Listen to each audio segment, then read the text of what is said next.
Chapter 163, Broken Promise. One of the guards, who were guarding Alna in the hangar, suddenly frowned and said, "Toralt got killed." All the other guards near him could not help but react to that. "He's dead. It's Toralt we're talking about here. Are you sure? Are you sure you didn't just lose connection because of jamming smoke or something else?" The person who said that Toralt was dead shook his head. "His vital sign has flatlined. Judging from the last information sent across, although it's only just a guess, he might have gotten his head crushed. The vital sign check is done through the augmented suit and is also sent through it. I wonder if he took on a warhead head-on or something. Was it a surprise attack? No, he's too smart to get caught off guard. It should be near impossible to launch a sneak attack on him. And if he was in a pretty bad situation, he should have run, or at least called for help. Yeah, that's exactly why we sent him alone. But to think that he got killed even before he could call for help like this." Their faces turned pale. Although they could not go as far as to say for sure that Akira was the one who killed Toralt, most of them thought that was the case. Then the guy who was responsible for leading them said, "We have no other choice here. I'll ask the boss for help. You guys are okay with that, right?" No one there objected. On the other side of the mansion, the guy who was responsible for watching Katsuya called Rogolt. "Yes, boss, it's me. Yes, this brat is pretty useful. Those small fries are no match for him. So, I just need to take him to the hangar, right?" "No. The other way." "Ah, I see. Roger that." That guy closed the call with Rogolt and yelled at Katsuya. "Hey! Don't just stand there. Let's go to the next place." Did something happen in the hangar? Katsuya casually tried to gather more information, but the guy raised his voice even higher. "It's none of your business. You just need to do what I say, all right." Katsuya replied without even trying to hide his displeasure and followed that man. The battle inside the mansion was still going on. The interior of the mansion was already scattered with corpses. The difference of the skill, equipment, and luck between the people who were fighting there led them to two different outcomes. Those who had worse equipment, or lacked skill, or did not have enough luck were all turned into cold corpses scattered around inside the mansion. The ones who were still left alive inside the mansion were those who had survived that natural selection. As such, even Katsuya had a hard time fighting against them. The guy who was responsible for keeping Katsuya under his watch kept yelling at Katsuya. "Put your back into it. If you don't work hard enough, there's no meaning in keeping that girl hostage, you know?" Katsuya still had his displeased face on him as he put himself out a bit more, but the more he moved forward, the more dangerous his position was. But thanks to that, he could take out his enemies faster. Seeing that, the other guy relaxed and said to him, "You should have done that right from the start. You damn brat." Katsuya had a pained look on his face as he listened to the other guy yelling at him. But even so, he still gave his best fighting there. One of his enemies suddenly contacted someone from behind who sent a warhead straight at Katsuya. Katsuya was able to evade it as it flew past behind him and blew up next to the guy who was keeping watch on him. Although it only injured him lightly, it really scared him. He then sacredly and flusteredly ordered Katsuya. Hey! Come back here. We're retreating for a bit." That guy was telling Katsuya to return to be his shield. Seeing how Katsuya hurriedly returned back to him, his only thoughts were that he would be safe since he had someone strong next to him and became careless in being wary of Katsuya. But Katsuya suddenly aimed his rifle at that guy's head. Of course, that guy was so dumbfounded, but the bullet that landed on his face right at the next moment turned his face into an unrecognizable mess. Katsuya then shot some bullets to suppress the enemies that he was having a hard time fighting against just now and hurriedly left that place. Judging from the disruption in my information gathering device after that warhead exploded, it must have some kind of jamming smoke inside it too. With this, no signal should be able to reach this place. I can use this opportunity to make them think that he was killed by the enemies. Or at least, it should buy me some time before someone notices. After he left that place, Katsuya ran as fast as he could towards the hangar. Judging from that conversation, although it's only my guess, Alna must be in the hangar. And she must be under attack too. If I don't go and rescue her now, I might be too late. Katsuya only obeyed Rogolt's men, thinking that by doing so he would eventually find a window that he could use to rescue Alna. And he believed that this was his only chance. Katsuya already knew where the hangar was. Back then when he asked the other guys with him about Rogolt's powered suit, they happily told him all kinds of information about that powered suit, including the hangar where it was stationed. He originally asked that question trying to figure out the weakness of that powered suit, but it turned out that it was also useful for something else too. Just wait there. I'll definitely save you. Katsuya used the full power of his augmented suit to run as fast as he could. When he guessed who might be attacking Alna, he could not help but worry. Akira was also running towards the hangar, but at that time, he was still outside the mansion. He was frowning because of the fatigue. Alpha, who was floating next to him, noticed it and asked him. Akira, the hangar is just ahead, but, are you okay? My both arms still feel a bit weird, other than that, I'm also having a slight headache. Leaving your arms aside, that headache must be because you overused the time compression. Try your best not to faint, okay? Akira smiled bitterly. I know. If I faint, it'll cut off your support, right?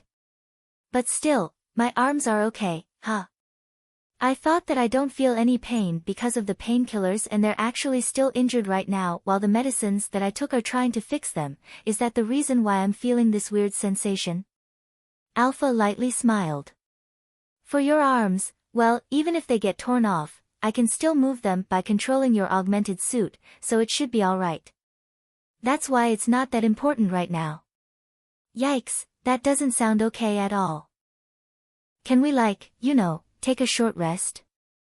Akira was joking when he said that, but Alpha just smiled and stared back at him without saying anything. So he said while smiling bitterly. I get it already, you want to tell me that if I'm going to complain, I might as well withdraw from this place, right? But with all that I've faced until now, and since you can control my augmented suit to some extent, it would be a waste to leave now. So help me out, I'll give my best to finish this as soon as possible and I'll go straight back home after that. In that case, let's hurry up. It'll put your body in some stress though, so endure it, okay? Alright. Alpha controlled Akira's augmented suit to force him to run faster. Akira could feel slight pain coming from both of his arms. With the current stress, his arms were trapped in the cycle of healing from the medicines and damage from the stress as he was blazing through the wasteland. She did not tell Akira to stop nor to take a rest at all, it was all for the sake of encouraging him to withdraw from that place instead of going for Alna. Although they had different motivations, both Akira and Alpha had the same goal, to kill Alna as fast as possible. The guards inside the hangar quickly noticed Akira with the help of their information-gathering devices. Oh, here he comes. This signal must be from that brat. Get into your post. Don't worry about ammo. We need to hold out until the boss is here. The guards inside the hangar started setting up their portable walls. They bunkered themselves between the portable walls and the hangar's walls in anticipation of the enemy's attack. The one with the heavy augmented suit stood guard outside the walls, while the rest were taking cover inside the walls, all of them readied their weapons in the direction of the incoming signal. They were only able to get the rough location of Akira. The mini information gathering device that they used had a small range, not to mention, they spread those around to avoid a surprise attack. How long before the boss arrives? He said that he'll come once he's done with the tanks and the other powered suits. Why the heck is even Horia's here too? Do they always have that much money to spend? Hell if I know. Their conversation was suddenly cut short by a huge explosion that left a big hole in the hangar's wall. It was blown off by countless grenades that came from the outside. All of the guards inside the hangar immediately turned toward the direction of that explosion. The guy with the heavy augmented suit did not spend any second, he quickly released a barrage in that direction with his minigun. While the other guys who were hiding behind the walls kept shooting the incoming grenades down through the gaps between the walls. Explosions and gunshot immediately filled the hangar. That frenzied shooting happened for about 10 seconds. The bullets and the explosions only served to widen the hole on the wall until they stopped. Now that they had calmed down, the guards inside the hangar started to nervously check for the location of their enemy. But they did not find any corpse around the hole nor in the direction of the hole. Right at the next moment, a loud explosion echoed through the hangar. The guy with the heavy augmented suit found his minigun blown off to pieces, he shuddered and could not help but to lower his guard for a sec there. But Akira did not let that slide, he used that small opening to jump in through the hole. He used his CWH anti-material rifle on his right hand to snipe the guy in the heavy augmented suit and his DVTS minigun on his left hand to suppress the guys behind the wall as he stormed into the room. His augmented suit did not have any trouble in holding back the kickback from both guns. He then kept on shooting through the gaps of the big equipment scattered inside the hangar. The guy with the heavy augmented suit discarded his already destroyed minigun and screamed in anger. God damn it! Give me another one. Once he got another heavy weapon from one of the men behind the wall, he immediately started shooting again. Although by doing so he would be destroying the equipment inside the hangar, he did not show any hesitation at all. Akira kept on moving around inside the hangar while shooting at the guys behind the portable wall. He used his DVTS minigun to release a barrage on them or his A4WM automatic grenade launcher to rain them with grenades. But it did not seem that the portable walls would come down anytime soon. Akira could not help but to make a stern face. That thing is pretty strong. I've been shooting at it for quite some time now, you know. Alpha frowned and replied. This place is a hangar for powered suits after all, so they might be using portable walls designed to be able to withstand attacks from powered suits. Akira remembered the power of the melee weapons and the guns of that black powered suit. If those portable walls were designed to be able to hold out against that level of firepower, no wonder why they were still standing strong. But that did not make his current situation any better, so he still had a stern look on his face. Even if that's the case, it doesn't mean I didn't do any damage at all, right? Of course, they don't have much durability left. So keep on shooting.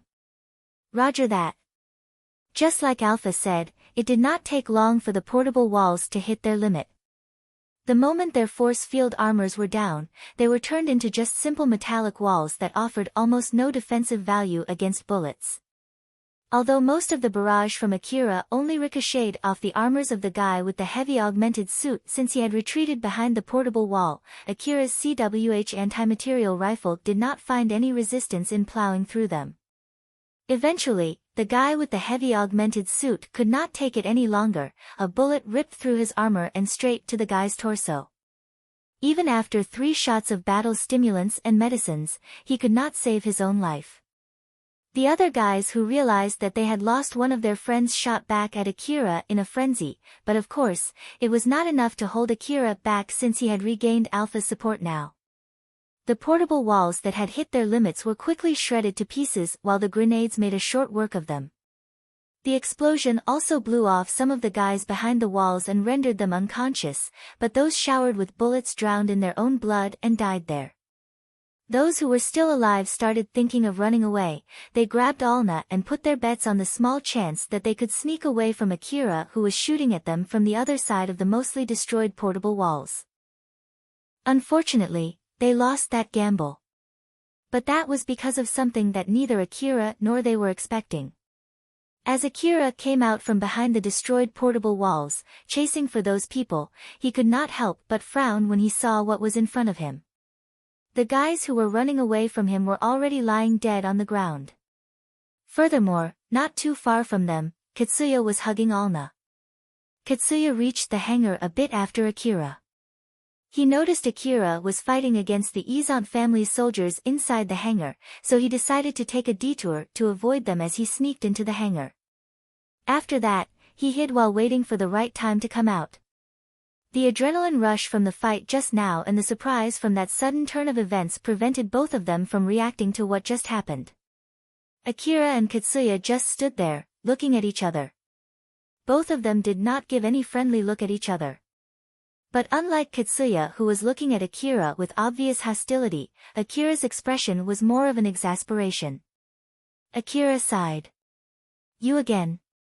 Or is that it's your hobby to get in my way when I'm already so close? I guess I'll try to say this to you one more time. Akira sent a sharp gaze at Katsuya. Give her to me. I refuse. Katsuya refused without showing any fear and tightened his hug on Alna. Seeing that, Akira's expression changed from exasperation to questioning, as if he could not understand the person in front of him. That I really can't understand it. Why are you trying so hard to protect her? I can understand why you did what you did back then. At that time, I wasn't using an augmented suit and I didn't carry any powerful weapons.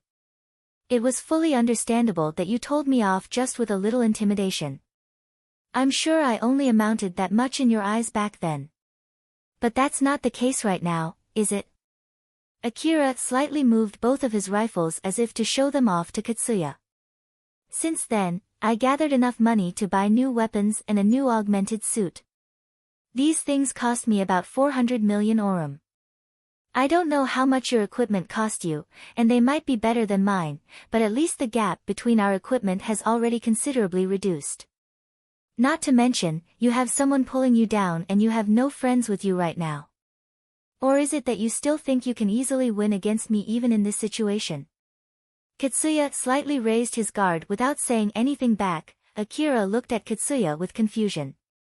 Even if you can easily win against me, what exactly do you get from saving that girl to make you even come to this gigantic base all by yourself? Is she actually a rich lady from some big family or something and you're offered a huge amount of money for rescuing her? Katsuya looked at Akira with scorn and yelled at him. It's not for money. I'm sure someone like you will never understand it. Then, is it like you actually knew her before and you're indebted to her? Then she meeting you in the lower district street the other day was not a coincidence, but it's because you told her to come to you if she's in trouble or something? That was the first time I met her. All of your guesses are wrong. Akira did not believe that Katsuya lied there. Because of that, he just could not understand Katsuya as he was making a rather troubled face. He then said in a rather serious voice. So why then? It's not for money, not because you're indebted to her, and she's not your friend. I can't understand why would you go this far for a total stranger. Akira's gaze was sharp. It was as if he was trying to see through something that he could not understand at all. Katsuya felt slightly pressured under that gaze, but when he felt Alna shaking under his arm, he made his resolve and yelled at Akira as if to shake off his fear. It's because I've promised her that I'll save her. I don't need any other reason. Akira looked slightly surprised there. Then his expression changed as if he finally understood what was going on, although he still found it surprising. You're indeed a good person. Someone who had the pride of fulfilling just an oral promise, not because of money nor debt. For Akira, it was something understandable. As a matter of fact, it was something that he could respect. Even more so when it was a goodwill promise to save someone. Hostility vanished from Akira's gaze for a few seconds. Katsuya was taken aback by what Akira suddenly said. Akira's short sentence was nothing more than just a compliment, and he felt that too. His resolve slightly wavered thanks to that. But Akira's next sentence completely reverted it. Unfortunately, you won't be able to keep that promise. Akira was there to kill Alna. Respect was not enough to change his mind. There was no ill will nor hatred in his eyes. But he was looking at Katsuya with hostility simply because Katsuya was blocking him from killing Alna. Two people stood there, confirming each other's intention. One came there in order to kill Alna, while the other one came there to rescue Alna. And both of them were just one step away from accomplishing their goal. Even the slightest hesitation would lead to certain death. If any of them made a move, they would be able to kill their opponent, but if any of them made any slight moves, it would get them killed. Because of that, both of them only stood there without making any moves as the tension slowly rose between them. But a third party suddenly appeared in that situation. A black-powered suit broke through the shutter and stormed into the hangar. Akira's intuition told him to get away from that place, but due to the tension from just now, he could not move his legs that quickly, and the same happened to Katsuya too. That small opening was enough for that black-powered suit to close its range on both of them.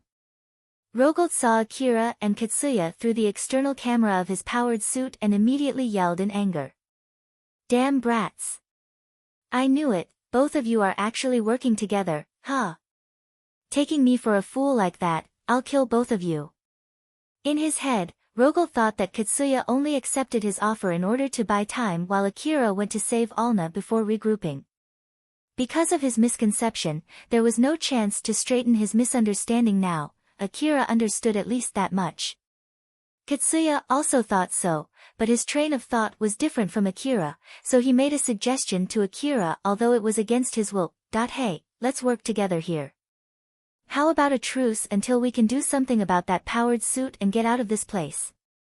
Akira replied back instantly without any hesitation. No thanks. Katsuya was dumbfounded. He did not expect that Akira would refuse in that situation. Are you serious? I'm here to kill that girl. Something like this is not enough for me to change my priority and help you save her.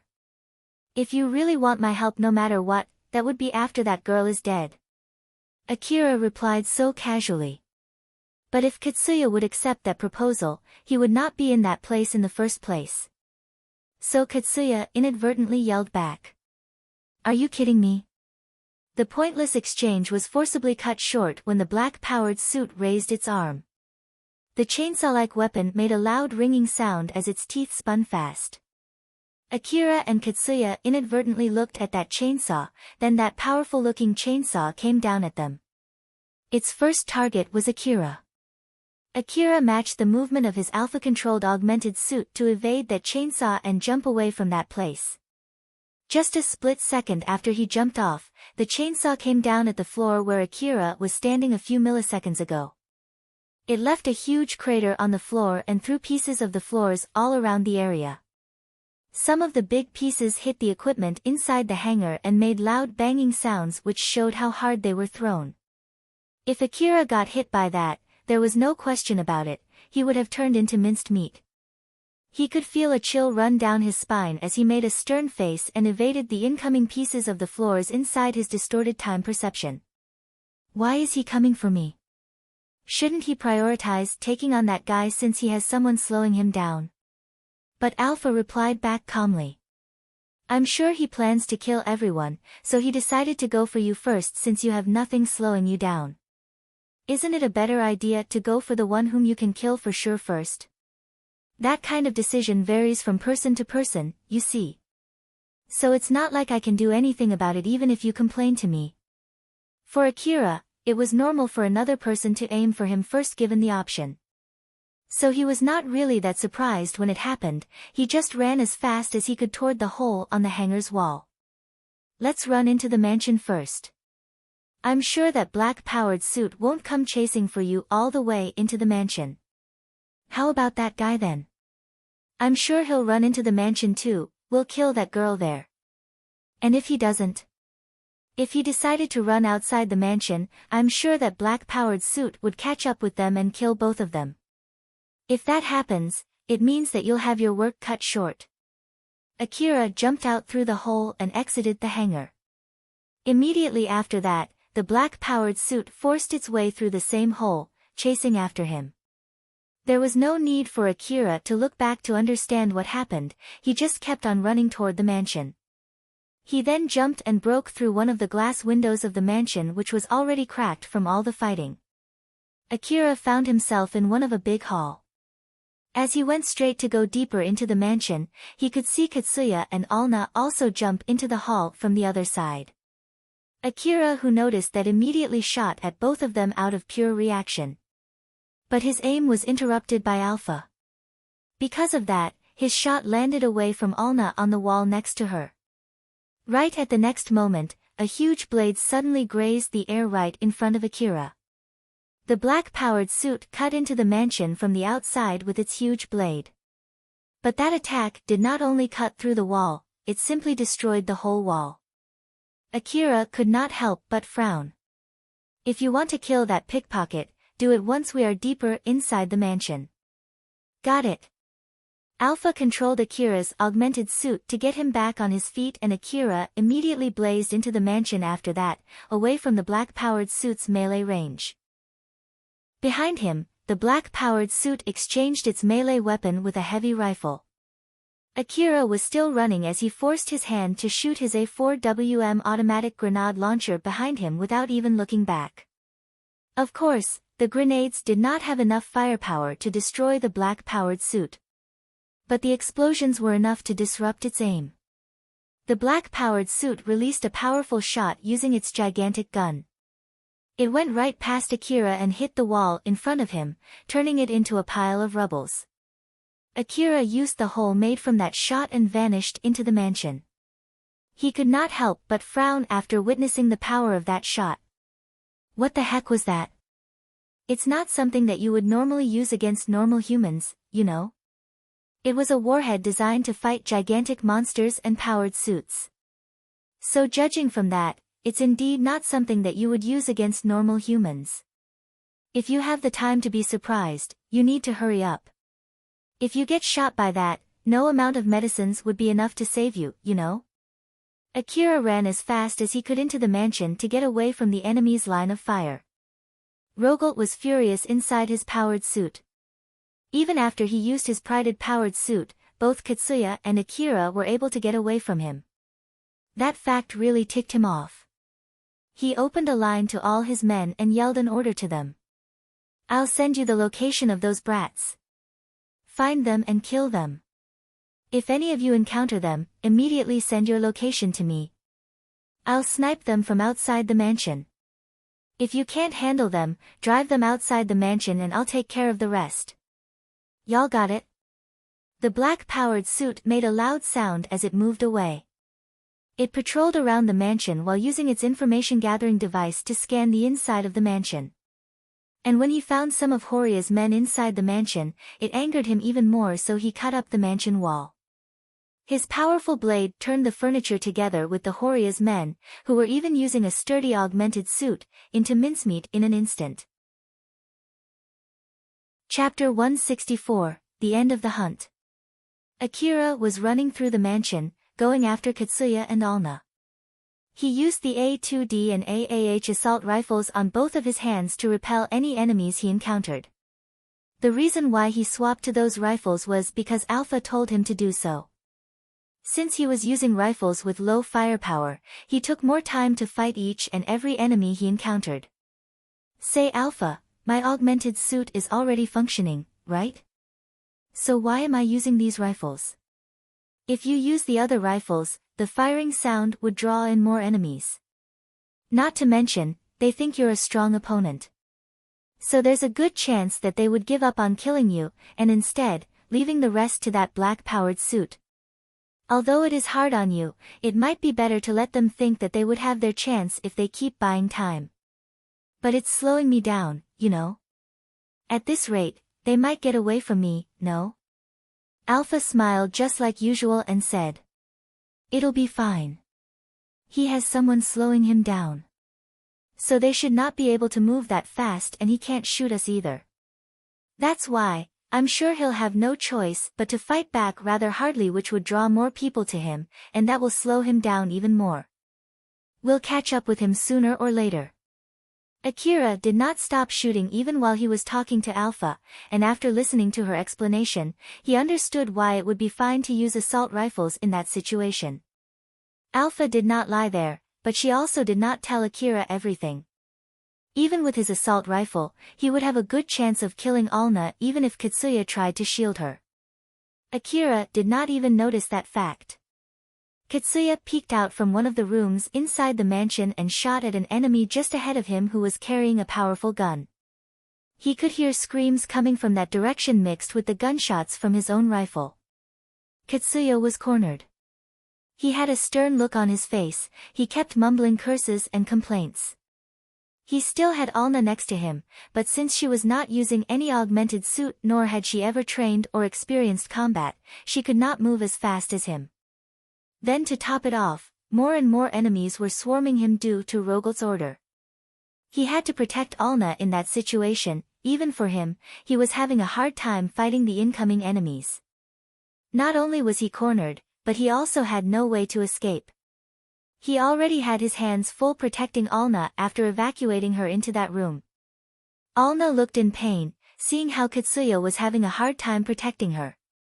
The kind stranger that she clung to by pure chance back then, and right now, he was still desperately trying to protect her. That thought turned her feelings toward that stranger to love. And the fact that person was trying to protect her because of a mere promise without any benefit at all, only strengthened her feelings for him. Then something clicked inside Alna. Katsuya, it's fine, it doesn't matter now. Thank you. Katsuya looked at Alna in surprise.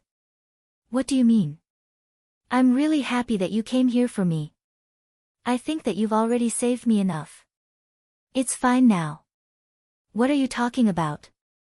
Just leave me behind and get away from here. Without me slowing you down, you can at least escape from this place alone, right? Katsuya was dumbfounded while Alna smiled bitterly. Why would you even say that? It's fine, don't worry.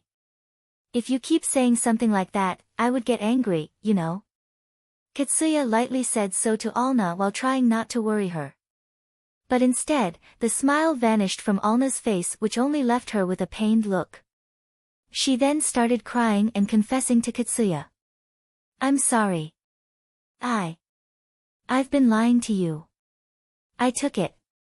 I was the one lying. I stole Akira's wallet. Then he noticed it and started chasing after me. That was when I bumped into you. I lied to you so that you would protect me. I am really sorry.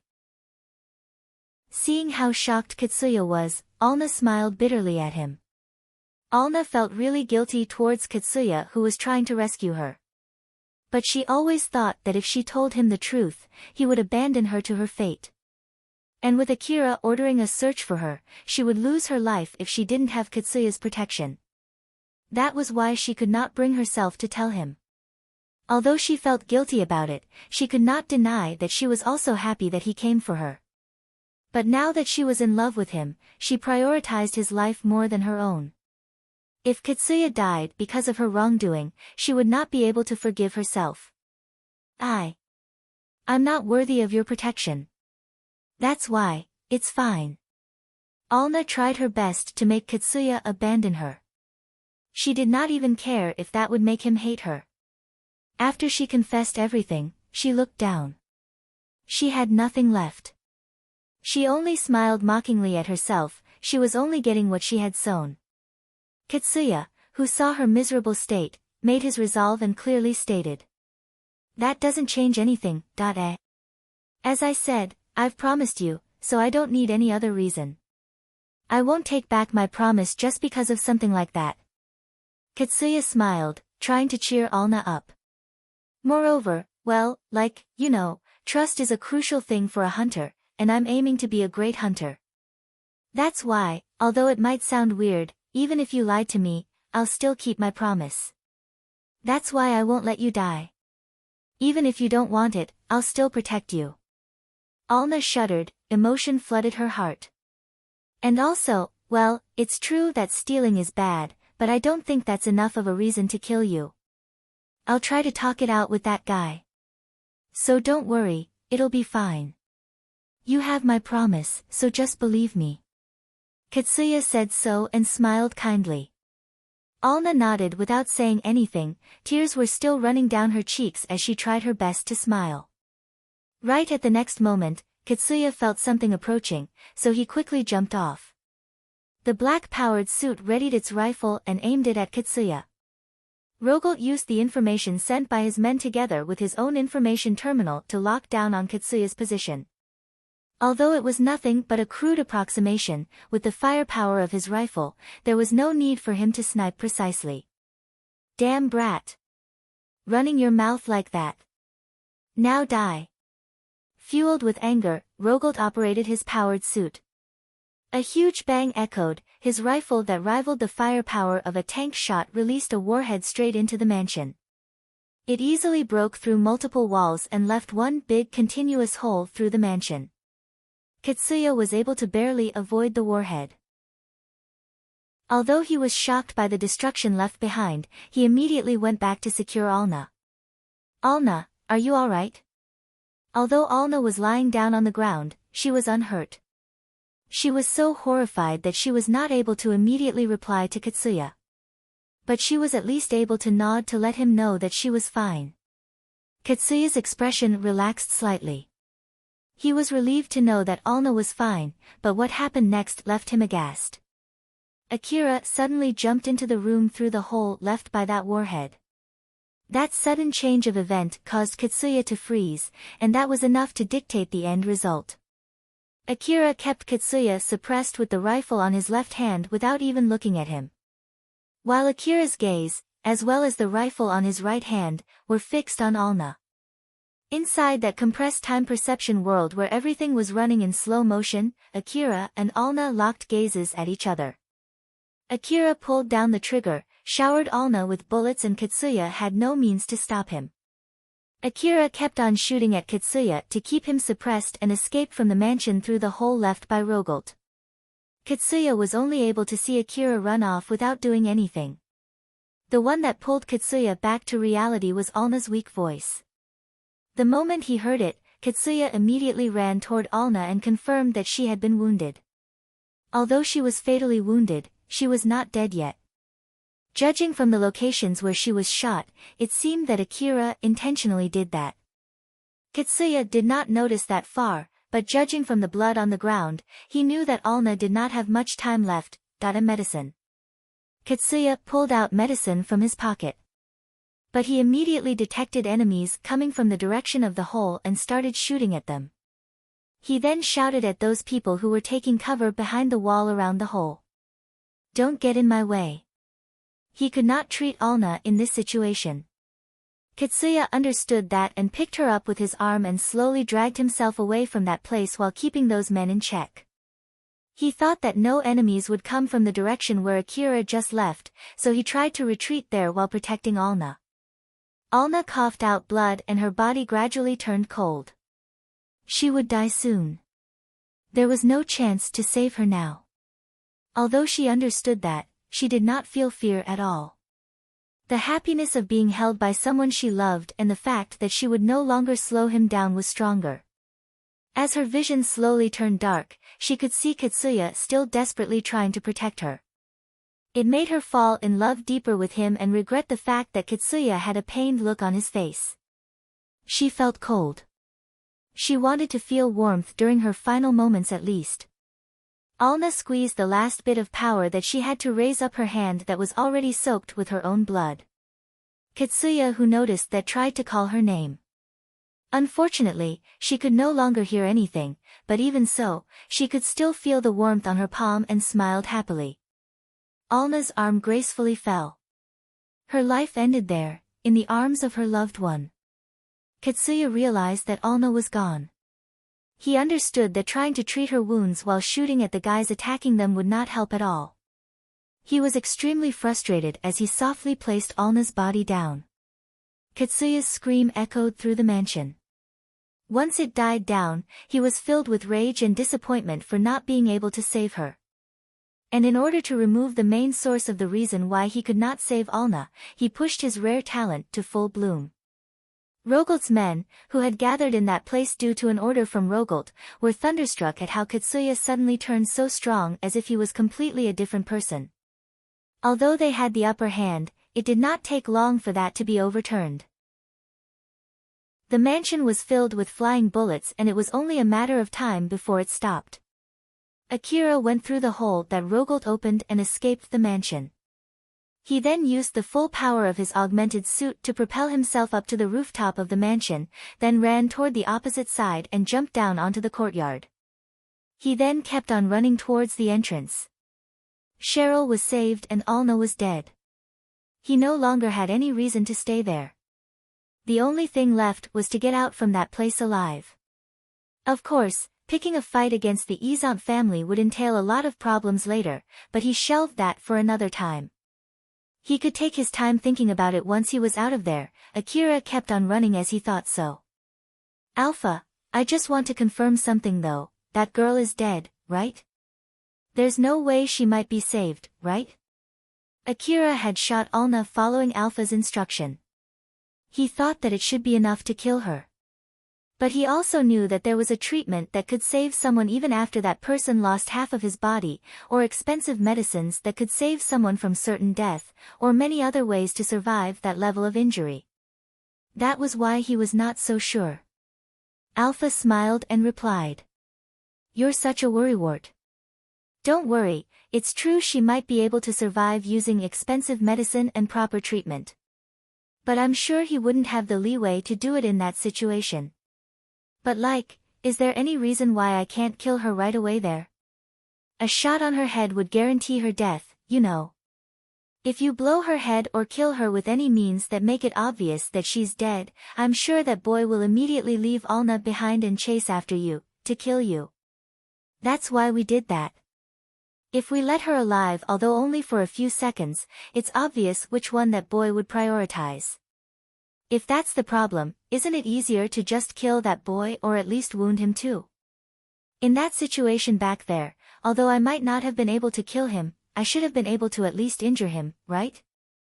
If we did that, the rest of Izant family's soldiers would focus on hunting you down.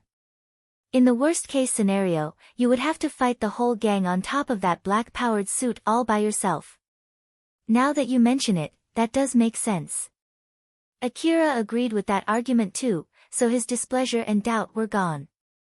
Even if that boy tries to chase after you once the girl is dead, he would have to face Izant family's men first.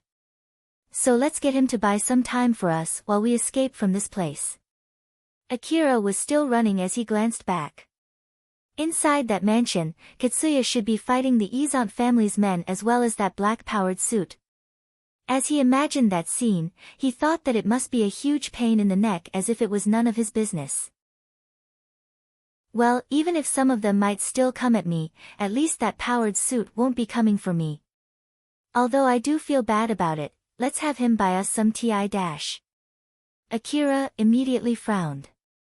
In order for the black-powered suit to chase after him from the other side of the mansion, that black-powered suit would need to go all the way around the mansion. That was why he thought that there was no way that black-powered suit would come for him. And even if it did, it would take some time for it to go around the mansion. But his feeling of safety was immediately betrayed. He could see the black-powered suit standing right on the top of the mansion. You gotta be kidding me. He must have used the full power of his powered suit to get it on top of the mansion. Although, in order to do that, it seems that he had no other choice but to leave some of its heavy weapons behind. It has no ranged weapon at all. That melee weapon is the only weapon that it has at the moment. That's not even the problem here. The black-powered suit jumped down and landed with a big bang. It then jumped with a power that was enough to shake the ground as it headed right toward Akira. You damn brat. Do you think I'll let you get away? The black-powered suit moved around while reading its chainsaw. The countless teeth of its chainsaw raised a deafening sound as it started spinning. Akira's augmented suit increased its output to its limit as if it did not care how much burden it would put on Akira's body. Akira just ignored the stinging pain from both of his legs as he kept on running as fast as he could. But of course, it was no match against the high-speed powered suit. The distance between him and the powered suit was slowly shrinking. Alpha. Can we do something about that thing? Unlike Akira, who obviously looked very worried, Alpha only looked slightly concerned. She then casually said to him. It can't be helped then, let's fight it. Are you serious? Akira was wide-eyed, but Alpha smiled and replied. Get yourself ready, you at least have a better chance fighting it rather than keep running from it like this. Akira smiled wryly. Alright, I get it. If resolving myself is enough to do something about it, I'll resolve myself as much as you want. That's my responsibility, after all. And the rest would be my responsibility. So just leave the rest to me. We don't have time to waste, let's prepare ourselves before it catches on to us. Akira was running at high speed when he used his augmented suit to immediately stop himself. Right at the same time, he reloaded a new magazine to his CWH anti-material rifle, and then threw it down on the ground together with his A4WM automatic grenade launcher and DVTS minigun. He then took out the foldable blade that he had obtained from the mansion, grabbed it with both his hands and expanded it. Once it was fully unfolded, its blade started to give a faint bluish glow. Right in front of Akira, the black-powered suit raised its chainsaw while blazing straight at him. Seeing that, Akira took a deep breath and readied himself. Rogolt then yelled from inside the powered suit. Die! The black-powered suit swung its powerful chainsaw down with a huge force. Akira, who was inside the slow-motion world, swung his foldable blade as vigorously as he could. The moment their blades made contact, blue light flashed from Akira's blade, it then turned into dust and carried away by the wind.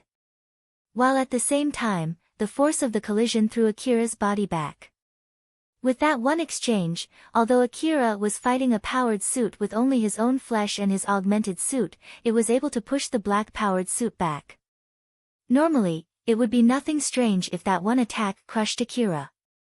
There were two reasons why it did not. First of all, Rogolt had spent most of his energy on fighting all the powered suits and tanks in the previous fights. Because of that, his powered suit could not exert its full power. While the other reason was because Alpha modified the blade to use all its available power for one swing. The only thing that maintained the blade's sharpness was its energy. Due to modification from Alpha, it used all of its energy in one go, way above what that blade could withstand. Thanks to that, it increased its destructive power to its utmost limit. Although it turned into dust right after that, it was able to withstand that exchange against a powered suit.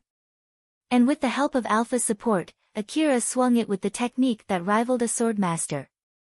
While his body was blown backwards, Akira quickly grabbed his DVTS minigun and CWH anti-material rifle and immediately started to shoot using his DVTS minigun. Although most of his bullets hit the powered suit, it barely caused any damage at all. Rogolt was surprised by what happened but immediately regained his composure. After reassessing his situation, he readied himself and quickly went for another attack. Unlike Akira who had lost his blade, the black-powered suit still had its weapon just fine, and it was powerful enough to easily crush Akira. From the external camera of his powered suit, Rogolt could see Akira aiming another shot at him. This time, Akira was using his CWH anti-material rifle. Akira pulled the trigger, the bullet that was shot in a point-blank range hit the black-powered suit and released a loud bang. Right at the next moment, Rogolt immediately lost the power output of his powered suit. Akira's shot had destroyed his powered suit's energy generator. When the powered suit stopped moving, Akira nimbly maneuvered away while picking up the rest of his weapons before running away from that place. Akira was running like a madman when he threw a question to Alpha. Alpha. That should be enough to stop that thing, right? To be more precise, you just sniped its generator and temporarily stopped it. If it has a spare generator, it can immediately swap its generator and start moving again. So I don't think stopping it is the right word to use in this situation. Wadash. Even that wasn't enough? It's a matter of fighting a tank only with an augmented suit, or like fighting a powered suit only with a human body. The power gap is simply too big. But even if it has a spare generator, it'll take some time to replace the destroyed generator. So you should have enough time to run away, that is, as long as you don't stop because you're tired or something. Alright, I get it. Akira smiled bitterly and started running again. He then jumped over the fence with the help of his augmented suit, and just kept on running away from Izant family's base. He finally was able to escape that place. The rear side of the black-powered suit opened, Rogolt came out from it. His face was deep red, he looked absolutely furious. He kept looking at the direction where Akira ran away and mumbled. That brat. He got away, huh? Rogolt jumped off from his powered suit and checked the hole on his powered suit. It was the hole left by the bullet that destroyed the powered suit's generator. I bet it's a powerful anti-force field armor bullet. It was able to pierce through my powered suit's force field armor after all. Otherwise, it would have been impossible to do that. As Rogolt had predicted, Akira actually used the anti-force field armor bullet that he bought as a lucky charm and a trump card. It was a high-quality bullet that cost him 5 million orum per shot. He only bought one bullet just to be safe in case he had no other choice but to go against a powerful monster, like that one huge creature that he fought back in the Saranthal building. Akira himself did not expect that he would be using that bullet so quickly. But still, even if he shot that in a point-blank range, normally, that would not be enough to destroy my generator, so how? Rogolt frowned. He did not want to believe the explanation that came up in his head. Unlike armor plating, the force field armor of the black-powered suit was the type that continuously consumed energy and extended out its force field. Since it would consume too much energy if he kept moving, Rogolt usually only stood still when he was not in a fight. And even in the middle of a battle, he would lower the force field for parts that were unlikely to get shot in order to save energy.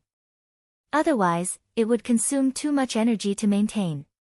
Focusing the force field armor only at the points where they were receiving shots was something that only skilled users could do, and one of the indicators of a high-quality control device was whether it could accurately predict incoming shots and only expand the forced field in those locations. But this automatic adjustment from the control device usually had some particular quirks. In some cases, it might cause the force field to focus only on one point and leave another location more open for an attack.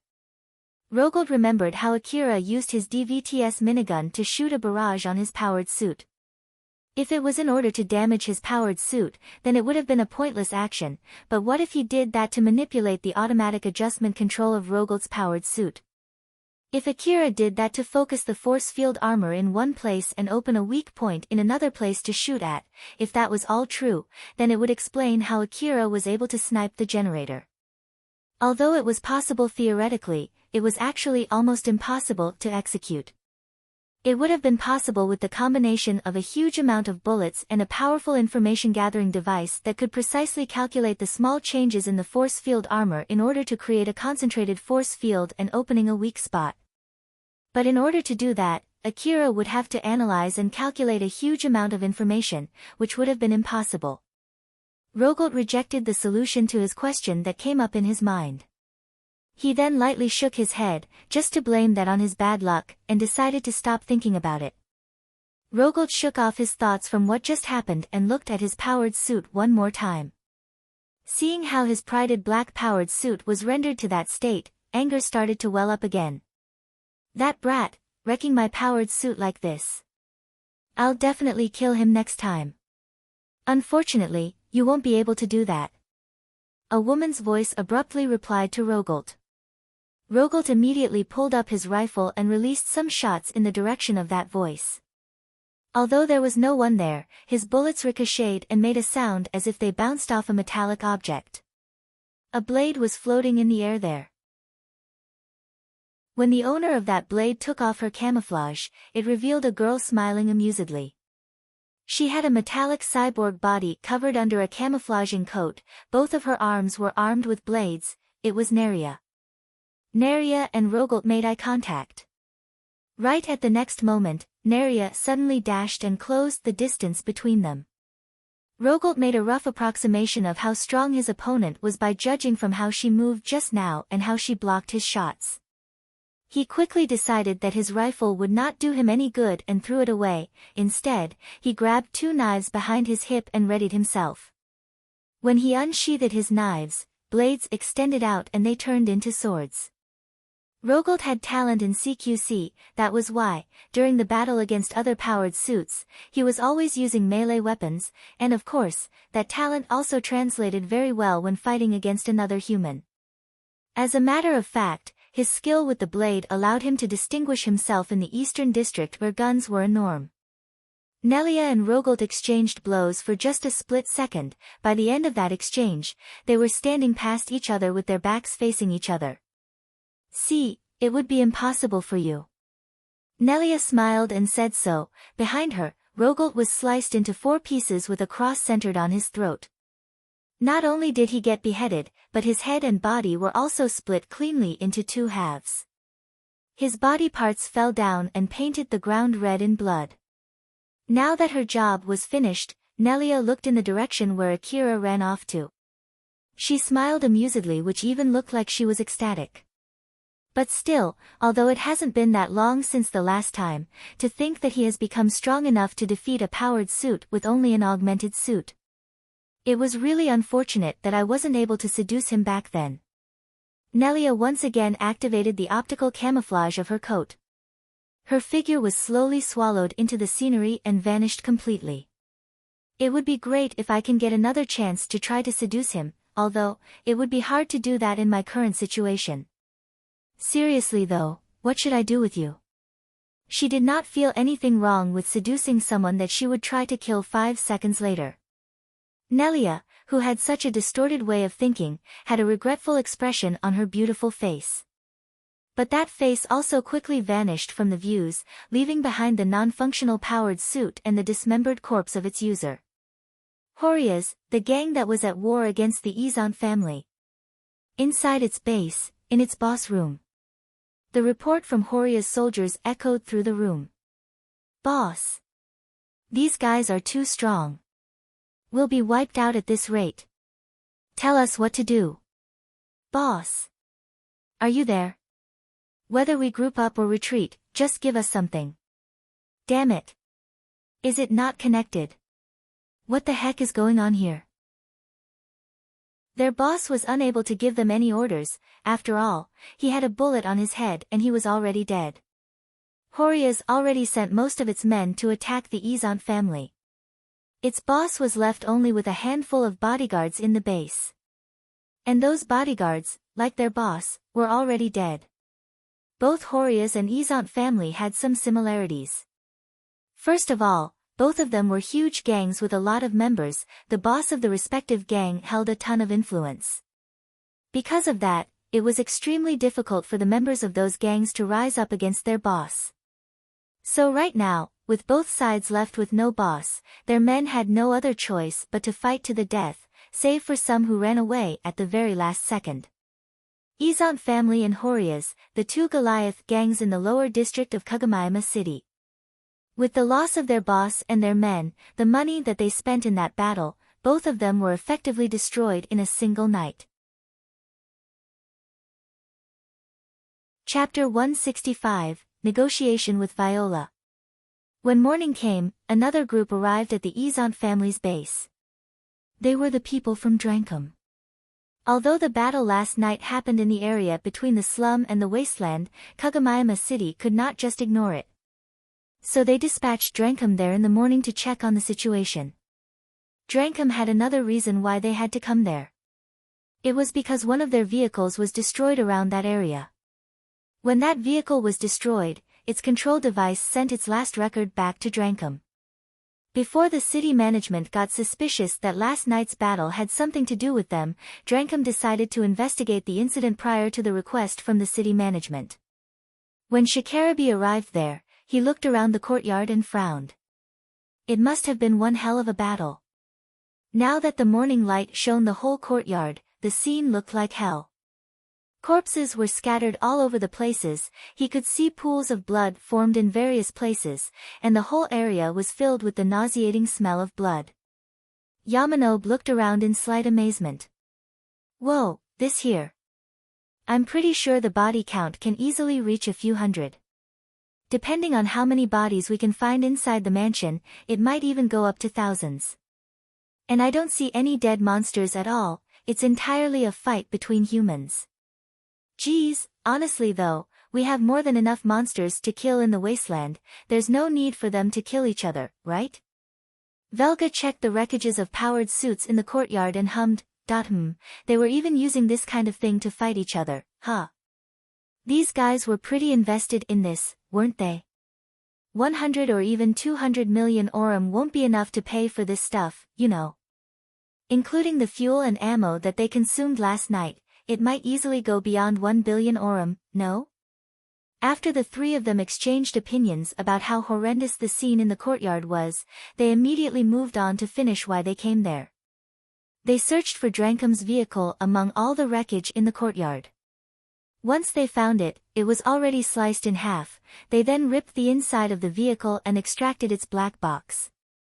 It should contain all the information until the vehicle was destroyed. Shikarabi checked the damage on that device. Well, it seems that it's still intact. But even if it wasn't, it's not our fault. Velga looked at the sliced vehicle and said. Was it sliced with a huge blade or something? I guess one of those powered suits must have had that, huh? So where's the guy who was inside it? Shikarabi, did you find anything? Nothing. I can't say anything about the user unless we check the record inside this device first. I don't even know who might have been inside. I heard that whoever took this out, used it without asking for permission after all. Well, since it's basically turned into a pile of metal, the insurance won't be able to fully cover it. I don't know how much the gang would have to pay for it, but the guy who used it would not be able to get out of it unscathed, that is if that guy is still alive. Now that they had completed their mission and recovered their priority target, they made a call to Drankum. Drankum told them to get back to the base as soon as possible to check the record inside that device. So Shikarabi went and conveyed that to Velga and Yamanobe. That was when Yamanobe noticed Yamaina and the other girls. Yamaina, Eri, and 10 other Drankum members entered the mansion. Yamanobe raised his eyebrows and said. Those are from Katsuya's team, right? I don't see Katsuya with them though. Velga also noticed them, but he noticed something else too. Isn't that Nergo? What is he doing there with that group? Shikarabi frowned and obviously sounded rather annoyed as he said. Don't know, and don't care. Just leave them be, we have nothing to do with them. Seeing how Shikarabi's mood turned worse the moment Katsuya's name came up, Yamanobe and Velga smiled wryly. There was no need to keep souring Shikarabi's mood by talking about that subject. So they decided to just move on and leave that place.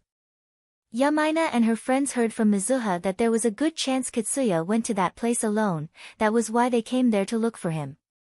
The scene inside the mansion was more or less as horrendous as the courtyard. Although Yamaina and her friends were already used to killing monsters, they never witnessed the leftover of a battle between humans that was this bad. More than half of them had a pale face and were filled with terror as they continued searching the inside of the mansion. The only one who was completely fine was Nergo. Since the group was mostly made of girls, Nergo was sticking out since he was a battle cyborg. Nergo had rifles in all of his 4 arms. He was leading the team in front of Yamaina while checking the safety of the surrounding area. Yamaina then apologetically said to him. I'm sorry for making you do this. Although it was a request from Mizuha-san, I feel bad for making you help us in doing something this dangerous. But Nergo replied in a bright tone. Nah, don't worry about it. Katsuya-kun did save me back then, so I still owe him some. I'm more than happy to help. Nergo looked at how the other guys were doing while he said so. Some of them seemed thankful, some others had no particular reaction, while some were simply people who did not express much of their feelings through their faces. Nergo closely observed every single one of them. By the way, although it might be weird to hear this from me, but if you want, I can search this place alone, you know? I know that you girls are hunters, but I'm sure this scene is too much for you girls since you're still young. If I find something, I'll contact you, so you girls can just wait outside the mansion. Yamaina thought that Nergo was simply being considerate to them. If Katsuya was really inside the mansion, judging from how bad the scene inside the mansion was, it would not be strange to find him dead. And if that was true, more than likely his body would be in a pretty bad shape. It would be too much to let herself and her friends see that. Yamaina thought that was why Nergo said so. Although Yamaina understood that possibility very well, she still replied firmly. No, that would be asking too much from you. So we'll come too, we'll be fine, that I see, you're pretty brave. Nergo did not say anything more after that as he returned back to his search. It would be fine if we find him alive. But to be honest, if he's already dead, I want to secure his body though. Well, I have my own reputation to hold in Drankum, so it's better if I act for the sake of our long-term goal. Nergo made that decision in the back of his metallic head. They went deeper into the mansion. There they got a signal from Katsuya's information terminal. But when they tried to make contact, there was no reply. So they prepared themselves for the worst-case scenario as they used the data from that signal to look for Katsuya. When they arrived at the source of that signal, they saw a room filled with dead bodies. Katsuya was on the floor, looking down, in the middle of that room.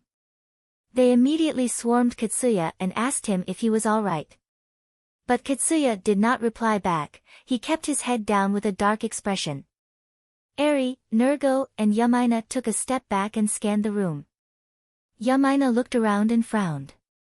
The room was filled with dead bodies, the floor was basically covered in blood. Eri was even slightly surprised when she counted the number of dead bodies in the room.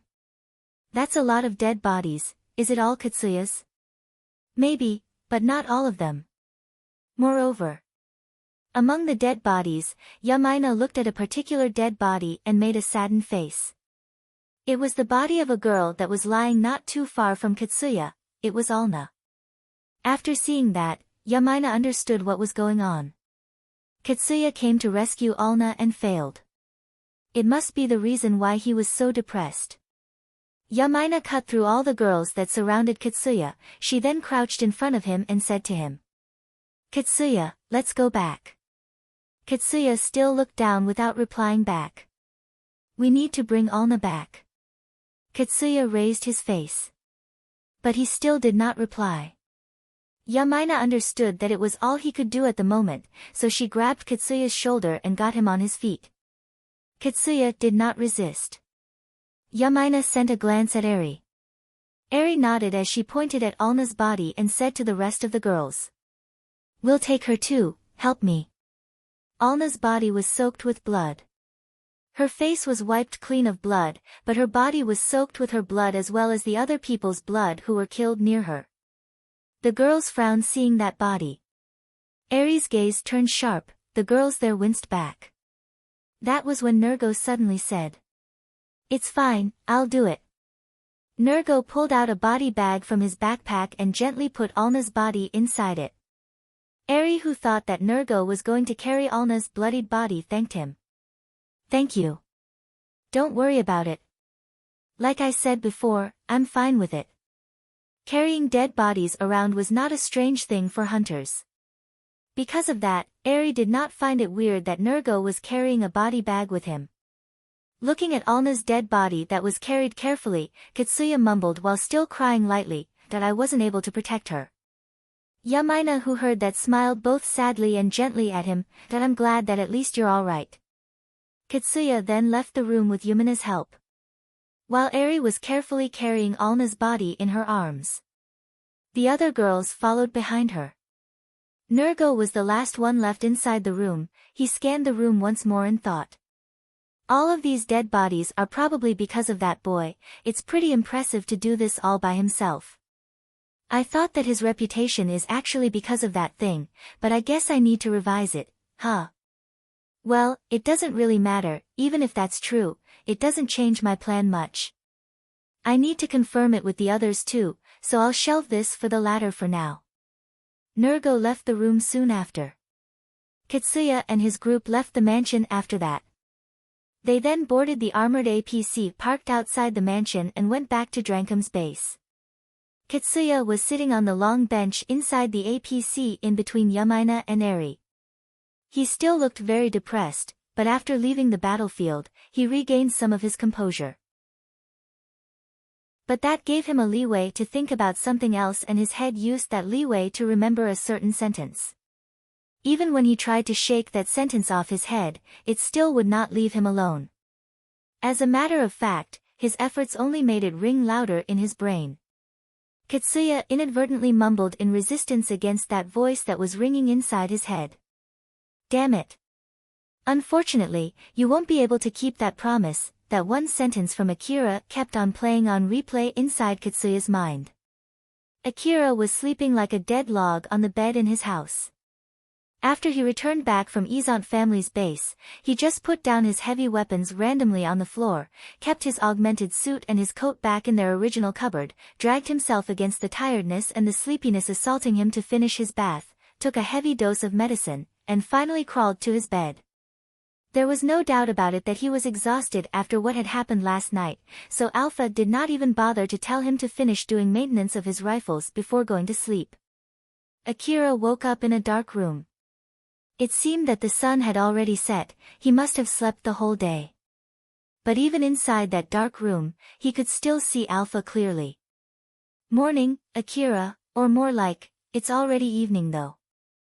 Akira's brain had not fully woken up yet as he was thinking of taking another snooze. I don't mind if you want to sleep again, but you had a call from Ario and Carol while you were sleeping, you know. They also left a text message, so you can check it out if you want. It was rare for Ario to call him. As Akira thought so, the curiosity helped him wake up. He pushed himself up, reached for his information terminal, and checked the message. Akira frowned when he read the message. Ario was asking about Cheryl's whereabouts in that message. And checking from the timestamp, that message was sent after Akira sent Carol to escort Cheryl, that she's not back in her base, huh? After that, he checked the message from Carol. It said that Carol still had Cheryl with her and for him to call her as soon as he could. So then Akira tried to make a call to Carol, who immediately picked that up. Oh, you finally called me? Weren't you taking too long there? Sorry, a lot of things happened after that. So then, is Cheryl still with you? Yep, she's here with me. You didn't escort her back to her base? I did consider that, but my request was to take Cheryl to a safe place, right? It's true that my request might as well be done once I escorted Cheryl out of that place, but I thought that if I took her back to her base while the slum was still engulfed in that battle, she might get injured or even killed if there were any following battles after that, and that would definitely cause trouble later. Personally speaking, I want to finish my request by handing her back to you, you see. That's why I still have Cheryl with me. Ah, I see, you have a point there. So then, if it's possible, can you come here as soon as you can? Are you okay right now? Well, I don't mind keeping her with me if you want, but keep in mind it'll cost you more the longer you leave her with me, okay? Akira smiled bitterly after hearing Carol's happy voice. Alright, I'm coming now, where should I come? I'll send you my location later, I'll be waiting for you. Carol left Akira with that rather inviting line before closing the call. Akira lightly sighed and drooped his head. As his brain started to wake up, he remembered all kinds of stuff inside his head, that I wonder how much should I pay Carol this time. How much are you planning to pay her? I don't know the market price, but I'm planning to limit it to 50 million orum. Although he would have to negotiate with Carol about the reward, he had decided not to pay her more than 50 million orum. So in short, Akira would only pay that much money even if it made Carol think that she deserved more money for the work she did. I never thought that someone who likes to butt into others' business without being asked to would say something like that. But well, I guess that was the suitable word for someone who would do something just to regret it later though. Aren't you glad to have decided the upper limit of the reward beforehand? Can't agree more to that. Alpha smiled mischievously at Akira, who replied with a bitter smile. Akira thought that he would be meeting Carol near his house, or somewhere in a cheap inn, or maybe a tavern. So he was surprised when he checked the coordinates of the location sent to him by Carol. It was located far away from the location where he picked her up before going to Mihazono Ruin last time. Although he did find it weird, started his preparation to head there. He took his augmented suit and protective coat out of the cupboard and put them on. That was when he noticed that the holes on his protective coat were all already fixed. Oh, they're all fixed. That's pretty amazing. The cupboard is equipped with an automatic repair system. I also put in a little bit of medication there too. It should have done the maintenance for your augmented suit and coat. You can even do that too, huh? That's really convenient.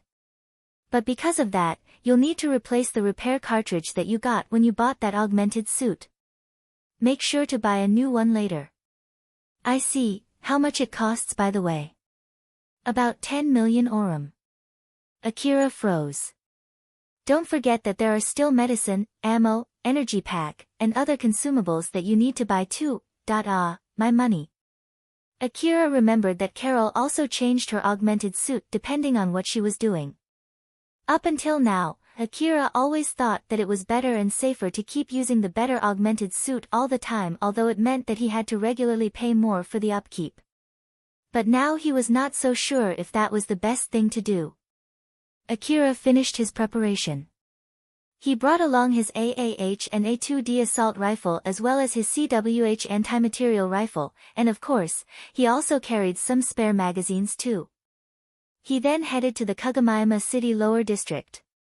He did think that he might not need his CWH anti-material rifle, but he decided to bring it along anyway just to be safe while leaving his DVTS minigun and a 4WM automatic grenade launcher behind as not to increase the chance of anything bad happening.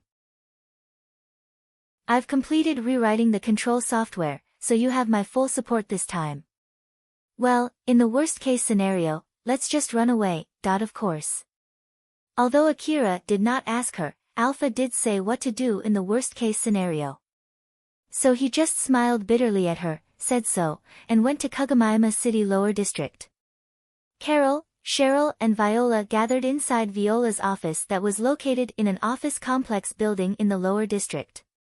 Viola had other offices too. She had one in the slum, one near the inner wall, one was open and easily recognizable in public, one was located in a rather secretive place. She kept changing one office to another depending on her situation. Carol met up with Viola while bringing along Cheryl with her, and then Viola suggested they go to one of her offices. After Carol finished her call with Akira, she then conveyed that to Cheryl and Viola. Cheryl was relieved to know that Akira was all right. Her worried face that she had up until now was completely gone. Unlike Cheryl, who was sitting on the guest chair, Viola was sitting not too far away from Cheryl on her own office desk. Even after she heard that Akira was coming, she still had her usual smile. Carol came next to Viola and asked her a question. Viola, are you sure you want to be here too? Yep. Viola replied with a smile without asking Carol what she meant by that question. I see. Carol deliberately did not tell Akira that Viola was also there. Viola also noticed it as well as the meaning behind it. But even so, she still decided to stay there. Carol thought that if Viola decided so, then it was not her place to say anything to Viola. Akira eventually arrived. He lightly scanned the area and felt that it seemed to be safe before entering the building. When Akira entered the office, Carol and Cheryl immediately welcomed him. Carol had her business smile when she welcomed Akira, while Cheryl smiled happily for being able to reunite with him. But even before he was able to reply to both of them, he noticed Viola. His expression immediately turned slightly stern as he asked. Carol, sorry, but can we talk about the reward a bit later? Sure, but, is there any problem? It's nothing big, just a small thing that I need to attend to first. Cheryl thought it was weird since Akira immediately left her behind and went inside the office room. But when she noticed that he went straight to Viola, she smiled bitterly, although she also felt slightly happy at the same time. Cheryl had gone through a lot of trouble after Rogalt detained her. It was nothing strange if Akira wanted to complain to Viola since she was the source of all of that trouble. Of course, she herself had also complained to Viola, but Viola just gave her a light smile and a cheap apology. If Akira was the one to do that, Viola should not be able to give the same reaction. As Cheryl thought so, she had a mischievous smile on her face which was rather rare for her. Cheryl was not mistaken there. But Akira actually was planning to do more than just sending some complaints to Viola. In contrast to that, Carol understood well what he was about to do. The difference between her and Cheryl's understanding was shown in their faces. Carol was not smiling there. Akira stood in front of Viola, who was still smiling like usual. Viola-san. Right? Yep, you can just drop the honorific. I see, thanks for the info about Cheryl and that pickpocket. I'll at least give you my thanks for that. You're welcome. I'm glad that my information was useful to you. Viola was smiling like usual, while Akira had a stern and serious face. Both of them were looking at each other without saying anything for a few seconds. So then, I have a question for you. About this incident, I have no idea how far this thing has been going on, and this is just my guess, but I feel like you've been manipulating me. That would be a misunderstanding. I don't know where you got such a misunderstanding from. If you tell me, I would be able to give you an explanation. Is that the thing that you wanted to ask me? Not really. Even if I ask you, I feel like you'll just come up with an answer that makes sense just to convince me. And of course, I don't have the ability to see through it even if you lie to me. I feel like you would just trick me and leave it as it is. That's why I won't ask you. But instead, answer me this. Sure, what is it? Akira raised his arm, his rifle now aimed at Viola. If you're in my position, do you think it's better if I kill the person in front of me now? Cheryl was dumbstruck by what just happened. While Carol's expression did not change at all. Even after pointing his rifle at her, Viola did not show any change in her expression. She was still smiling like usual as she calmly answered Akira's question. Nope, I don't think so. Why? There are many reasons that I can come up with. Let's see, Akira, do you know what is post-mortem program? Yeah. It's simple then. If you kill me, you'll get a bounty put on your head and it'll be as high as all of my current assets. Although I look like this, I'm pretty rich, you see. So don't think it'll be something as small as 1 or 2 billion orum, okay? If I have to add more, judging from the mediator company that will put that bounty under my request, not only common hunters, even big organizations would be hunting you, you know? Anything else? Akira replied almost instantly. Viola was taken aback seeing how he replied without showing any hesitation, but she immediately returned back to her usual smile and said, "Oh, that wasn't enough for you? Let's see then, how about the person next to your lover is my best friend?" I see. Gunshot echoed, a hole drilled through Viola's chest all the way to her back. Viola looked aghast as she slid down her seat and fell to the floor. A pool of blood started to form around her. Akira lowered his rifle and looked back at Carol. So, I should fight you now, right? Akira's expression was completely casual. There was no hostility in his eyes at all. But there was also no sign of him trying to avoid the upcoming fight. Cheryl was shocked by that sudden turn of events, but Carol, who was next to her, just smiled and said calmly. Well, Viola indeed paid me to work as her bodyguard, so it's not like I can just let this slide without doing anything. I see. Akira only said so as he turned his whole body toward Carol. But before he shifted his state of mind to battle state, Carol suddenly said. But I'm not paid enough to fight you. So to be honest, I want to avoid it if it's possible. But since I already got paid, I can't just leave without doing anything either.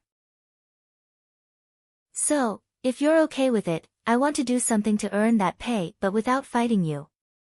Akira thought for a bit. He recognized that Carol was a strong fighter. He had no idea what she was going to do, but if it meant that he did not have to fight her, then that would be for the better. Very well. Thank you. Carol smiled and said so. She then went to Viola, opened the drawer close to her, and seemed to be searching for something. It should be around here. Ah, there it is. Carol took out a half-spherical mechanical device from inside the drawer, brought it to Viola, and crouched down. She then took off Viola's cloth to expose the bullet wound and placed that device on top of that wound both from the front and back. When Carol turned the device on, the hole in Viola's chest started to slowly close up. Akira walked next to Carol and looked at it with interest. What are you doing? An emergency treatment. This is an automatic treatment kit. It's usually used on a hunter who's wounded so badly to the point that there's no other way but to replace the wounded area with a prosthetic. Originally, it's used to keep that hunter alive until they finish installing the prosthetic. This thing is pretty expensive, you know. Carol placed a similar thing on Viola's neck. A thin tube came out from the flat part of the device and it went straight piercing into her neck. After about 10 seconds, Viola opened her eyes and coughed out blood. Akira was stunned to see someone that he thought he had killed return back to life. That's pretty amazing. It can save your life even after getting injured that badly, huh? Alpha smiled and explained to Akira. It depends on the treatment and your first reaction to it. You witnessed something similar back in Kuzusuhara Ruin, remember? There was someone who treated a person who had lost half of their body as a badly injured patient. From his point of view, a hole from a bullet might even be a slight injury. Ah, you're right. I remember that guy also told me not to treat an injury on a hunter and on common people as the same thing though. People died when their time came. But their survival chance changed greatly depending on how quickly their injury got treated. Akira had a rather conflicted feeling when he thought about that subject. When Viola finally stopped coughing, she looked around and understood what just happened. Carol, could you have done something more about this? Viola looked at Carol as if she was blaming Carol, expecting her to have eliminated the hostility there by now. But Carol did not seem to be bothered by that at all, she just casually replied. I at least have erased the result of you screwing up your negotiation. I did my job, so you're on your own for the rest. Akira pointed his rifle at Viola again. This time, he was properly aiming for her head. I'll get to the point, anything else? Viola smiled wryly. She was a bit scared, her face started to go pale. She went silent for a few seconds as she was thinking about what to say. She then smiled, which could be interpreted as both bluff and no worry, that I don't know the reason why you spent so much money on Cheryl's gang, but I bet you didn't really calculate the return that you can get from that investment, right? I can help you with that part. I can give advice to the leader of the gang or lend them my connection or money. If Cheryl's gang can earn quite a lot of money, I'm sure that you'll get some benefit out from that too. So, what do you think? Akira stared back at Viola without saying anything. One more question then, were you trying to kill me in that incident? That includes asking someone to kill me, or provoking someone to kill me. No, I didn't do such a thing. Alpha. She doesn't seem to be lying, but it may not be the complete truth. After listening to Alpha's guess and Viola's answer, Akira thought about it one more time. He then said to Viola while still having his rifle pointed at her, Very well. Work hard to make me not regret this decision. The moment I think that I should have killed you, I'll hunt for your head. The same thing would happen if you try to mess with me too. You get that? Viola sighed. All right. I don't want to die after all. I'll give my best to be useful. Alpha. Yep. She doesn't seem to be lying there too. Akira finally lowered his rifle, seeing which Carol lightly smiled and said. You're done, right? I guess I can finally talk about the reward with Akira now. Akira, now that I have handed Cheryl to you, this will end your request to me. Are you okay with that? Sure. Well now, I'll need to carry Viola to hospital. Akira, see you again next time. Carol lightly smiled and said so. She then pulled Viola up and dragged her out of the office. Akira looked a bit troubled. Carol, don't we still need to discuss your reward? Ah, that won't be necessary. Or more like, I'll get Viola to pay for that. So you don't have to worry about it. Voila looked obviously displeased. To be honest, that has nothing to do with me though. It's your fault in the first place, isn't it? Not to mention, you said you'll be helping Cheryl's gang from now on. So just think of it as an apology for messing with them. Good grief. Very well then, I'll do it. Akira looked a bit troubled by how Carol was taking it so lightly. Are you sure you're fine with it? Yeah. If you're bothered by not paying me, you can invite me for a meal later with the money you were planning to pay me. Or you can invite me to search for relics while paying for my expense, or even paying for my side job too if you want. Either way, I would be happy to accept it. I'll be waiting for your call. Carol smiled provocatively and said so before she left the office. Akira still had a stupefied look on his face as he saw Carol and Viola off. One of them just got shot and then meekly accepted a demand from him, while the other one was someone that he almost fought against after he shot her close friend. He was speechless at how both of them were taking it very lightly. That was also the case for Cheryl.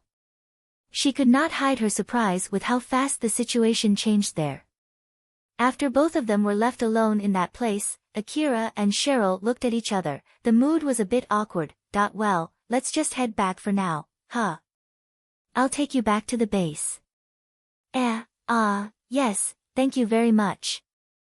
Akira and Cheryl left that office while still feeling slightly awkward. Akira thought that Carol, who was on Viola's side, would do something after taking Cheryl hostage.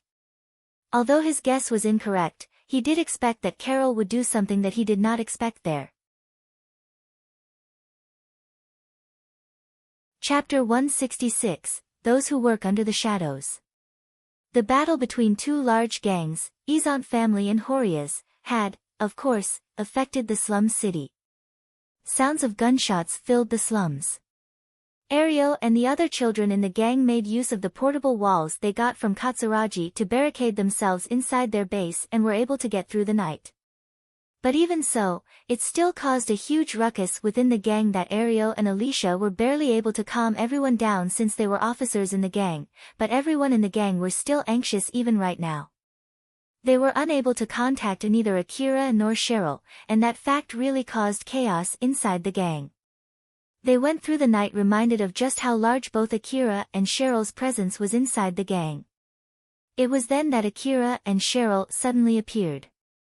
Akira was weirded out at how big the welcoming cheer was, as the children gathered around him. Cheryl tried her best to calm everyone down to no avail. Akira was planning to head straight back home after getting Cheryl back to her base.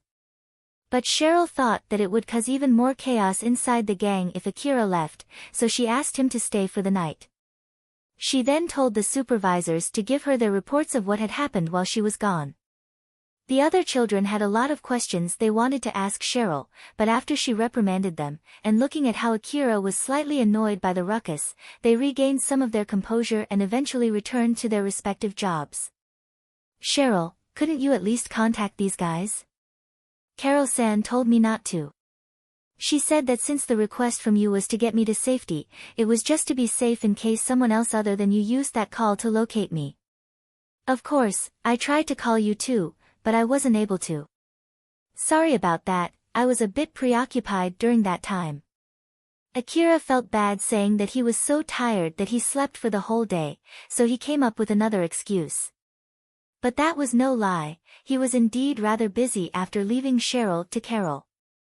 Please don't be, I'm really happy that you came to rescue me. And also, about Viola, thank you for making her help run the gang.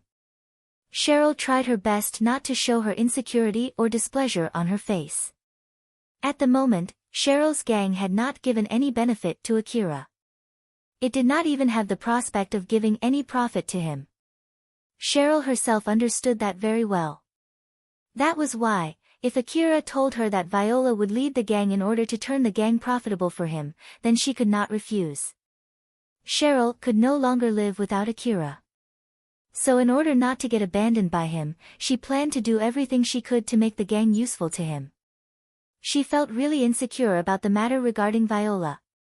Akira then spoke to Cheryl with a rather serious face. By the way, I'm sorry for asking you this after deciding it without even consulting with you, but, Cheryl, can you keep an eye on that Viola? Keep an eye on her. Yeah, tell me if she tries anything funny. I'm sure it'll be easier to watch over her if she's close. And also, if you don't find her useful at all, you can go ahead and kill her. After all, that is the condition she accepted for sparing her life. If you find it hard to kill her, just tell me the reason why you need me to kill her and I'll do it. Oh okay. I'll be relying on you for that one. Akira was a bit weirded out at how Cheryl replied with such vigor. But he did not think too much about it after that.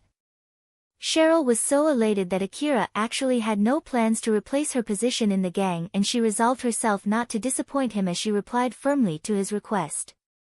Alpha had another question that was different from Cheryl about Viola.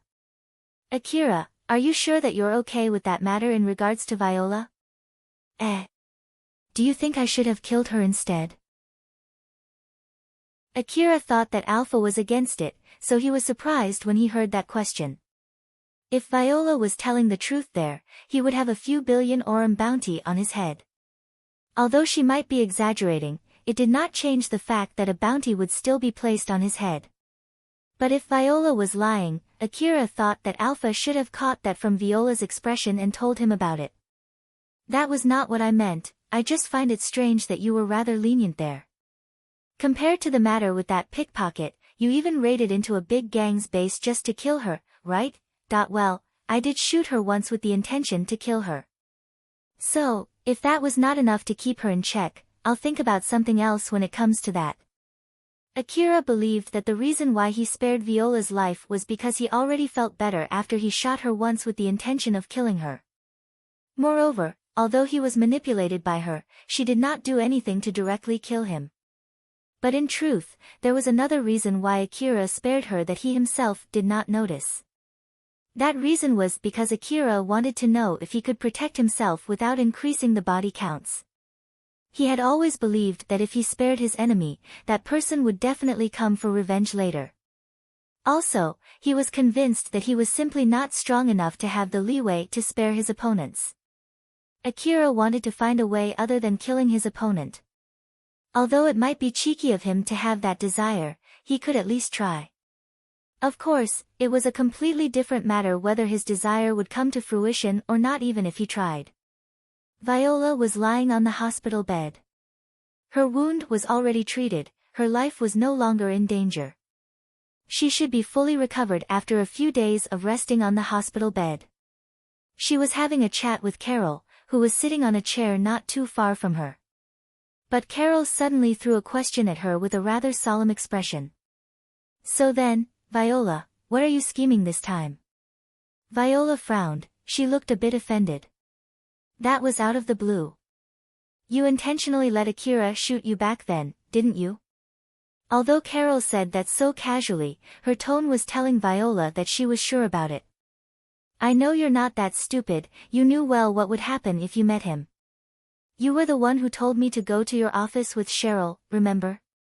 Although you have many offices, that one has a hospital nearby, and I know that you have an emergency kit and where to find it in that office. You intentionally said all of that in the first half of your negotiation with Akira, didn't you? Had Akira aimed at your head back then, you would not have provoked him like that. You knew what I would do, that was why you let Akira shoot you. And by doing that, it would remove most of his grudge against you, right? Then with his grudge mostly gone, you can make an excuse to get involved in Cheryl's gang saying that it would bring benefit for both Cheryl and Akira. Carol smiled rather ominously. In the first place, putting Akira and Cheryl aside, if you were planning to trick me too, you could have done something better than that, right? Or is it that you have dulled? Viola faked a surprise and smiled. You're thinking too much. If you hadn't saved me back then, I would have been dead by now. I do think that you're my friend, but let me tell you this, I don't believe what you said there at all since I know you very well. Carol could easily tell that Viola was scheming something, but she could not tell what it was. Viola might actually be tricking her into thinking that she was scheming something. And if she tried to pursue her suspicion, she might find herself being manipulated by Viola without realizing it. After all, up until now, Carol had seen so many people fall for that trick up close. Carol smiled smugly. Well, in the end, my potential customer did shoot you after you tried to mess with him, so I guess I'll let that slide. Though I bet I would get shot because of that too. I have no plans to do that though, but if you're okay with that, then I won't pursue this subject any further. Viola and Carol smiled at each other. Someone suddenly knocked at the door. A few men came in without even waiting for a reply. Then the representative from that group showed his ID card and said, "Viola Alhans, I presume. I'm Indu from Kagamayama City's Long-Term Strategy Department, Public Order Section. We have some questions regarding the huge battle yesterday." Indu's men stood in front of the door as if to close Viola's escape route. Seeing that, Viola sighed. Carol then said to Indu, "I have nothing to do with this though, so, can I leave?" "Of course. In the first place, I would have asked you to leave since you're not involved in this matter. Although it's a simple investigation, the subject that we are going to discuss is not for the public's ears." "I see, later then, Viola." "Oh my, that's so cold of you. You didn't know." Viola said that as a joke, so Carol replied with a joke too. Carol left the room while lightly waved at Viola. Half of the men guarding the door also left the room together with Carol and guarded the door from outside. Indu looked sharply at Viola and stood in front of her. Viola still had her usual calmness. "So then, I just need to answer your questions, right?" "That won't be necessary, it was just an excuse to come here." "Of course, I'll forge a document for that too, but don't worry, I'll handle everything." "Then, why are you here?" "I'm here to listen to your report." "There's no need to come all the way here by yourself, you know. I can just send you the report later, right? It's an order from the guys in the upper echelon." "Well, it's no surprise since the battle was bigger than we expected and we heard that you got hospitalized soon after. Not to mention, we have also received a report saying that Drankum also went to check the place where that battle happened. So, we want to confirm the current situation as soon as possible." After he said all of that, Indu looked slightly exasperated as he said, "But well, what can I say? To think that you can cause such a big battle just from a small rumor about a certain hunter who got his wallet stolen by a pickpocket, you're pretty good." Viola smiled smugly. That was nothing more than a trigger. A rather volatile boy, just like a landmine. So I would rather have you appreciate all the preparations that I've done to make sure that the fire would burn strongly.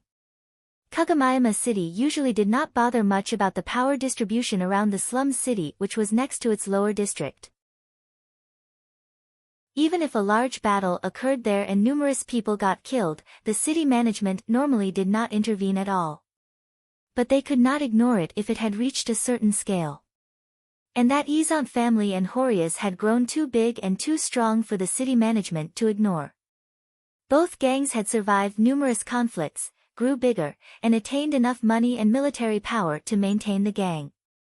To the point that their influence had even reached the commercial district in the lower district and had enough money to buy, arm, and even use powered suits.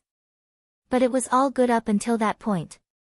After all, rising high as an organization was a commendable thing even from the point of view of the corporate government that ruled the Eastern District. The problem was that their existence was disturbing the public order in the city. Their activities were against the law and they were doing illegal businesses. And with the rather barbaric people of the outer wall with powered suits living close to the inner wall, it was no surprise that it bothered the people from the inner wall. It would have been well and good if it increased the worth of living inside the inner wall, but unfortunately, they only lowered it. In the worst-case scenario, some people from the inner wall might even decide to move out because of them. There were cases where such a strong organization worked together with the nationalists. The nationalists would then send that organization powerful augmented suits as well as sneak some of their agents in, and eventually enlist their help during a huge battle. Even if it did not go that far, buying powered suits from the nationalists was enough to help the nationalists to collect money. So their existence only caused worry for the people in the inner wall. Once it reached that point, the city management could not afford to just ignore them. Power-wise, the city management could easily crush that kind of organization using the city's defense squad. After all, that squad was prepared to even withstand a fight against ginormous monsters. An organization that just rose to power from the lower district was no match for that squad. But the problem was the expense. Of course, dispatching the defense squad was no cheap thing. So if that kind of organization had become big enough trouble for the city management to dispatch such a costly defense squad, they would look for the one who was responsible for not curbing it. Because of that, the city management was looking for a cheaper alternative, and that would be letting the gangs that were disturbing the public order in the city destroy each other. Of course, it would not come for free, but it was indeed cheaper than dispatching the defense squad. So, Viola received that job from the city management. Basically, it was outsourced to her. Viola had manipulated various organizations and people to their own doom. Some of them were out of requests from the city management. Such a track record earned her quite a reputation from the city management's point of view. Which in some cases, she was even feared for her skill. Even the ruckus that happened recently between Izant family and Horia's was actually connected to the city management, but there were only a handful of people in the city management who knew that. So the people who sent that investigation request to Drankum were the city management people who were unaware. Of course, Indul was one of those who knew.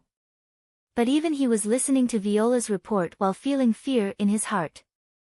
After all, Viola had done some preposterous things to complete that request.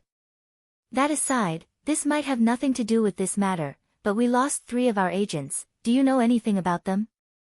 Is this a request to investigate from the city management? No, just a casual talk. I see. Unlike in the inner wall, the lower district is a dangerous place. They might have done something stupid and got themselves involved in a fight or something. Like what? Let's see. Maybe like boasting their connection with the city management and trying to get their hands on a woman who is not interested in them. That kind of connection might be enough to help them seduce someone, but it is nowhere near enough as a threat, you know? And it seems that many people don't understand that well enough, so there's a good chance they got involved in a fight because of some stupid reason. I can really understand why the city management spends money to make sure that hunters behave well. It's an important thing after all, right? Viola smiled as if she was hiding something. Seeing which Indul was barely able to keep his calm. Cheryl was sitting in her personal room with a serious face. The reason was the information from Viola whom she was talking with through her information terminal. Is this information true? It's not like I'm going to tell you to trust me, but well, I do feel guilty for what I did to you, you know? I even let you hear about this before I tell Akira as a token of apology from me. They were talking through a call, so they could not see each other's faces. But Cheryl was so sure that Viola was smiling right now, she could imagine Viola smiling with her usual gentle smile while scheming something behind it. Is this a threat to me? Of course not, like I said, it's an apology from me. Ah, by the way, if I have to add anything, Akira had already finished off Alna. That's why, I'm sure that he won't be that bothered even if you tell him that you know about it. Of course, that is if he doesn't notice it on his own and misunderstands thinking that you're intentionally trying to hide it from him. Cheryl shivered when she remembered back then when Akira was in a very bad mood. That day, Akira, who was in a horrible mood, said in front of Cheryl that he would kill that Alna. And now, if she did not handle this situation well, in the worst-case scenario, Akira might direct that killing intent to Cheryl's gang. Cheryl was trying her best to maintain her calm. Suddenly Viola said with her usual calm voice. We're just going to take the initiative here. I just thought that it would not sour Akira's mood that much if you let him hear it from you. Of course, I won't be forcing you to do it though. But, if you won't do anything, I plan to tell Akira myself. After all, I need to give Akira some useful information as an apology to him too. You know that well too, right? So that's it, later then. Wait. What is it? That I'll do it. Thank you very much for sharing this information. You're welcome. Viola replied with a happy voice before closing the call. After that call ended, Cheryl was barely able to hold back herself from screaming out of anger. Cheryl then called Nasha to one of the rooms in the base. When Nasha came in, Cheryl, Alicia, and Ario were already waiting for her inside the room. Cheryl and the other two had a grave expression on their faces. The mood was rather heavy. Nasha could feel the heaviness of the mood as she slowly and sacredly came forward. Boss, I heard you have something you want to talk about with me. Cheryl looked at Nasha. She then said with an extremely stern face and firm voice. I'll get straight to the point here. Did you tell Alna about Akira? Nasha went pale. It was so obvious that there was no need for her to answer that question. Cheryl and the other two made an even sterner expression when they saw her reaction. Their slight hope that it was a mistake was completely crushed. Nasha was a nice girl, she did all her job earnestly, and she got along well with the other members in the gang. Recently, she was even given the responsibility to supervise some of the other members. Cheryl, Ario, and Alicia trusted her. That was why it came as a big shock for all three of them. So that's true, huh? Come in. With that signal from Ario, some of the other gang members came into the room. They immediately surrounded Nasha and froze. They were only told to come in and secure someone that might anger Akira. They did not know who that someone was. So no one expected that it would be Nasha. Those children looked conflicted as they looked in Cheryl's direction. They could feel the heavy air coming from her, so they started securing Nasha, although they still had a pained look on their faces. Nasha did not fight back at all. Nasha just stood there with her head down. Both of her arms were grabbed by the other children to make sure that she won't be able to do anything.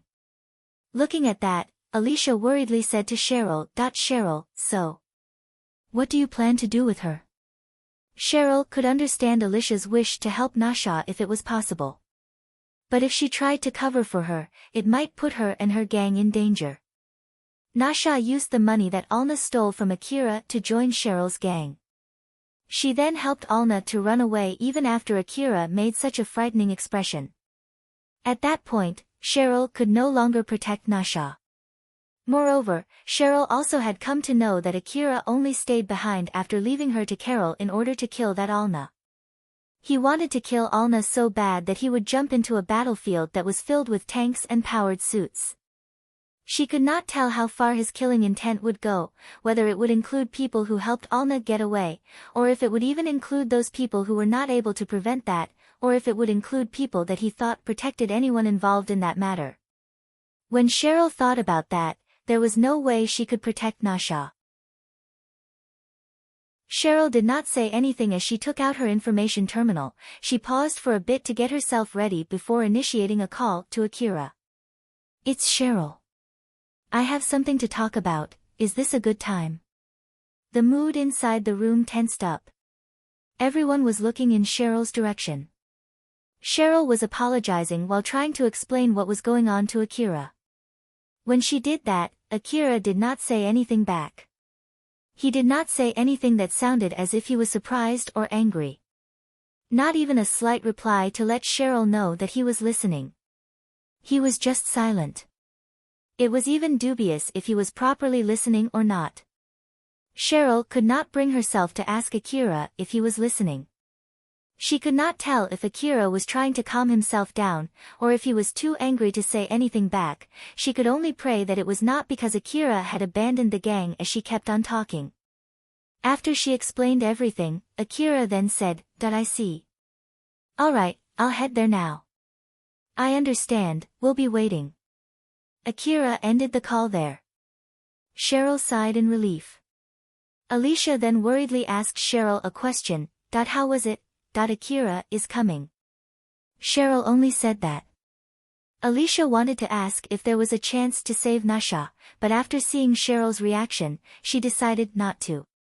Not too long after that, Akira came into the room.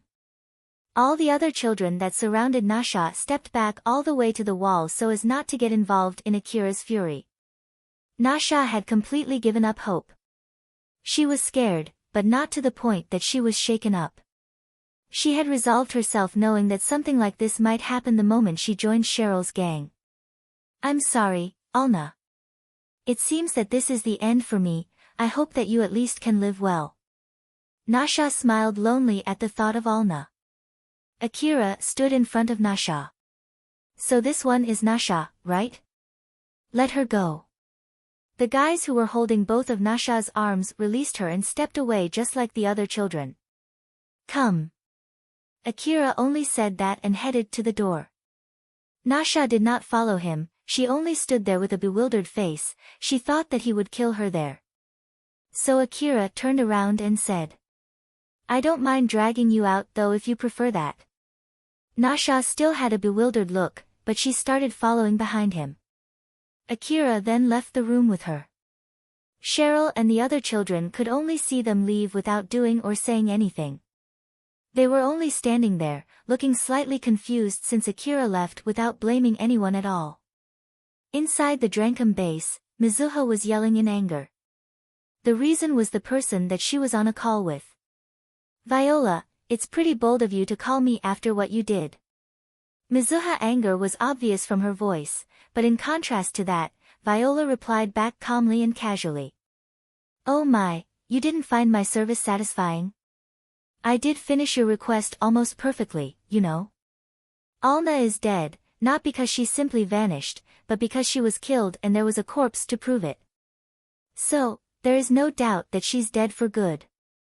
And since the reason for her death is because she got swallowed in the battle between Horia's and Izan family, no one would expect that it had anything to do with you. So what is it that you don't like about? Mizuha was really annoyed at how Viola was playing innocent there, she was trying to be careful not to raise her voice too high. Don't kid with me. I didn't say anything about telling Katsuya about that and sending him into that battlefield, what the heck were you thinking? What were you going to do if he got killed there? Are you planning to make an enemy out of me? Oh, about that, huh? I have nothing to do with that matter, you know. It's not a part of my job after all. Do you really think that I believe you? Well, I won't tell you to believe me. But it's the truth. Moreover, whether it's a person or an organization, anyone who antagonizes me, they all end up dead, you know. After all, it would be a hassle to deal with them if they ever come for revenge later. So like, do you want to get killed or the whole Drankum gang destroyed by tomorrow or something? No. Thought so. Moreover, if you didn't want Katsuya to get involved, you could have sent him for a hunter job somewhere far away for some time, no? You should have known that something would happen the moment you put that request for me, that's why I didn't warn you at all, and you would still blame that on me? Well, though I'm sure it's not that simple with Drankum involved though. Mizuha twitched, she did not have anything to counter that argument. If she said that it was Viola's fault, then in turn it would mean that it was Mizuha's own mistake for not being able to predict that.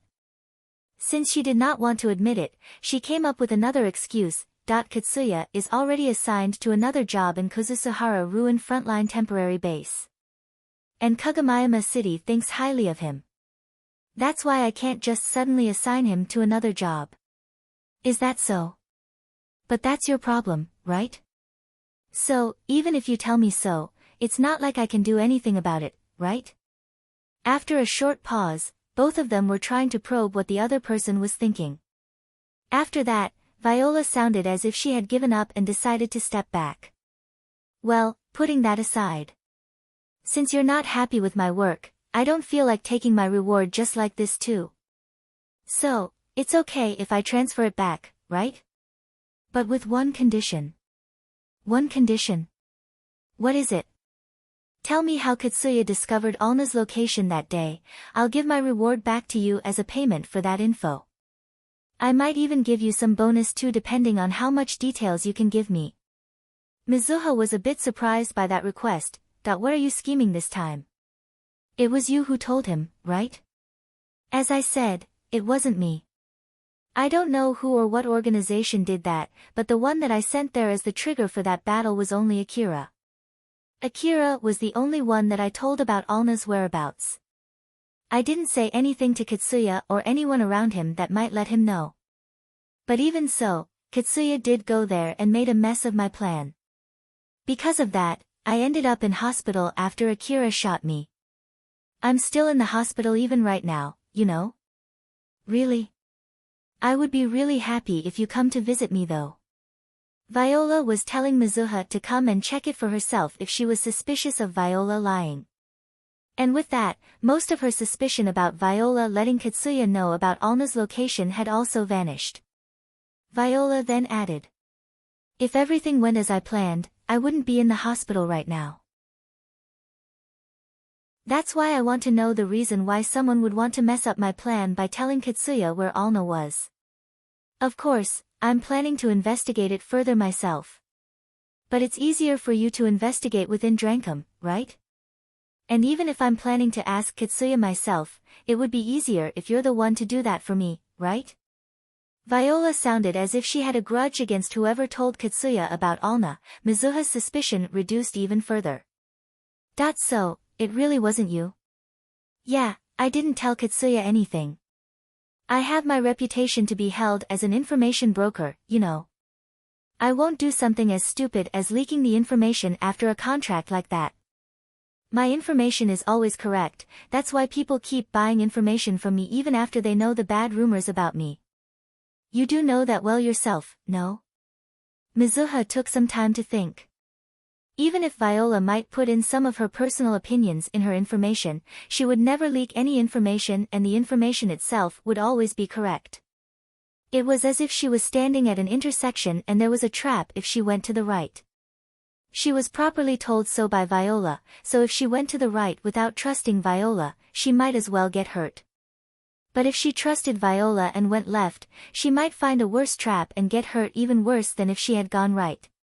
But if she believed someone else, went to the right and avoided the worst trap on the left, it felt like Viola then would happily take whatever treasure that she could find on the left.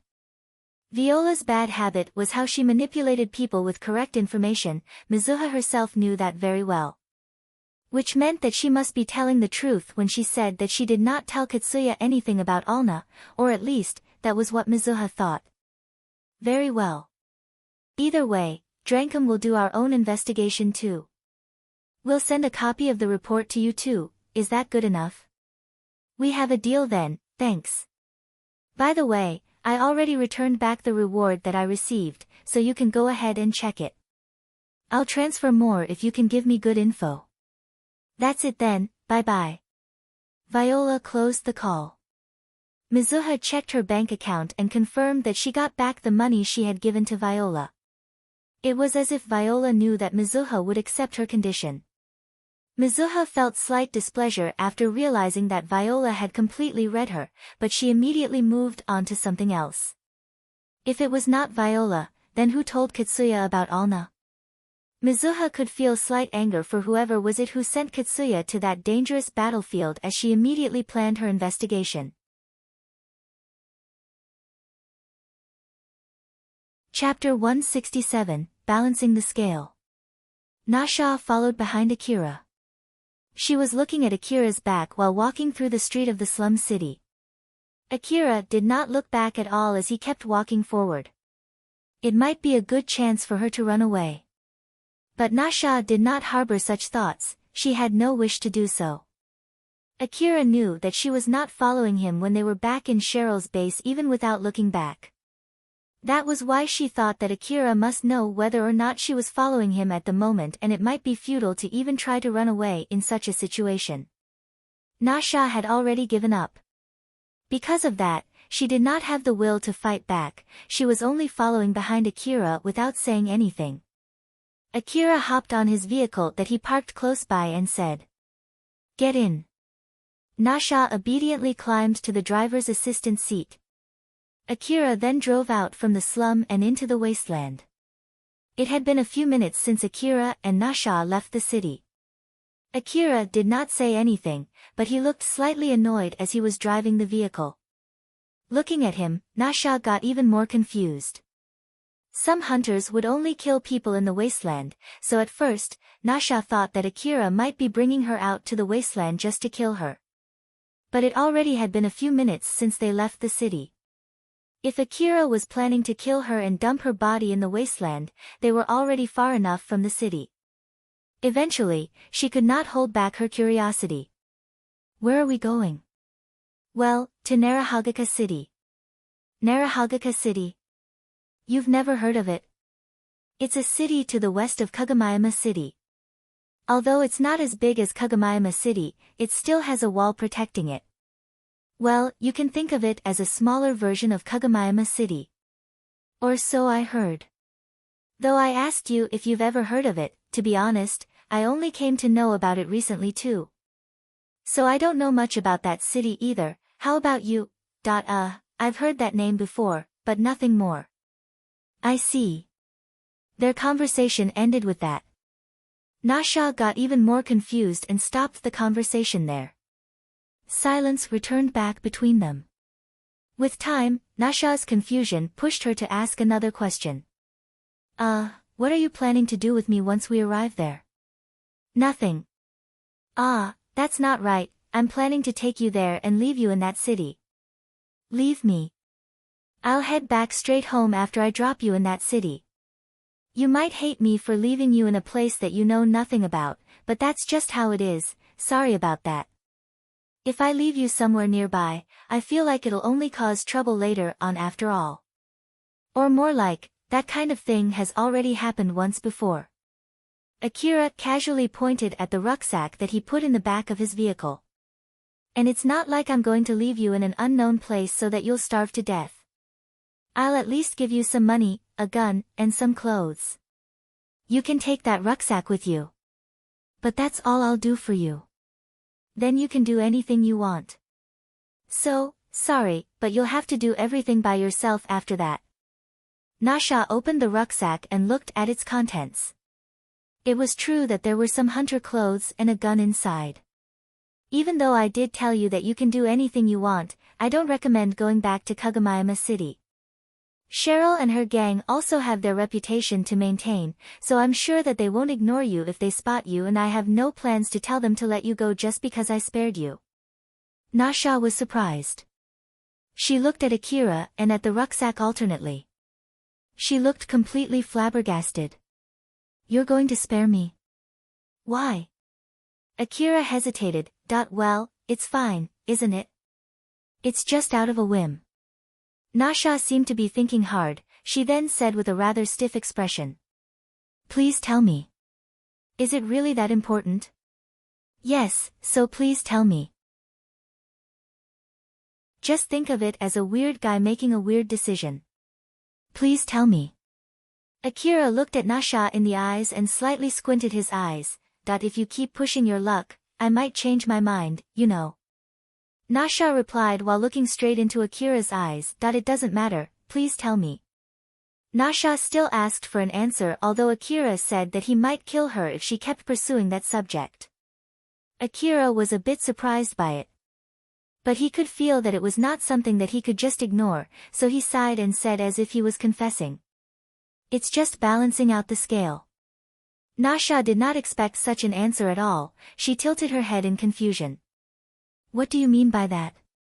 I killed your best friend. So to balance that out, I'll spare your life. Nasha froze. She then said with a shaking voice. You killed Alna. Yeah, I did. Nasha felt a storm of emotion struck her. Her best friend was killed, and the person who killed her best friend was pitying her right now. It stirred her emotion even more.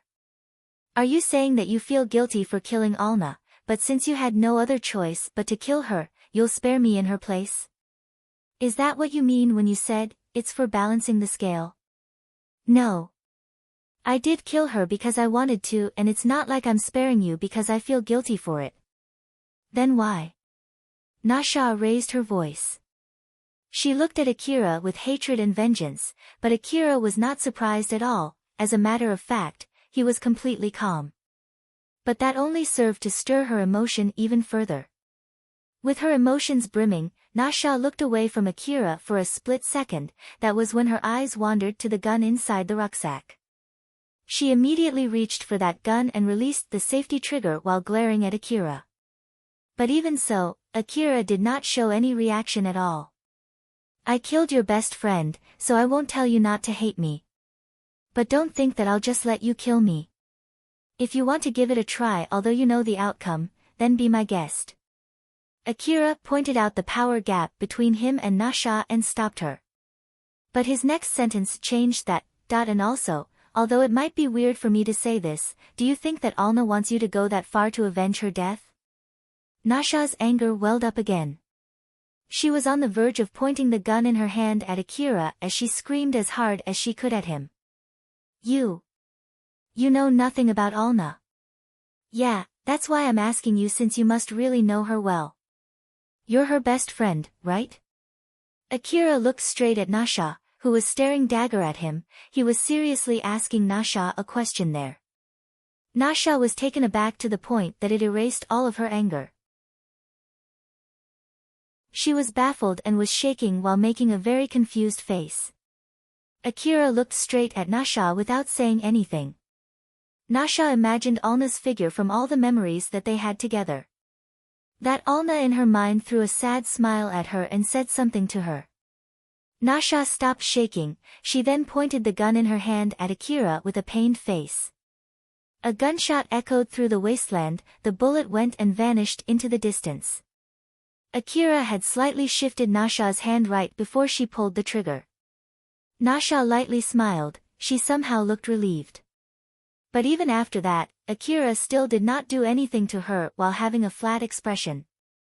The smile vanished from Nasha's face.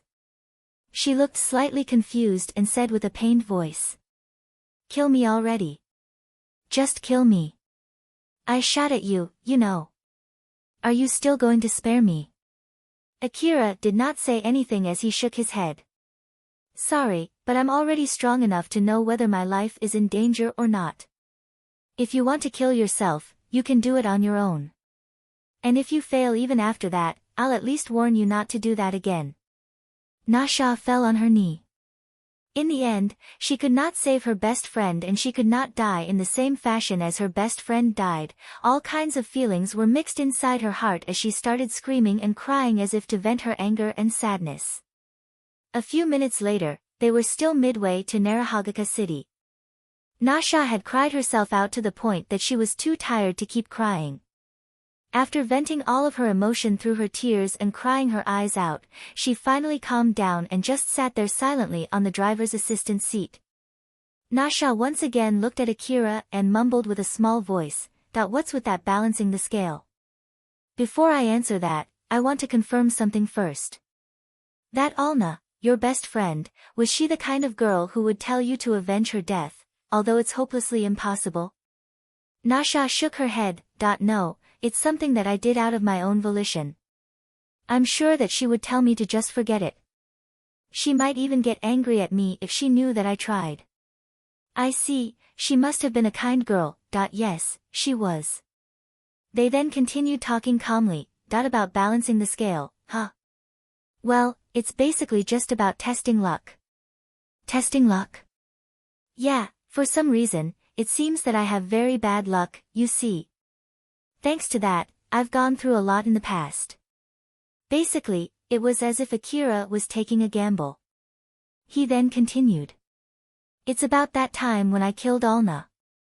There was someone really strong protecting her and he is also a kind person. Although he has no debt nor has been offered a reward for it, he gave his best to protect Alna. Since he even went that far, he and the girl he was protecting might as well be good people, but even so, I still killed Alna. If I kill a good person, it feels like it'll bring some bad karma on me later. That might be the reason why I have very bad luck. As a matter of fact, I did encounter something really troublesome right after I killed her. I would have been able to evade it if I had given up on killing her. So, well, I guess I just reaped what I sowed there. Nasha was really happy to hear that someone did that much to protect her best friend. But at the same time, it also made her feel sad knowing that Alna had done something so that someone would still want to kill her despite having someone like Kitsuya protecting her. Then why didn't you spare her just like how you did to me? Akira felt that Nasha was not blaming him, she simply just wanted to know, so he answered her question honestly. I couldn't, it's a matter of my personality. Even if you ask me why I couldn't do that, I don't think I can come up with anything that might convince you that I see. It doesn't matter how strong they are, people will die when they get unlucky. That's what I believe. The reason why I'm sparing you is simply because I think it might improve my bad luck, even if it's only by a bit. So basically, I am doing this for my own sake. Although I said it's for balancing the scale, I don't think this is anywhere near enough to accomplish it. But it's still better than nothing. That's all the reason I have. I don't do this because of any other profound reasons or anything. It was an absurd reasoning. It might be true that Alna was killed because she was unlucky and Nasha was spared because she was lucky, but Nasha still felt something did not feel right. Was there really no other way for Alna? Was killing her the only choice you had? As I said, it's a matter of my personality, so it's not like I can do anything about it. No, that isn't what I meant. I mean like, if something else, no matter how small it is, if there was anything that could have been done to save her life, let's see then. Akira tried to think of all kinds of scenarios where Alna might have been saved. If only Alna did not aim for Akira that day, or Akira did not lower his guard, or Alna was not able to steal Akira's wallet, or if Alna did not meet Katsuya, or Katsuya did not protect her that time, or if Katsuya did not push Akira back and triggered the domino effect which led to Alna's death, if that failure did not spread out as a rumor that discredited Akira, if only that rumor did not cause the robbers to attack Cheryl's base, or that Alna did not get kidnapped by Izan family, or if Katsuya came sooner to save Alna. Akira put out all the scenarios where Alna might be saved. After listening to everything, Nasha had a sad smile as she said. So, even with all of those possible scenarios, Alna still got killed, huh? That would mean she's really unlucky. Do you know that Alna is a really good pickpocket? No. She's really talented in stealing wallets. Because of that, all kinds of people tried to get their hands on her to make her steal for them. Alna was having it hard too. But, there's nothing commendable about stealing others' money, right? She might have gotten that bad luck because of all the bad things that she had done up until now. If only I had stopped her sooner, she might have got luckier, and she wouldn't need to die. Nasha felt so frustrated by her inability to help, although she had already cried her eyes out, she started to tear up again. Akira did not say if that was true or not, he just kept quiet. Akira and Nasha reached Narahagaka City right around evening. He dropped Nasha in front of the hunter office near the city wall. Nasha had already changed to the clothes that Akira gave her. It was rather shabby-looking hunter clothing. It was a suitable cloth for someone who would visit that hunter office. It was rather good clothing for someone from the slum. Compared to her previous clothes, people would ridicule her less with that attire. So then, well, it might be weird to hear this from me, but be well. Yes, Akira-san. You too. After they exchanged a rather formal-sounding goodbyes, Nasha looked at Akira with a serious face and said, I think I hate you. You killed Alna, I might carry this grudge until I die.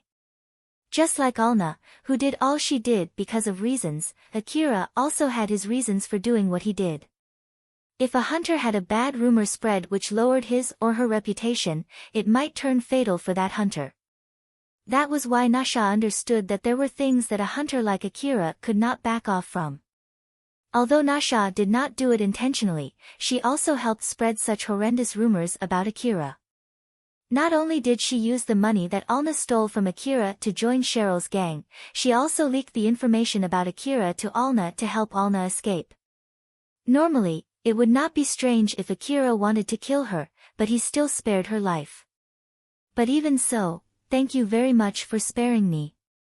Nasha did shoot Akira, cried her eyes out, and talked all kinds of things with him. One good thing about it was that she was able to move on from her best friend's death. Although it was not like all of her grudges were gone, at least it was enough to help her to stand back on her feet. She bowed deeply at Akira as thanks. Akira did not expect to be thanked, so he was really surprised. After that, he looked slightly sad as he smiled and said to Nasha, "You're also a nice person, huh? Is that so? I did try to shoot you, you know. Even nice people sometimes have to do extreme things too. But even so, that's not enough as a reason to let someone steal my wallet or kill me. That's all there's to it. Is that the reason why you killed Alna? Yes, half of it. Then what's the other half? The other half is that I didn't have the leeway to spare her life because of my personality, how cowardly I am, and how weak I am. If only I had been strong enough, well, I might have let it slide with a kick. By then, Akira was about to leave, but Nasha suddenly stopped him. Before you go, can I ask you to convey a message for Cheryl-san? I'm really sorry for betraying her trust. After all, I don't think I'll ever meet her again. Alright, I'll let her know. Thank you very much. Nasha saw Akira off until he completely vanished from her views. After that, she started walking away firmly. Cheryl was in her private room when a call reached her. I see, so you left Nasha in Narahagaka City, huh? Yeah, sorry for doing that without consulting with you first. I'm sure we could have found a better alternative if I did. So, sorry about that. Please don't be. If Akira is okay with it, then I have no complaint about it either. So please don't worry about it. Cheryl was not lying when she said that. She was relieved. She was actually waiting nervously until Akira called her. She had no idea what kind of deal Akira made with Nasha, but judging from the call, it seemed that they were able to find a peaceful solution. It even sounded as if Akira had a good impression of Nasha. Judging from there, it did not seem that Cheryl and her gang were in any danger at all. Cheryl was thankful to Nasha for that. And there's a message from Nasha. She's sorry for betraying your trust. So there, I already told you. Though it might be weird for me to say this, there's no need to hold a grudge against her any longer, okay? Yes, if you said so, then I have no problem with it. Cheryl replied back firmly. Akira was a little bit weirded out by that. Alright then. Well, you can do whatever you want to handle the rest after this. If it might cause trouble in the gang, you can just say that I killed Nasha and dumped her body in the wasteland. I don't know anything about that kind of thing, so that part would be fully up to you. If anything comes up, just give me a call, and also, I'll visit the base again sometime soon. Later then. I'll be waiting for you. Can I ask one thing? How did you know that Nasha is Alna's close friend? Not too long before you gave me that call, Viola called me first and told me all kinds of things. Cheryl gasped. Akira could clearly hear that. He smiled bitterly on the other side of the call and said, She even told me to rethink how to deal with your gang if you tried to hide this matter from me even after all I had said. But it seems that I don't need to worry about that, huh? Oh, of course. Right, later then. Akira ended the call. Cheryl was about to scream, but she was barely able to hold herself back. During the last incident, Cheryl had seen so many instances where Akira showed how ruthless and merciless he could be, how he always shot first and asked questions later. But after he spared Nasha, Cheryl could see a glimpse of Akira's kindness, and she was really happy about it. Cheryl was so happy up until the point where Viola's name came up. It all made sense now how calm Akira was when she told him about Nasha during that call. Akira already knew everything even before she had called him. And since she did contact him about that afterwards, Akira did not have any reason to be angry now. That was dangerous. Is that what Viola meant when she said about taking the initiative? But didn't she say that she won't say anything to Akira if I choose to tell him myself? Good grief, just how evil is that woman? Cheryl took a deep breath to calm herself down. She then summoned Ario and Alicia, and she decided to tell Alicia and Ario about Nasha. After all, they looked really worried, so Cheryl thought it might be a good idea to let them know and to make them not overly scared of Akira. She also told herself to make sure that Ario and Alicia knew how bad Viola was. Akira was still on the way back to Kagomayama City. The sun had already set and the city was still far away. Since he was using a rental vehicle, he took a big detour evading areas with a good chance of encountering monsters. After he called Cheryl, Akira noticed Alpha was staring at him. What? I thought I've been together with you for quite a long time now, but your way of thinking is still a big mystery to me. Are you sure you're okay with that? Is there anything bad with sparing her? Well, it's true that she might change her mind later and decide to kill me. But when that happens, I can just kill her. To be more precise, Akira wanted to know if he was still that weak to the point that he should have killed Nasha instead of sparing her, and although he did it mostly unconsciously, he did think that it should be alright since Nasha was a nice person. That's not what I meant. You let Viola live and even took Nasha all the way to Narahagaka City, so you could have spared Alna too, no? That way you would not have needed to fight that black-powered suit and get into all of those troubles, right? So I'm just wondering how you made all of these decisions. Akira smiled bitterly, he also looked slightly annoyed. Sorry about that. I didn't think that it would cause this much trouble. Though it's already too late, now I can understand why Elena-san and Sarah-san warned me. No, that's not right, I don't think even Elena-san and Sarah-san knew that it would cause this much trouble. To Akira, Alna was the evidence of his weakness. He feared that he would return back to the slum if he kept making the same failure.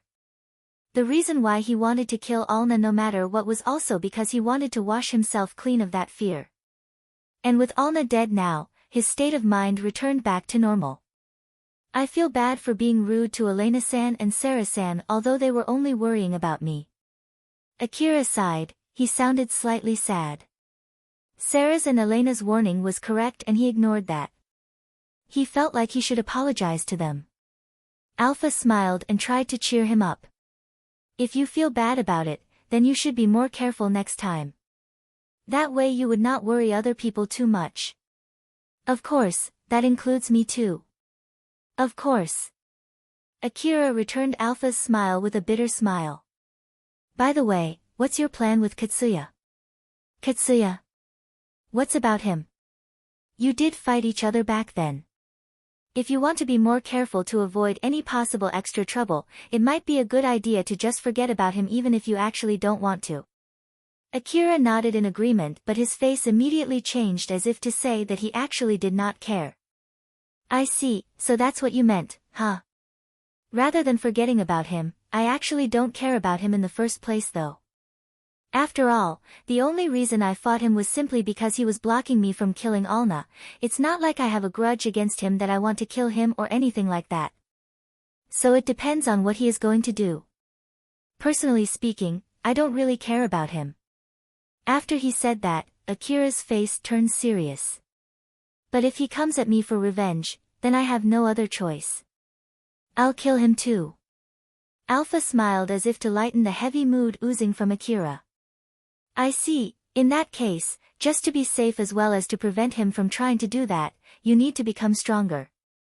If you are strong enough, I'm sure he won't even try to come at you. So let's get better equipments for the sake of that. Akira lightly smiled, the heavy mood that was oozing from him right until now had completely vanished. I already spent 400 million orum for my equipments and it's still not enough, huh? At least, one thing for sure, it's not enough to accomplish my request. I still need you to work hard for that one too. Roger that, it seems that I still have a long way to go. Akira lightly smiled as he kept on driving through the dark night. He had become strong enough to get out from the slum and traverse the wasteland. But that was still not enough, Akira could not even imagine just how strong he needed to be. Yanagisawa was staring at an empty space. There was no one there, but from Yanagisawa's point of view, he could see many faces of hunters through the augmented reality display that he was using. Yanagisawa focused on one person. When he did that, detailed information of that hunter came up in the information terminal on his hand. Are you the one? Yanagisawa mumbled so as he thought of all the factors that supported his guess, he then considered all the factors that denied it. After doing all the calculations and summing up the result, he then said, that would be a no. The information about that hunter vanished and was replaced with the information of another hunter. Is it you then? He did just like last time and concluded. That would also be a no.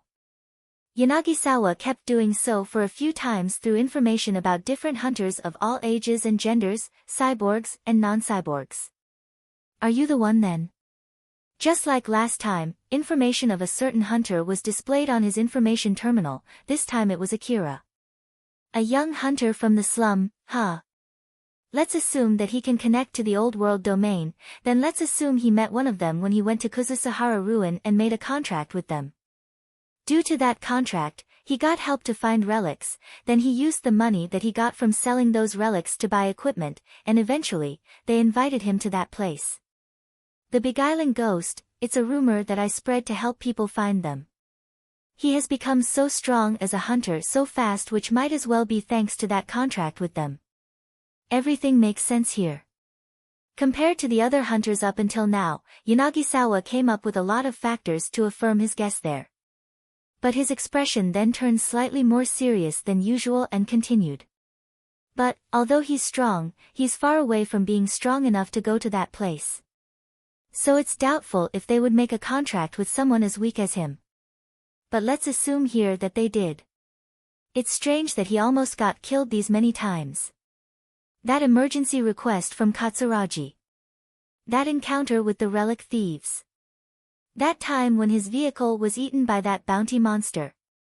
Then that battle in Saranthal building, as well as the battle that happened yesterday. It won't be strange for him to get killed on any of those occasions. If he's in contract with them, they would have done something to make sure that the people that they're in contract with would stay alive by keeping them from getting in those dangerous situations. So he wouldn't meet this many dangerous occasions. In conclusion, he doesn't seem to be the one. If I have to say, it's more like he's one of those gifted people who then got his talent bloom when he's still young, then got lucky enough to find old world relics and reach success as a hunter. It's a rare case, but not impossible. Yanagisawa listed all the factors that denied his guess and finally made his conclusion. Then that would be a no too, I guess? Yanagisawa thought that he still needed more materials to decide. So for now, he kept Akira's name on the candidate list. The list had already been filled with so many names. Yanagisawa then moved on to the next hunter. Are you the one then? Yanagisawa looked closely at the information displayed in front of him. It was about Kitsuya. A hunter from Drankum. The gang has always been thinking of him highly, but lately, his performance has been increasing significantly. In the past, his name had even come up in the reports to the city management, but now some of the people in the city management even recognize his strength. Judging from the numbers, it can even be said that it's as if he's a completely different person. If he's someone who can connect to the old world domain and get in a contract with them, that would explain the sudden increase in his performance. After listing all the factors that approved his guess, just like before, Yanagisawa started listing all the factors that denied his guess. But he only got this strong after that battle in Mihazono Ruin. No, is it when he was fighting in that battle near the Saranthal building? Either way, it's not when he was in Kuzusahara Ruin. None of them should be in Mihazono Ruin. Or at least, there's no past record of finding them in ruins other than Kuzusahara Ruin. Although putting my trust on the record without much evidence is a bad thing, I cannot just ignore it either. Moreover, he's still far from being strong enough to go to that place. If I have to say, it sounds more like something happened in that battle near the Saranthal building that triggered his growth. It's not a rare thing for hunters to be pulled out of their slumps because of some kind of trigger. When Yanagisawa was about to make his decision, something piqued his interest. Saranthal building, huh? And this date. I was there too when he came to the Saranthal building. But at that time, my appointment reservation was deleted. They usually only stay in Kuzusahara Ruin though, so did they come to the Saranthal building temporarily to erase my appointment reservation? If that's the case, then this boy might. No, wait, it's not right to force my guess like this. If I force it here, it'll affect all my decisions later. In the first place, it's all under the assumption that he can connect to the old world. It's just an assumption, it's okay to use it for checking all the possibilities, but it's wrong to put my bet on an assumption. When Yanagisawa was about to continue, he received a call from someone. He stopped there, checked the call, and frowned when he found that it was not from someone that he could just ignore. So he took a deep breath and smiled just like usual before accepting the call. It's still Nergo, right? Or have you changed your name again? I've given my name for the great cause, so it's not something that I can do lightly numerous times. I see. So, you're still Nergo right now, huh? What is it then? Yanagisawa sounded pretty casual, but in contrast to that, Nergo replied back with a rather serious tone. Do you know anything about a young hunter in Drankum by the name of Katsuya? Yanagisawa glanced at Katsuya's information and faked ignorance. Katsuya. It's that guy, right? That young hunter from Drankum who has been doing pretty well lately, right? I heard that he even caused Drankum to break into factions. It's that one, right? Yeah. There's something that I need to confirm about Katsuya to my other brothers. Or more like, I need their permission. Permission? For what? I want to secure him. Yanagisawa was surprised, he did not expect that from Nergo at all. But he replied with a light joke. Well, of course, I'll help you out, but I'm still a part of the city management staff, you see. If you ask me if it's okay to kidnap one of our hunters, I have no other choice but to say no. Or more like, in the first place, why would you bring that up to me? We want to maintain a good relationship with you. What do you mean? There's a possibility that Katsuya might be someone that we're looking for. I know you're looking for one too, right? Someone who could connect to the old world domain from the Kuzusuhara ruin. Yanagisawa's smile vanished. Nergo did not notice it at all as he casually stated. Katsuya can connect to the old world domain, Yanagisawa's smile returned back. But this time, it was not a fake smile, he was really jovial after hearing that statement.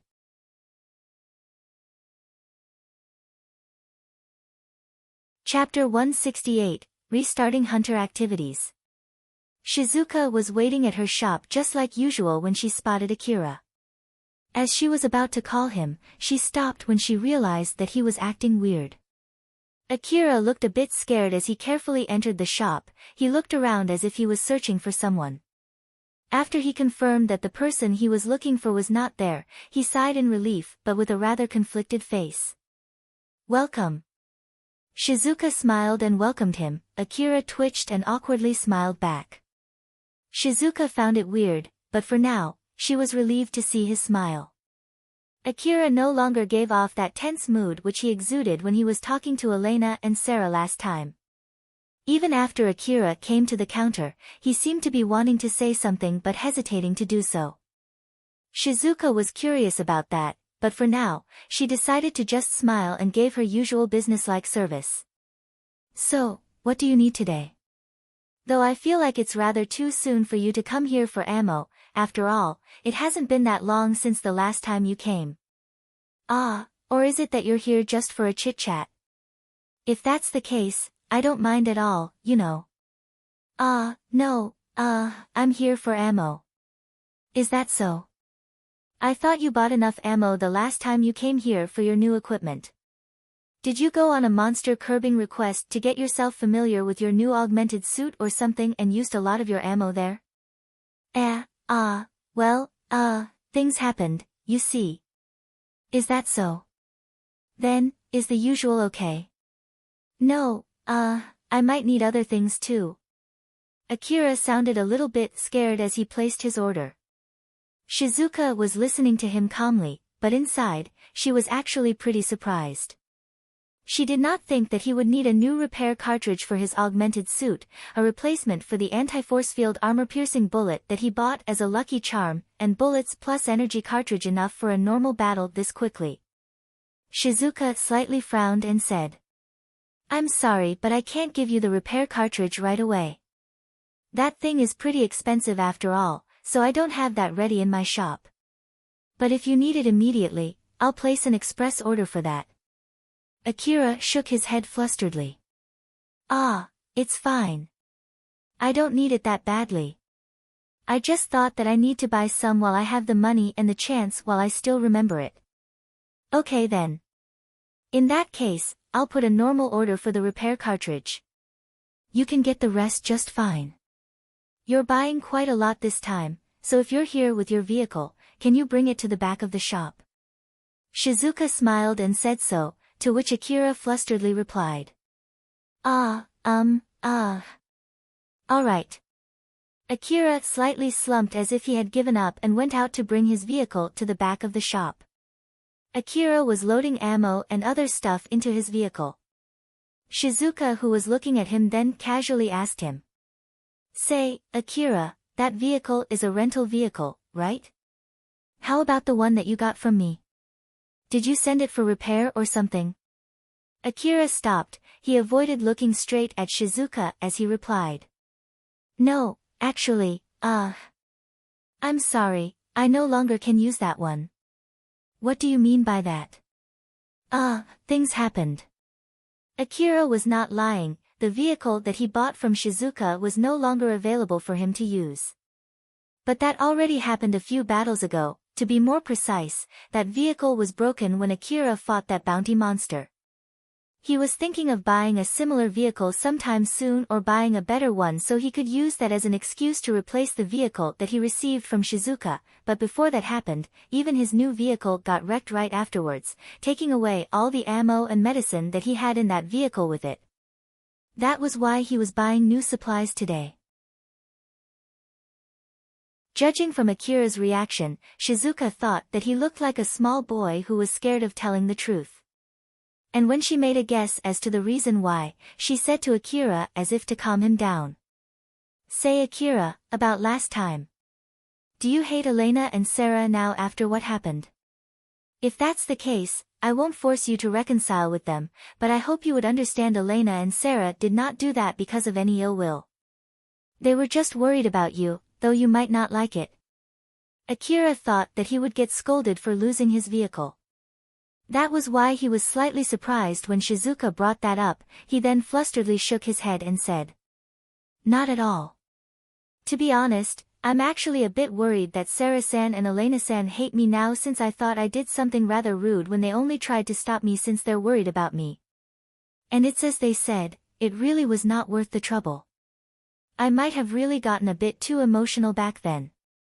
I know I can be a bit stubborn sometimes, though it may be too late to say that now. Akira looked a bit down and seemed to feel bad for what he did. Shizuka, who saw that, smiled at him to cheer him up. I don't know what happened for you to lose your vehicle, but I'm glad that you're fine. Are you injured? Not at all, I'm all right. Then that's all that matters. Make sure to take care of your body. I'll at least tell Elena and Sarah that you're not that bothered by last time too. You did look a bit scared coming in after all, so I bet you feel awkward coming to my shop now. Shizuka smiled bitterly as she said so. Akira replied back also with a bitter smile. I'm sorry and thank you. Don't mention it, I'll make sure to let them know. Don't worry, it's not like they are angry at you. So it'll be fine. Akira looked obviously relieved there. Seeing that, Shizuka happily smiled and said. But still, I'm really glad that your friendship with Elena and Sarah didn't break up.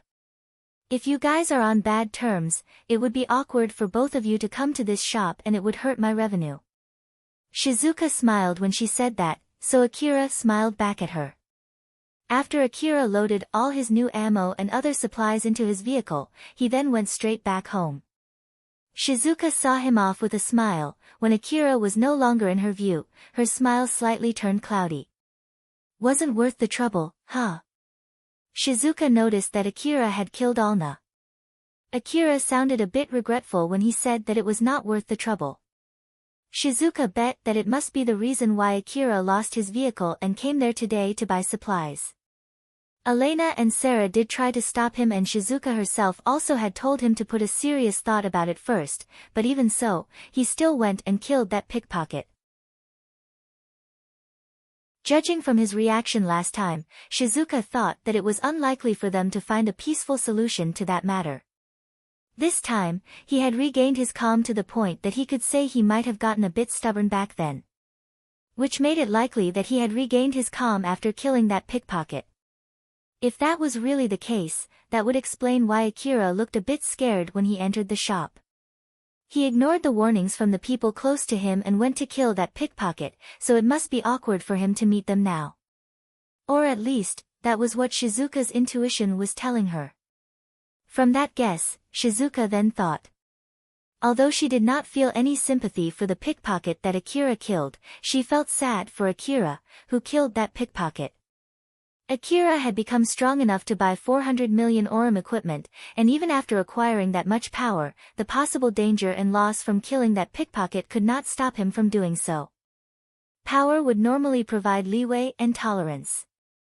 But the power that Akira had gained was not enough to provide him with enough leeway and tolerance to let matters with pickpocket go.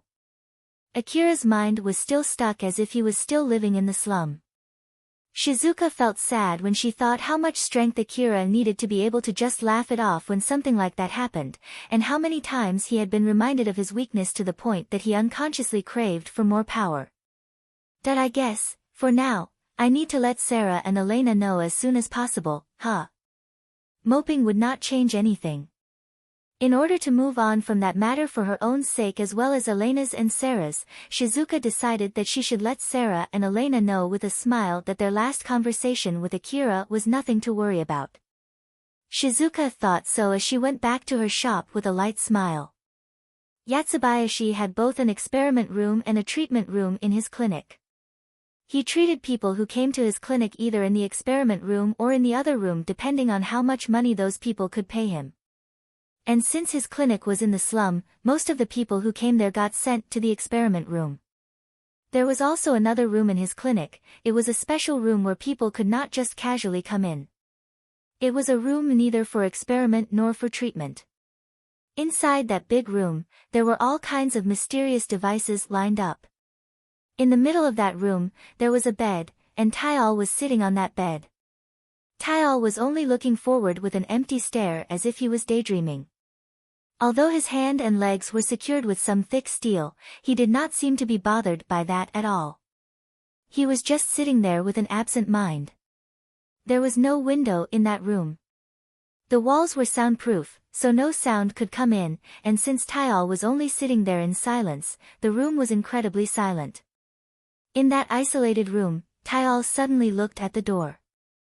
That was when the door opened and Yatsubayashi came in. I'm here with your food. When Yatsubayashi came inside that room with the food, Tayal had already returned back to looking forward with an empty look.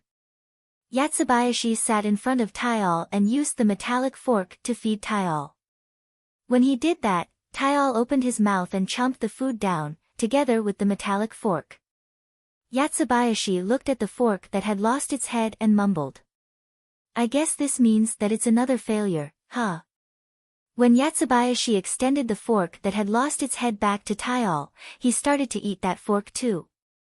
After that, he also ate the food that Yatsubayashi brought in as well as the metallic plate that he had used to carry that food. Yatsubayashi carefully held the plate so as not to get his hand eaten too and quickly pulled his hand back when Tayal finished the plate too. Once he was done eating, Tayal stared at Yatsubayashi. Though he was properly looking at Yatsubayashi, there was no emotion in his gaze, it was as if he was simply looking at something near him. Even when Yatsubayashi wiped Tayal's mouth, Tayal showed no reaction at all. Yatsubayashi frowned and looked rather disappointed.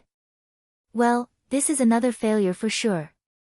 I was sure that it would be a success though.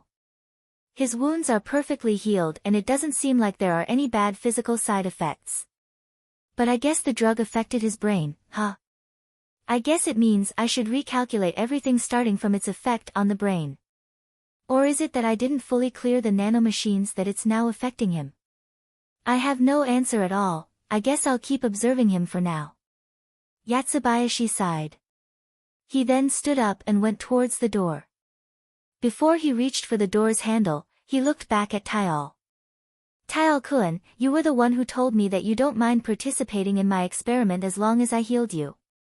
I did my best there, so don't blame me, okay? See you tomorrow then. Yatsubayashi only said so and left the room with a smile. The patient beds in his clinic were filled with patients after all the ruckus yesterday. He could not just ignore them for the sake of collecting money for his own experiment, so he was busy that day. Because of that, he could not spend his time observing Tayal. Tayal was once again left alone inside the room. The room had returned to the previous silence. Tayal once again was only looking forward with an empty gaze without saying anything. He suddenly looked at the cuffs on his hands, opened his mouth wide, and bit off those cuffs. Tomjima was ripping his hairs out, of course figuratively, in his office in the lower district. That was when Colbert came in. Tomjima immediately looked at him and said, "How was it?" Colbert looked at Tomejima's desperate face and lightly shook his head. "I did some investigation, but nothing comes out.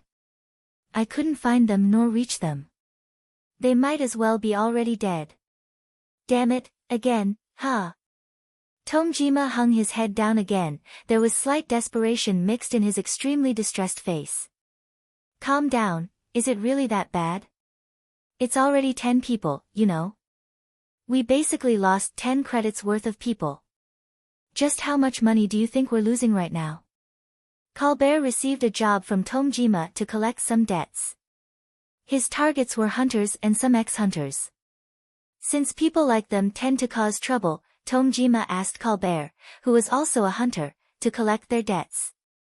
But those people went missing now. Although to be more precise, Tomjima and Colbert had a good guess of where they went to. They most probably got killed in that battle between the Izant family and Horias the other day. Their bodies might as well be mixed in one of those countless dead bodies scattered in Izant family's base. Colbert lightly summed all the debts that those people had and frowned. "Their debts don't even reach 1 billion though. You don't usually take in this kind of credits, you know. I really need money right now, no matter how small it is." I don't remember your company was in such a bad situation though." Tomejima's face twitched. "That I placed some bet in that battle, you know." "Well, that's rather unfortunate then." Colbert understood the reason why Tomjima looked pretty down as he smiled wryly at him. Izant family and Horias squeezed a lot of money from the businesses under their leadership to fuel their fight. They also took a big loan from credit companies like Tomejima's company, promising that they would return that money with interest once they won their fight. They also promised other benefits once they took full control of the lower district after crushing the other side. That was how they half-threatened those companies to lend them money. Indeed, it would bring those companies a lot of money if either Izant family or Horias won the conflict between them. But with both sides almost equally strong, it was hard to predict which one would win. Not to mention, if they did not lend their money to the group that would win later, it would cause those companies a lot of trouble down the road, so they had no other choice but to place their bets in one of them. That was the kind of betting that they were doing. Because of that, some of the companies refused to place their bet. They chose to lend a small amount of money to both sides. Although they would lose some of their money when the fight ended, they could at least keep a good relationship with whichever side won that fight. Many companies took this approach, and Tomjima was one of them. Some of the people who decided to put their money on both sides had some connections with Viola. They were told by Viola to keep lending money to both sides to make sure that the conflict would turn into a large-scale battle. Thanks to that, both Horias and Izant family were able to put out a lot of powered suits during that battle. As Viola predicted, with that much money put in to fuel that battle, it indeed turned into a large-scale battle. Because of that, both gangs sustained heavy losses to the point that they might as well be already over. So, those who put their money on both sides lost a lot of money from that result. It could be said that they were also victims of Viola's doing. Colbert lightly cheered Tomjima up. All right, it would also cause me trouble if your company goes bankrupt. I'll go and look for them again. But don't expect too much, okay? If we're lucky, we might at least find their dead bodies. Yeah, I'll be counting on you. And also, take anything that you can. Just to let you know though, it won't be free, alright? It depends on your result. Tomjima still had his head down as he lightly waved at Colbert. Colbert smiled wryly and left the room. Cheryl was sitting in one of the rooms in her gang. Viola was sitting in front of her. Although she was smiling, Cheryl looked slightly annoyed since she had no good impression of the person in front of her. Viola was slightly amused by it as she just smiled back and ignored it. "It's good to know that you're doing well, so how's your wound?" "I already got it treated, so it's no problem at all." "I see. Well then, we'll be in your care from now on." "Likewise, I'll also be in your care, boss." Just like she had promised Akira, Viola came there to help out Cheryl's gang. Although she was basically taking command of the gang, she decided to work under Cheryl. That was why she called Cheryl boss. Although it was only on the surface, with this, Cheryl had both Akira, who was a dangerous and volatile person, and Viola, who was a very bad person, under her thumb. Such a rumor had already spread around, which caused all the gangs around Cheryl's gang to focus on her gang. But of course, Viola was the one who spread that rumor. Cheryl looked at Viola with a stern gaze. "Let me warn you here though, Akira asked me to keep my eyes on you. He even told me that I'm allowed to kill you if I want to. And even if it's impossible for me, he told me to give him a reason to kill you and he would do it himself. So make sure not to try anything funny." Cheryl stated clearly that she could easily decide Viola's life or death. She also did that for the sake of venting her anger at Viola. If Viola looked a bit flustered after that, it would help Cheryl feel better. But that did not happen. "You can just drop the honorific. We're going to work together for a long time after all, so just forget the honorifics." Viola smiled casually and said so. She then pushed a book-like object towards Cheryl. "What is this?" "My job is to help this gang. So this is where I start. It's a list of your current resources and debts." Cheryl confusedly took the book and started reading it. "I could have sent you the data that you can read with an information terminal, but I thought that you might get a better grasp of it if it's given in the form of papers like this. And don't worry, I'll also send you the data later." As Cheryl started to read and understand the contents of that book, her face started turning pale. "You might think that's pretty bad, but that's already based on a pretty naive calculation, you know? After all, there's no interest and no deadline to pay it back. If you show it to one of those credit companies out there, I'm sure they'll laugh at you." The book contained a detailed list of reward money that Cheryl's gang should pay Akira for supporting her gang, guarding her shop, training Ario and the other children, saving Cheryl, and there were still a lot more favors that the gang had received from Akira. It showed how much Cheryl's gang owed Akira in simple terms of money. If they were to interpret it in a bad way, it could be said that the gang was in deep debt to Akira. I know that people used to say there's nothing more expensive than free stuff, but unfortunately, a lot of people out there misunderstand how much they owe other people because of that. So I translated that to money to remind you how much you owe Akira. I'm sure there are a lot of people in the gang who don't fully understand this, but of course, that's not the case for you, right? I'm talking about other children here. Cheryl did her best to show a calm face as she mumbled the total number with a slightly trembling voice. 3,800,000,000 orum, huh? The biggest debt came from when Akira rescued Cheryl the other day. It cost Cheryl 1 billion orum. Cheryl did not have enough information there to decide whether that number was properly calculated or not. If you have any doubt, you can go ahead and tell me. I'll immediately clarify it. Viola smiled casually. In contrast to that, Cheryl was barely able to smile back while glaring at her. Even if she found some records not properly calculated, telling Viola to lower the number also meant placing less value on Akira. Cheryl could not afford to do that, and she understood well that Viola also knew the same when she provoked her. By the way, I've sent that data to Akira. I'll also send the new data to him if we want to make any revision, so don't worry about that. Cheryl looked surprised for a split second. But her welling up anger caused her face to stiffen. Her hand clasped into a fist as she gritted her teeth.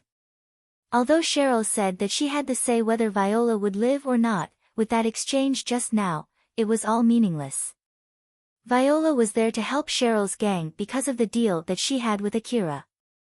Her job there was to help Akira get more benefits from all the investments that he put on Cheryl's gang. So basically, in order for Cheryl to be able to kill Viola, she had to come up with a reason that exceeded the profit that Viola was giving Akira. If she asked Akira to kill Viola, it could even be interpreted as asking him to just throw away 3.8 billion orum down the drain. Cheryl did not want to even imagine how Akira would react if she said that. Cheryl smiled coldly. She could not hide her anger, so her expression was calm and cold. I see. Cheryl noticed the change in herself due to her anger. Her anger that was blazing as if it was about to explode was replaced with extremely cold rage. She then politely bowed to Viola. I know I'm lacking in a lot of aspects in terms of managing a gang. But I'll give my best, I'll be in your care. Cheryl smiled coldly there. She made her resolve that she would learn everything so that she would no longer need Viola. Of course, let's both give our best together from here and on. Viola smiled ominously. It was as if she was saying that Cheryl would not be able to do that, and that was conveyed just fine to Cheryl. Cheryl and Viola continued talking in that room. Not too far from that room, Carol was talking with the other children while waiting for Viola. Carol had the beauty that would attract people, a figure that pronounced her beauty even more, and an augmented suit that was obviously designed to attract the member of the opposite sex. With all of these three factors together, she was attracting a lot of attention in the gang. Carol smiled invitingly to the young boys there who were more or less of the same age as Akira and confirmed that Akira indeed was a special case. She was collecting information about Akira there and noticed that most of the young boys would focus on the cleavage visible from the big opening of her augmented suit. She then thought that it would have been great if Akira was that simple too. Since Carol had a beauty that could only be found in mature women, no other girls in the gang could match her. Thanks to that, it really attracted the attention of the boys inside the gang. Even Ario could not fight back the gravity of Carol's rack forever as his gaze wandered to Carol's chest, but the moment he noticed that Alicia was looking at him, he could not help but to get flustered as he tried his best to apologize to Alicia. Carol was using the boys in Cheryl's gang to confirm her seducing ability. She then noticed Colbert coming into the room where she was.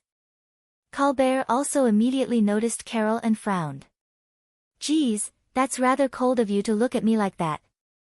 You don't even know about your bad reputation, huh? Bad reputation? Just so you know, a lot of my customers give me a good review, alright? I know that you often get along with that Viola and that in itself is enough to be bad news. I won't say anything bad to you or anything. But just to warn you, you should refrain from messing with this gang. It'll only win you a straight ticket to the afterlife, you know. Oh my, I won't do something like that, right? Between Colbert's warning and Carol's seduction, most of the boys there took Carol's side. Carol smiled and Colbert sighed in exasperation. So then, Colbert, why are you here? I have a small request to ask of Cheryl's gang. Well, basically it has something to do with Viola. Colbert knew that Akira was behind Cheryl's gang. Although he did not want to get involved with Akira if it could be helped, he still came there to ask Cheryl's gang to do a job for him. It was simply because Viola told him to do so. Although Colbert was wary of Viola, he could not afford to just cut his ties with her. Carol understood that was just how bad her friend was as she smiled amusedly. Akira was riding his bike through the wasteland. He was heading to Kuzusuhara Ruin. He finally restarted his hunter activity after he finished all of his preparations. The bike was not a rental bike. Although Kuzusuhara Ruin was not an undiscovered ruin, it would be dangerous for him to go there with a rental bike since it would leave a record of his route in the rental bike. Akira bought that bike since Alpha suggested him to. It was a pretty big bike designed for hunters. It had 2 arms attached to its back that were connected to the bike's control device. Akira equipped those arms with his DVTS minigun and A4WM automatic grenade launcher. Its body armor was made of the same force field armor as his coat, and it was controlled by the bike's control device too. Just like usual, Alpha had full control of that control device. Akira happily rode his new bike while pacing it through the wasteland, but a question suddenly came up in his mind. Alpha, though it might be way too late for me to ask this, was it really important for me to spend that much money on this bike? Yup. So stop questioning it already, okay? There are many places in the inner part of Kuzusuhara ruin where you can't take your vehicle, you know. So it's better to go there by bike, although it's indeed a rather expensive bike for your current budget. Akira exhausted almost all of his money to buy that bike. He even had to use his emergency savings for that too. Thanks to that, forget his augmented suit repair cartridge, he might not even be able to pay his next month's rent. He did hesitate at first, but since Alpha said that it would be dangerous to go with his vehicle, he ended up buying that bike. The last time I had this little money was at that time when I went to look for relics to be able to pay for the next day's room rent, huh? I need to make sure to go back home with relics this time. It'll be alright, right? Akira glanced at Alpha, who was floating next to the running bike. She smiled confidently and said, "Of course, just leave it to me." Akira lightly smiled. At the moment, he had no other option but to trust that confident smile from Alpha. "Alright, well, I did say that I would trust you with that matter anyway." "Yup, that's right." Akira and Alpha lightly smiled at each other as Akira went straight to Kuzusuhara ruin.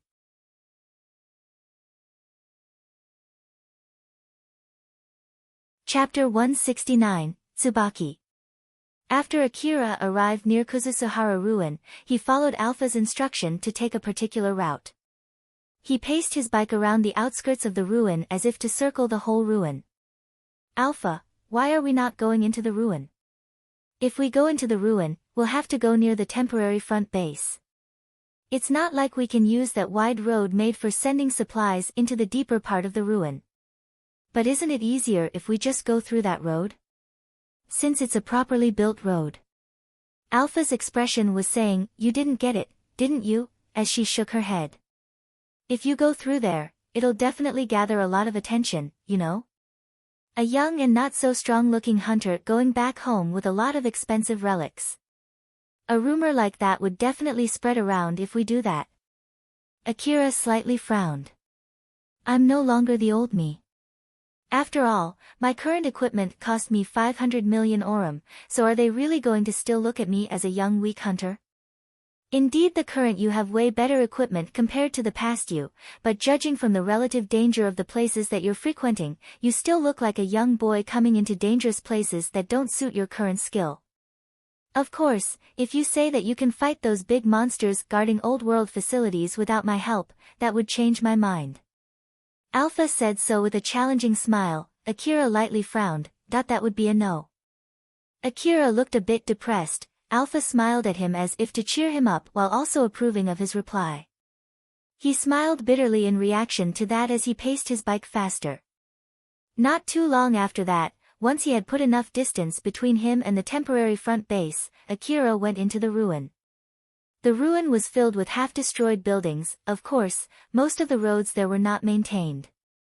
It was not rare to find some of them semi-blocked or even fully closed by rubbles. There were only limited roads that hunters could pass through, and that was if they were bringing vehicles designed for the harsh condition of the wasteland. Akira was able to navigate through those difficult roads relatively fast thanks to the expensive bike that he bought and Alpha's advanced calculation ability. Though its wheels bounced a few times against the hard rubble, its body was mostly undamaged.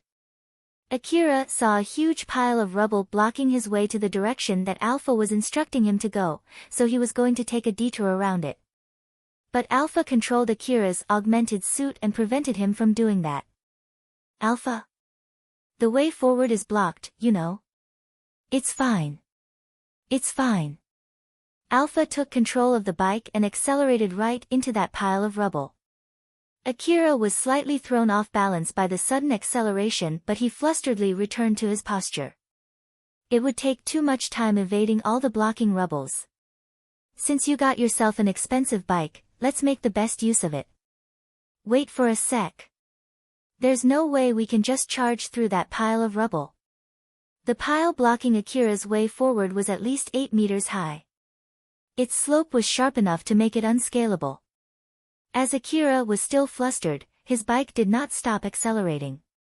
At this rate, if he kept going forward, he would collide right into the rubble, and with that speed, not only his bike, it might as well danger his life too. But Alpha ignored him and kept on accelerating the bike. Akira, who felt that his life was in danger, unconsciously used time compression. The scene in front of him slid past him at a slower pace, then suddenly, the direction of the sliding scenery in front of him changed. Alpha changed the direction of the bike. At the same time, she used small rubble on the ground to propel the bike to the sky and to the big building to its right. Akira was so surprised as he was lifted off the ground together with his bike. Alpha forcefully readjusted the bike's posture in the middle of the air. It then landed on the side of the big building without losing balance at all. Thanks to the bike's exceptional shock absorption device, its tires were able to land on the building's wall just fine. Alpha was still in control of the bike as she paced the bike across the building's wall. Akira was so surprised that he was barely able to do anything there. It went up until it was higher than the rubble blocking the way before it once again changed direction, went straight across the building wall while maintaining its height, and passed the rubble blocking his way before heading down to the ground. As Akira frowned seeing the ground coming closer and closer to his face, the bike bounced again and left the wall. It then readjusted its posture in midair again and landed its 2 wheels safely on the ground. Once again, thanks to its exceptional shock absorption system, it was able to land on the ground barely sending any shock to Akira's body. The bike then just went straight without slowing down. It took some time before Akira returned back to reality and looked at Alpha's confident smile. "Aren't you glad that you got yourself a bike instead of a vehicle? After all, it would be hard to get past that rubble with a vehicle. You have a point there." Akira smiled bitterly. All the complaints that he had in his mind were erased. After all, he did not have to take a detour around that pile of rubble and was already used to doing reckless things like that. And more than anything, he actually pretty much enjoyed that. "Want to try doing that yourself on our way back?" "Thanks for the offer, but no. If I do that myself, I feel like I would crash into the wall instead." "Well, that's kind of true. But it would be really convenient once you can do it yourself, you know? Should I train you to do that? If it's really something that I need to learn in order to finish that request of yours, then sure. Or is that there are places that I can't go to unless I learn that trick? That's a secret for now." I see." Akira felt a bit scared that Alpha did not say no. But since she offered to train him to do that, it meant that it was possible for him to learn that maneuver. And when he imagined himself doing that trick on his own, he could not help but get a bit excited. After that, Akira kept going deeper into the ruin following Alpha's instruction. He was able to go through small roads that would have been hard to go through with a vehicle thanks to his high-performance bike. Because he was able to force his way through rubbles that he would have usually gone around, he was able to arrive at the inner part of the ruin relatively quicker. Once Akira arrived in the inner part of the ruin, he stopped his bike and looked at the scenery. Once he scanned the area around him, he then made a serious face and said, "Alpha, this place. This is the inner part of Kuzusuhara ruin. Although it's not the deepest part yet, at least we're no longer in the outer part of the ruin." Akira could see the place where he had given up the first time he came to that ruin. The ground was properly paved, there was no crack at all. He could not find any crumbling buildings either.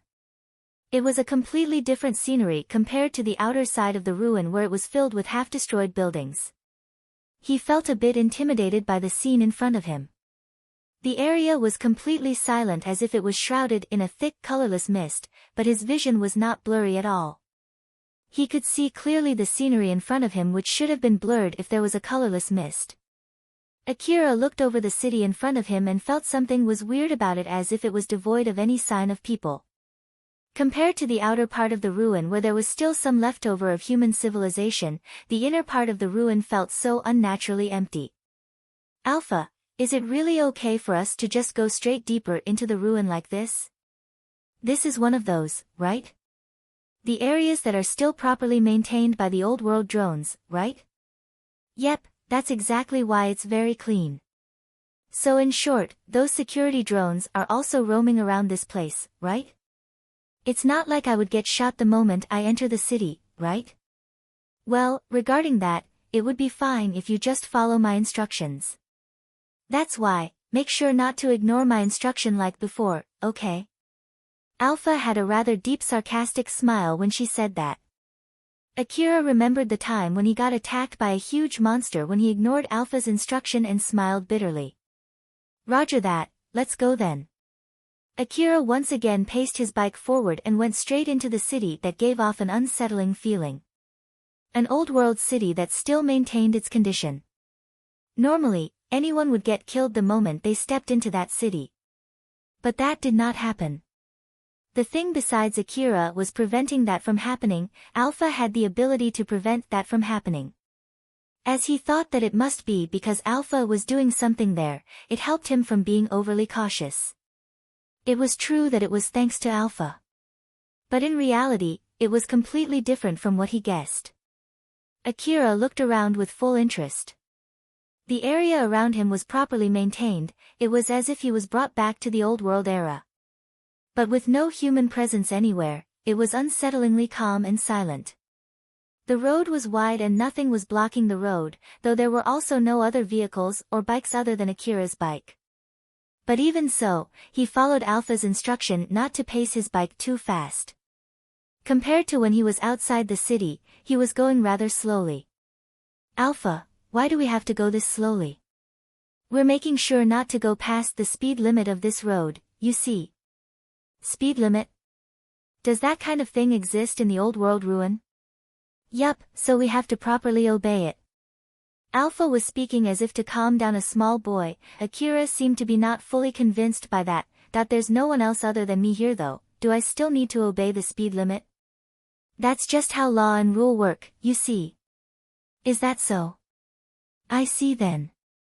Akira hummed. Seeing that, Alpha smiled bitterly at him and said, if you can't accept it no matter what, just simply keep in mind that the security drones will swarm you if you break the rule.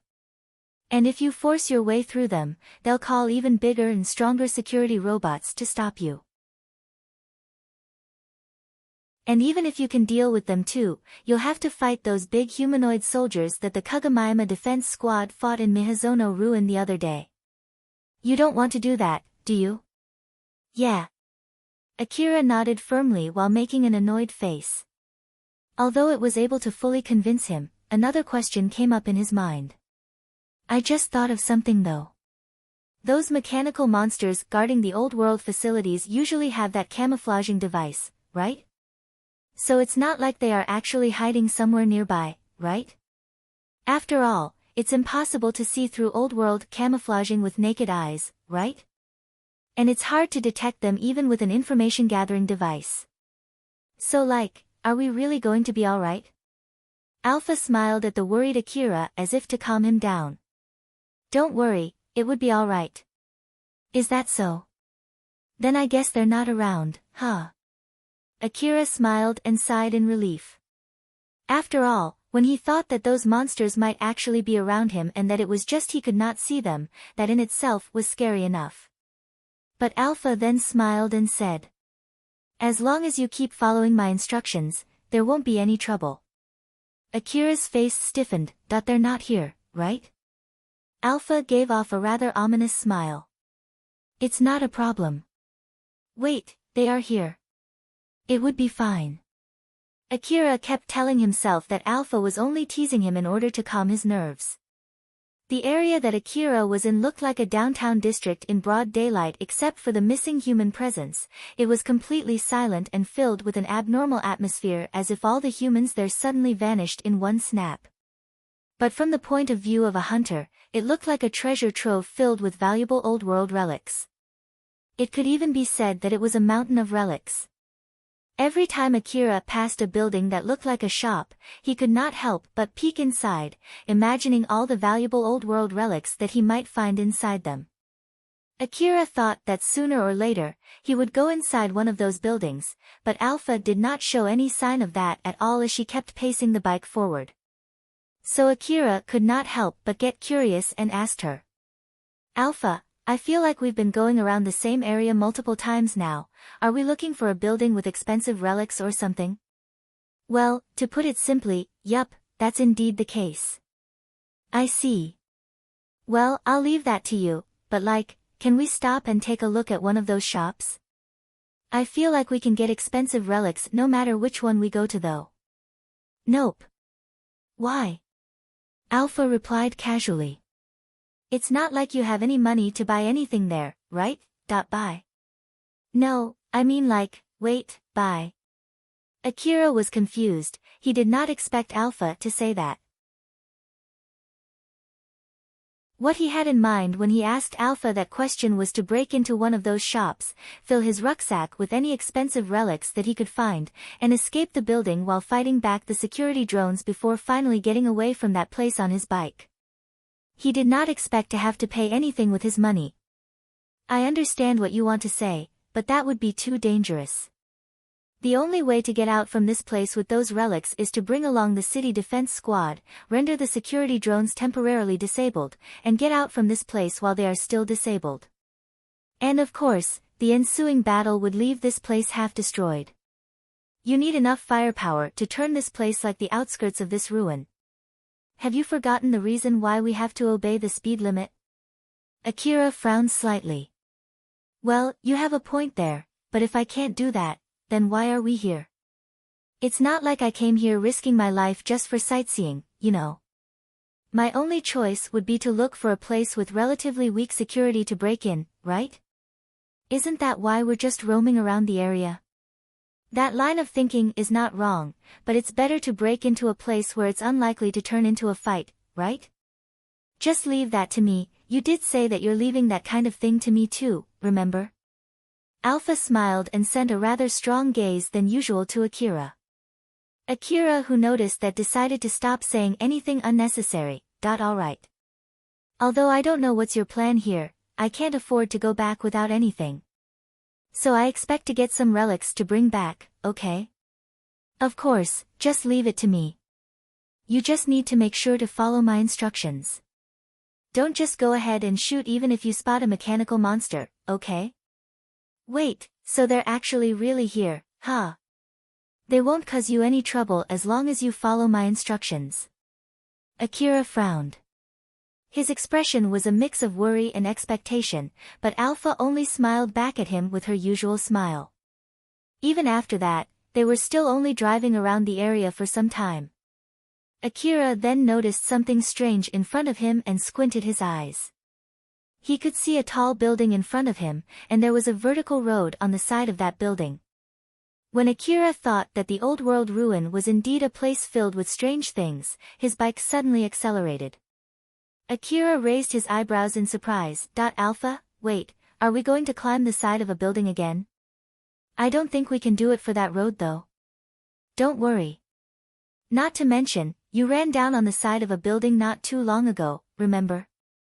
We'll do that again, but with a bike this time. The bike accelerated even more. It then went to the curved part of the road that was connecting the road on the ground and the side of that building and went straight up, scaling the side of that building. Akira looked down past his feet and into the wall of the building and frowned.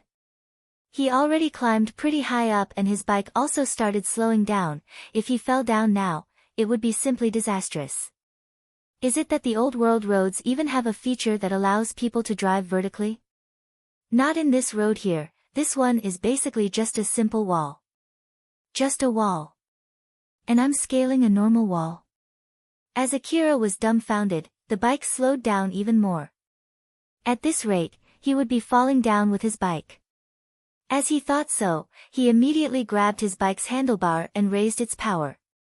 But the bike kept slowing down, and once it reached a certain speed, it stopped slowing down and continued climbing at a constant speed. Alpha smiled amusedly at Akira, who was still in a panic. Although the wall doesn't have that feature, the bike has the feature to prevent you from falling over. Or to be more precise, it has the feature to stick its wheels on the surface that it's running in order to prevent losing control of the bike when you're driving through uneven ground. Since its wheels are sticking on the surface, you won't fall that easily. Compared to the last time you were running on a building's wall, this time it's way safer, isn't it? Akira sighed in relief, but he immediately pouted soon after. Didn't I always tell you to at least let me know before doing something like this? Just think of it as a training for you to keep calm at a time of emergency or when facing an unexpected turn of events. Alpha said so while smiling. Her expression then suddenly turned rather serious as she pointed her finger. Let me warn you about one thing. Don't shoot at it and don't show any hostility. Akira looked at Alpha's expression and frowned. He then looked forward in the direction that she was pointing at and noticed that a portion of the towering side of the building was distorted. As he put up his guard, the distorted part of the building revealed a mechanical monster. That monster was disengaging its camouflaging device. That gigantic mechanical monster had multiple legs with wheels equipped on the tip of its legs. It approached Akira and then started climbing the wall beside Akira. Its side camera revolved and was fixed at Akira. Other similar monsters appeared and did the same thing too. Alpha lightly waved at that drone. The drone looked toward Alpha, who pointed her finger, and an insignia appeared floating on the tip of her finger. All the drones there immediately focused their cameras on that insignia. A few seconds afterwards, all of those drones looked away as if they just lost interest in Akira and Alpha. They then broke up into two groups. One group went up the building, while the rest went down the building. On their way, they reactivated their camouflaging device and vanished from Akira's views. Akira lightly sighed and lowered his guard. He then sent an annoyed look at Alpha. As I thought, they're actually there, huh? Alpha smiled amusedly. I didn't say they were not. Moreover, just like I said, it's not a problem as long as you follow my orders, right? Akira sighed once more before shifting his gaze forward. He continued climbing the wall with his bike. The road eventually led to an entrance on the side of that wall. After Akira went through another slope, his posture was back to normal and he felt slightly relieved. But he immediately spotted something that he did not expect and was astonished. A girl in a black old-world dress was standing there. In contrast to Akira, she did not look surprised at all, as if she had been waiting for him. She had a beautiful appearance, but she looked at Akira with a businesslike expressionless face. At least, she did not look welcoming at all. She then spoke in a businesslike tone to Akira, who had already stopped his bike.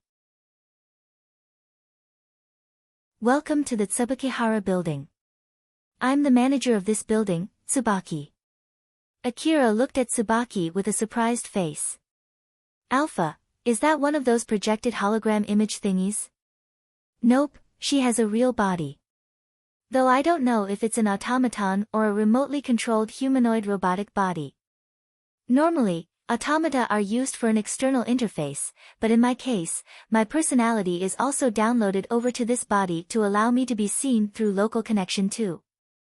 So normally, you should be able to recognize me through your information gathering device too, but since your information gathering device has been completely rewritten, I came with this body just to be safe.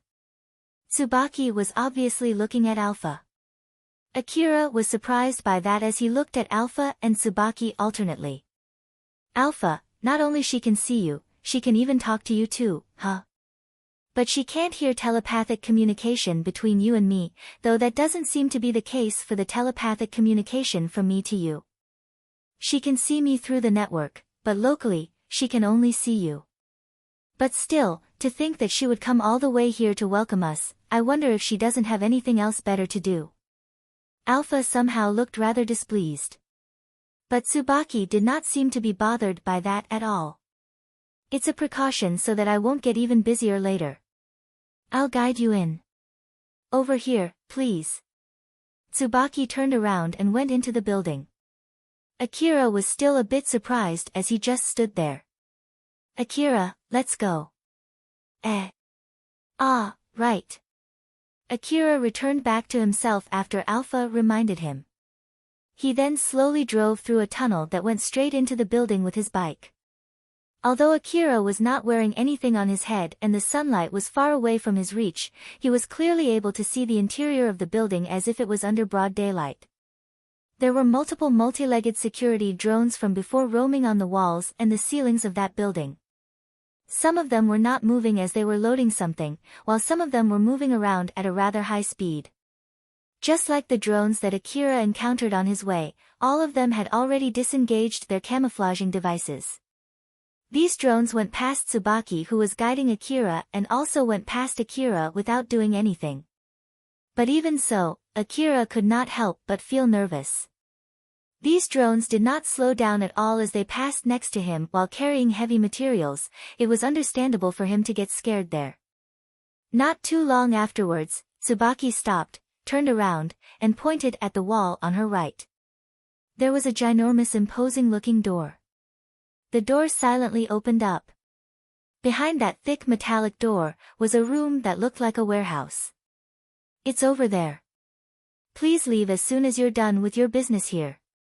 Akira carefully looked left and right so as not to get crushed under the passing transport drones as he went into that room on his bike.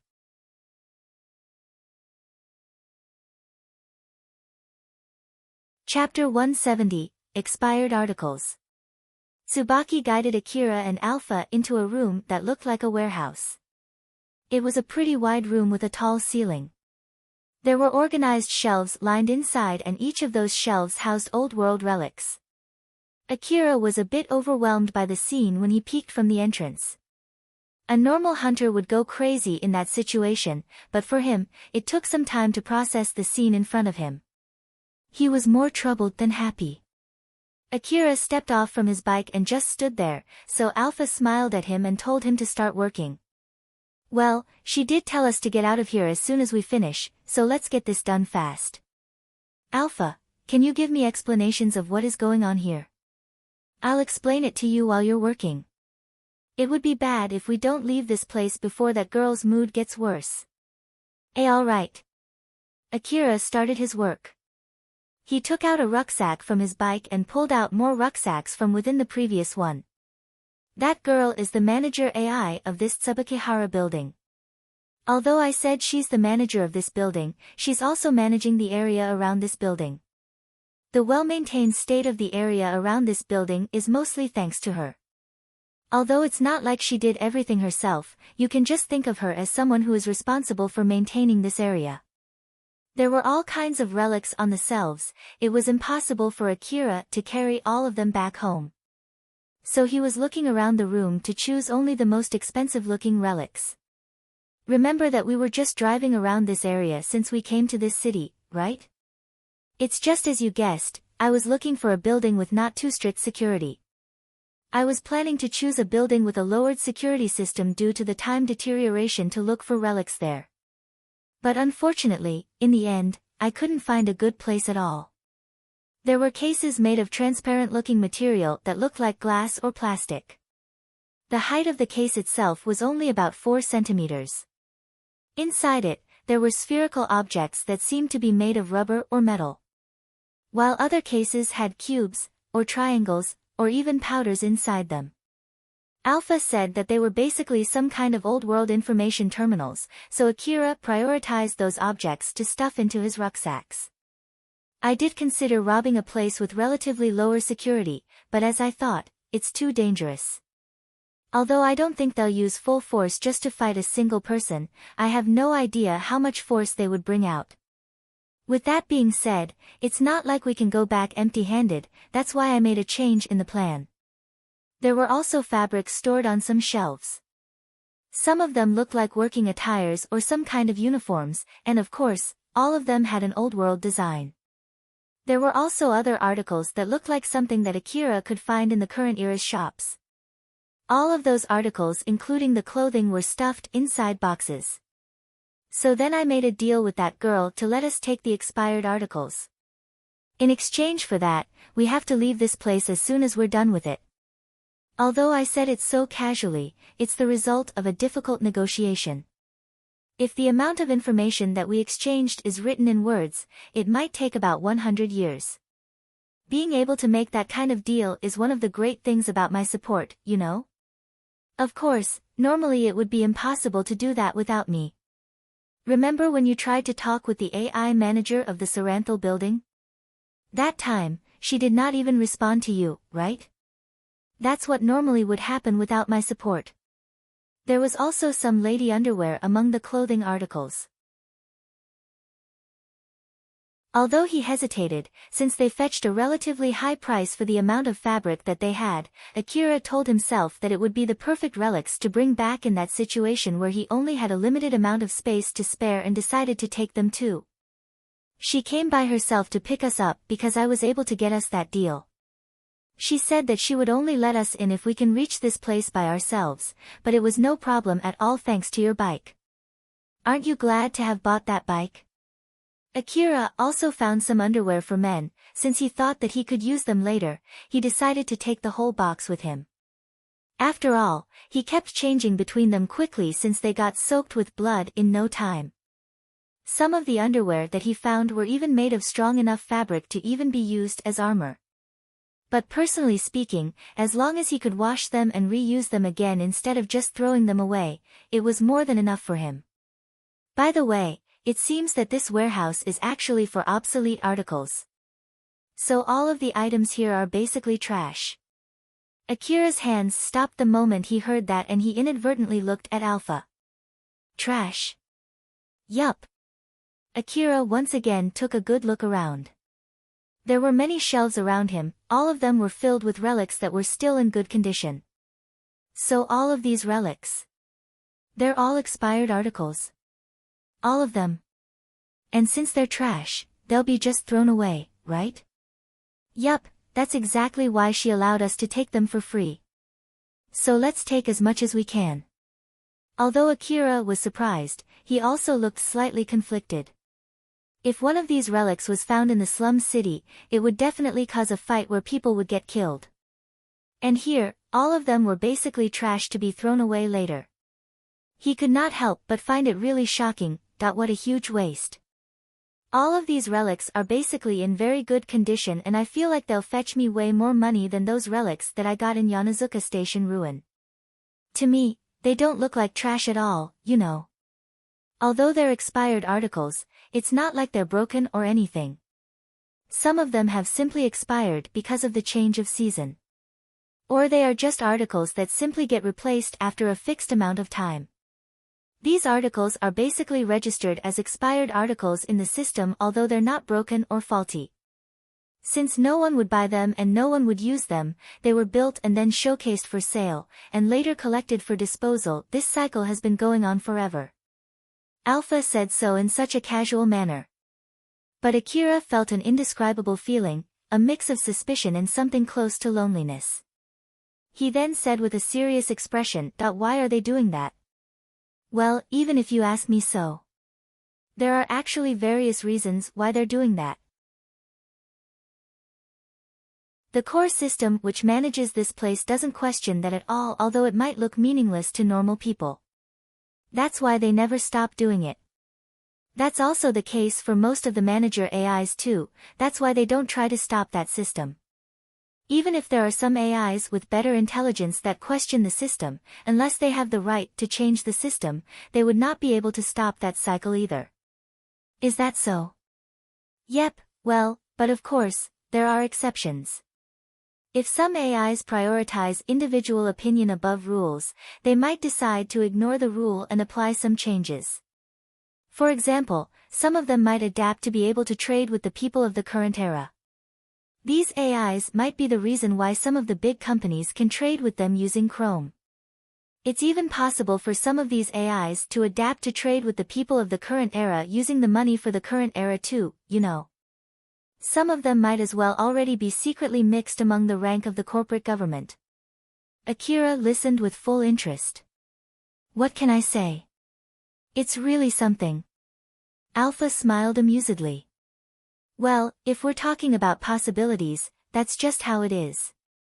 And also, don't stop there, keep moving your hands. She did tell us to leave as soon as possible, so we need to hurry up. Akira flusteredly returned to gathering relics again. Once he was done, Akira looked at his bike with relics piled on top of it and murmured. The rucksacks that he used were those that could slightly expand their volumes, and Akira had filled all of those rucksacks with relics before putting them on his bike. He also stuffed the backside of his coat with the smaller relics. But even so, he actually still had some spaces to spare. Alpha, I feel like we can still carry some more relics though. Nope, this is as much as you can carry. But I can still put in some relics there, right? If you carry more relics, you'll just drop them on our way back. Not to mention, they would prevent you from moving freely during a fight. So just give it up, okay? Akira slightly frowned, displeased, but he then shook his head and got on his bike. You're right, it would be stupid to be greedy here just to get myself killed later. Alpha smiled bitterly and said. To be honest, I think you're already greedy enough here though. There's no guarantee you'll be able to save all of these relics in case we encounter some monsters on our way back home, you know? So just keep that in mind. I'll be counting on you to find a safe route so that we won't have to go through that. Alpha smiled mischievously at Akira. Of course, I'll do that without you asking me. But it will still depend on your luck, you see. Let's just hope that you don't run out of luck after we got here safely and collected all of these relics without any trouble. Akira smiled bitterly and slowly accelerated his bike. When Akira exited the warehouse, Tsubaki was standing close by, waiting for him. There was no smile on her face, she just looked at Akira with a businesslike and flat expression. Akira felt awkward. Although he was already used to having people looking at him with contempt, Tsubaki's cold gaze was an unfriendly gaze for a robber who was not even trying to be discreet about it while she could not do anything against it. Akira inadvertently bowed lightly to Tsubaki. I'll excuse myself then. Be careful on your way back. Ah, yes, of course. As Akira was about to awkwardly walk past Tsubaki, she suddenly said. May I ask you one thing? Sure, what is it? It seems that you're using all of your bandwidth for a single connection, are you really okay with that? Akira tilted his head. He could not understand the meaning of that question, but Alpha suddenly interjected while still smiling like usual. It's fine. It's in order to maintain my full support for him for the sake of his safety. So it'll be fine, or more like, can you just mind your own business? Alpha and Tsubaki stared at each other. There was no friendliness between them. Akira, let's go. Okay. Alpha accelerated his bike before he could. Akira was a bit surprised, but he could immediately regain his balance. Tsubaki kept watching Akira as he left the building until he eventually vanished from her view. Akira was on his bike as he drove down the wall of the Tsubakihara building at a relatively high speed. He could not help but frown as he watched the ground coming closer and closer to his face. Alpha, aren't we going too fast? I did ask you to drive safely, didn't I? It's far safer than getting the tire stuck on something since its sticky feature would activate if we're too slow and that might trip the bike. This is the safest option. The ground is not too far below, so just hang on tight for a bit longer. I have to say there's something wrong with your standard of driving safely. Akira smiled wryly. All the questions and doubts inside his mind were erased. The bike's wheels kept in close contact with the building's wall until the bike went past the curved slope that connected the wall and ground. Once the bike was on the ground again, it slowed down under the speed limit and kept going at that stable speed. Now that Akira had calmed down since he was able to safely reach the ground again, the question that he decided to just forget came back up again. Say, Alpha, what was she talking about when Tsubaki said something about bandwidth? Oh, are you curious? Yeah, a bit. In order to maintain her friendly relation with Akira, Alpha was actively discouraging him from asking questions about particular subjects. But of course, that did not mean Akira's curiosity about those subjects was completely gone. He used Tsubaki's question as an excuse since it was a question from a third party about the subject that Alpha had told him not to ask. Alpha looked at Akira and decided that telling him not to ask that question might be a bad move there. So she casually smiled and said, "You are someone who can connect to the old world domain and you're using that connection to download information from the old world network. My image and my voice are both conveyed to you through the network. But the amount and the speed of information transfer through the network are not unlimited. And at the moment, all of your connection capacity is allocated for transferring information with me, that's why she said that back then. Is that something bad? Not at all.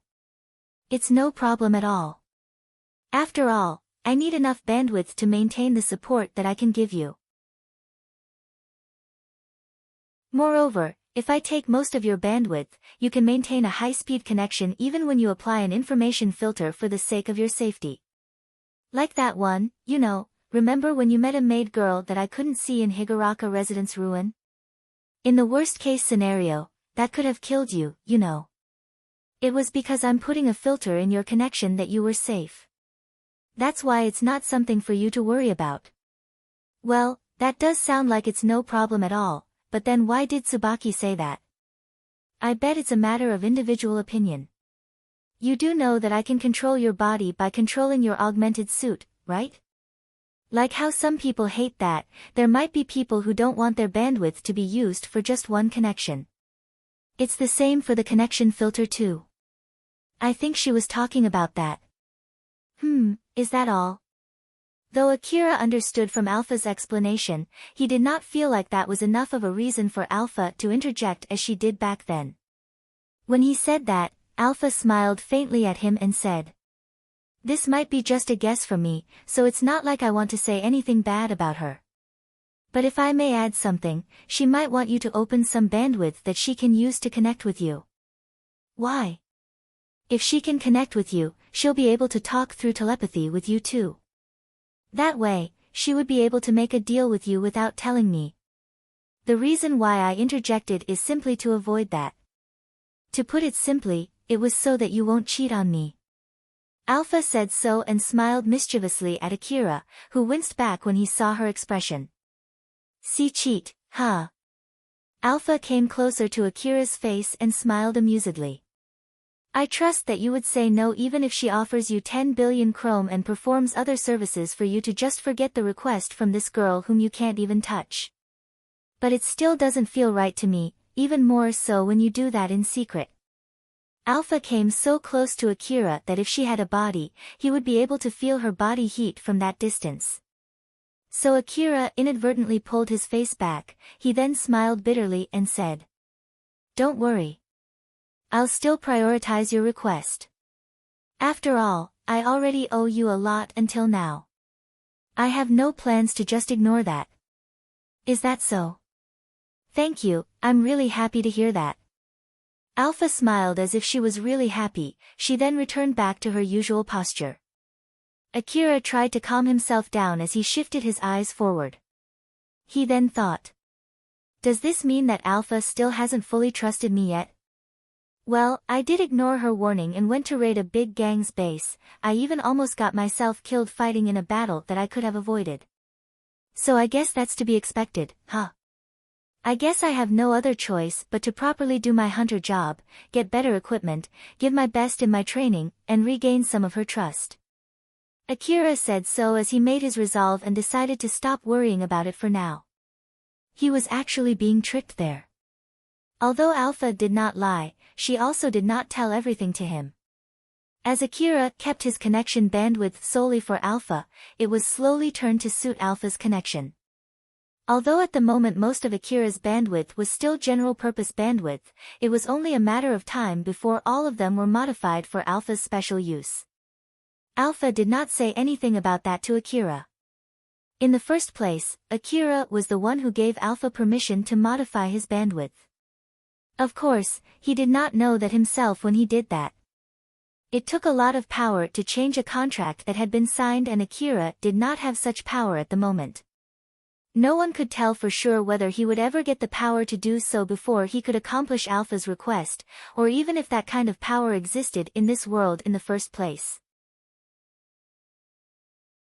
Once they left the area maintained by Tsubaki, the scene returned back to an abandoned city with rubbles and half-destroyed buildings scattered everywhere. Akira lightly sighed and felt slightly relieved when he saw that.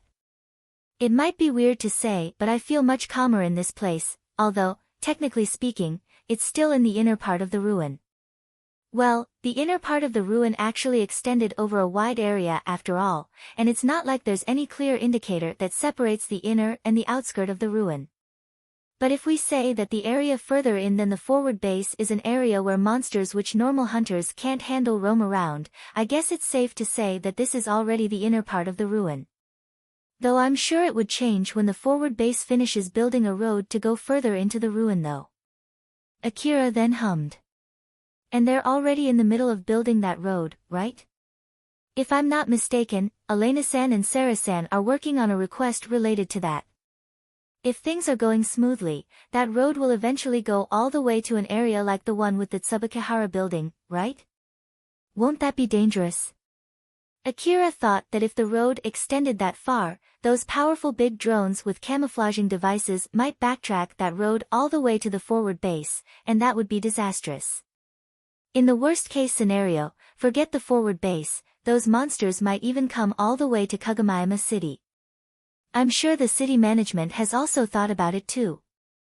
I'm sure they'll do something like dispatching the city defense squad or calling back those hunters who are originally working in much more dangerous places. I'm sure you'll get called for that too sooner or later. And I'll say no to it. This time I won't be taking any request from the city management ever again. Akira looked extremely displeased, Alpha who saw that only smiled at him mischievously. Akira had no plans to be sent to the hospital again after all.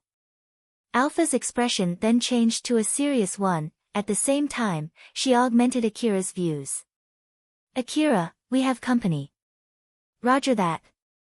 Well, in the first place, I didn't expect to get back home without encountering any monsters after all.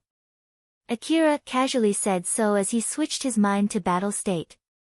He let go one of his hands from the handle and reached for his CWH anti-material rifle. That was when Akira's relaxed face turned stern. Akira could see multiple signals from the monsters chasing him from behind in his augmented vision. At first, when Alpha warned him, it was only one signal, but it immediately went to 4, then to 8, and now it was already 20. Aren't there too many of them? They're a swarm of weapon dogs. But I don't know if it's a huge swarm or if it's an amalgamation of multiple swarms. Akira remembered his past experience the moment he heard the word weapon dog. They were monsters that he could not fight against back then when he went into Kuzusuhara ruin with nothing but a pistol. Even the one that he was barely able to defeat was the one that was faulty. But he was no longer the same from back then. He had more firepower now, a better augmented suit, and more support from Alpha. The current him should be able to take care of that swarm just fine. He thought that it was a good chance to confirm how much he had grown since then as he looked at the first weapon dog. But he frowned when he saw that weapon dog. Isn't that weapon dog bigger than usual? They originate from the area near the inner part of the ruin, after all. They're basically different to their smaller siblings that you can find roaming around the outskirt of the ruin. Akira thought that those weapon dogs would only be equipped with some big guns that normally won't be used to fight people. But the weapon dogs in front of him had cannons, mortars, rocket launchers, heavy machine guns, and big bodies powerful enough to support all of those guns. Akira, we'll be running away as fast as we can. I'll take full control of the bike, so you just try to shoot their heads. And also, make sure to hold on, it might get a little rocky. Roger that. Akira aimed his rifle behind, at the same time, the bike's arms also started to move too. The A4WM automatic grenade launcher and DVTS minigun fixed on the ends of those arms were properly aimed at the incoming weapon dogs. Akira focused his aim on one of the weapon dogs and pulled the trigger. The CWH anti-material rifle had enough power to even destroy a tank, while the grenades from the A4WM automatic grenade launcher had enough destructive power to destroy the rebels. As for the DVTS minigun, it could turn normal monsters into minced meat in no time.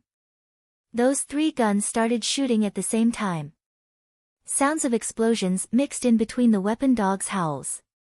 The cannons that could destroy a tank, the missiles that could destroy buildings, and heavy machine guns that could easily pierce a thick metal, all of those rifles on their backs started shooting at Akira.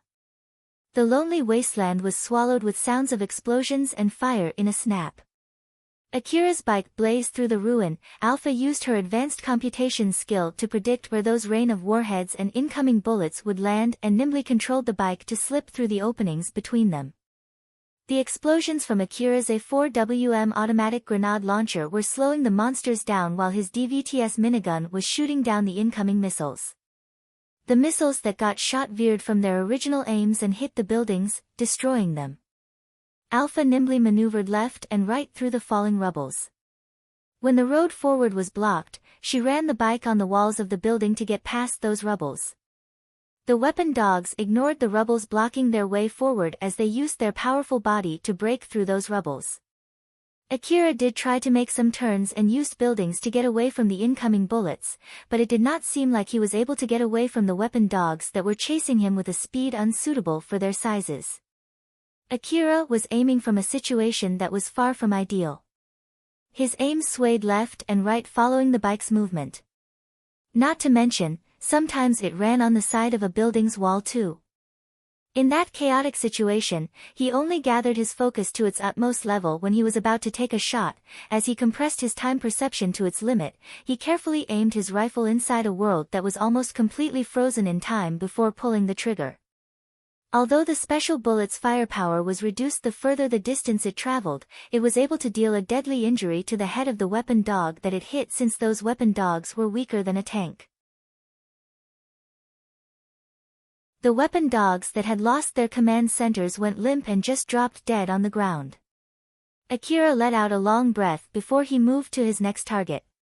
But he was taken aback by what he saw. The weapon dogs that he had shot down slowly started to move again. They slowly stood back on their feet and aimed their weapons at him. Alpha. Those monsters are still alive even after I shoot their heads. Akira, calm down.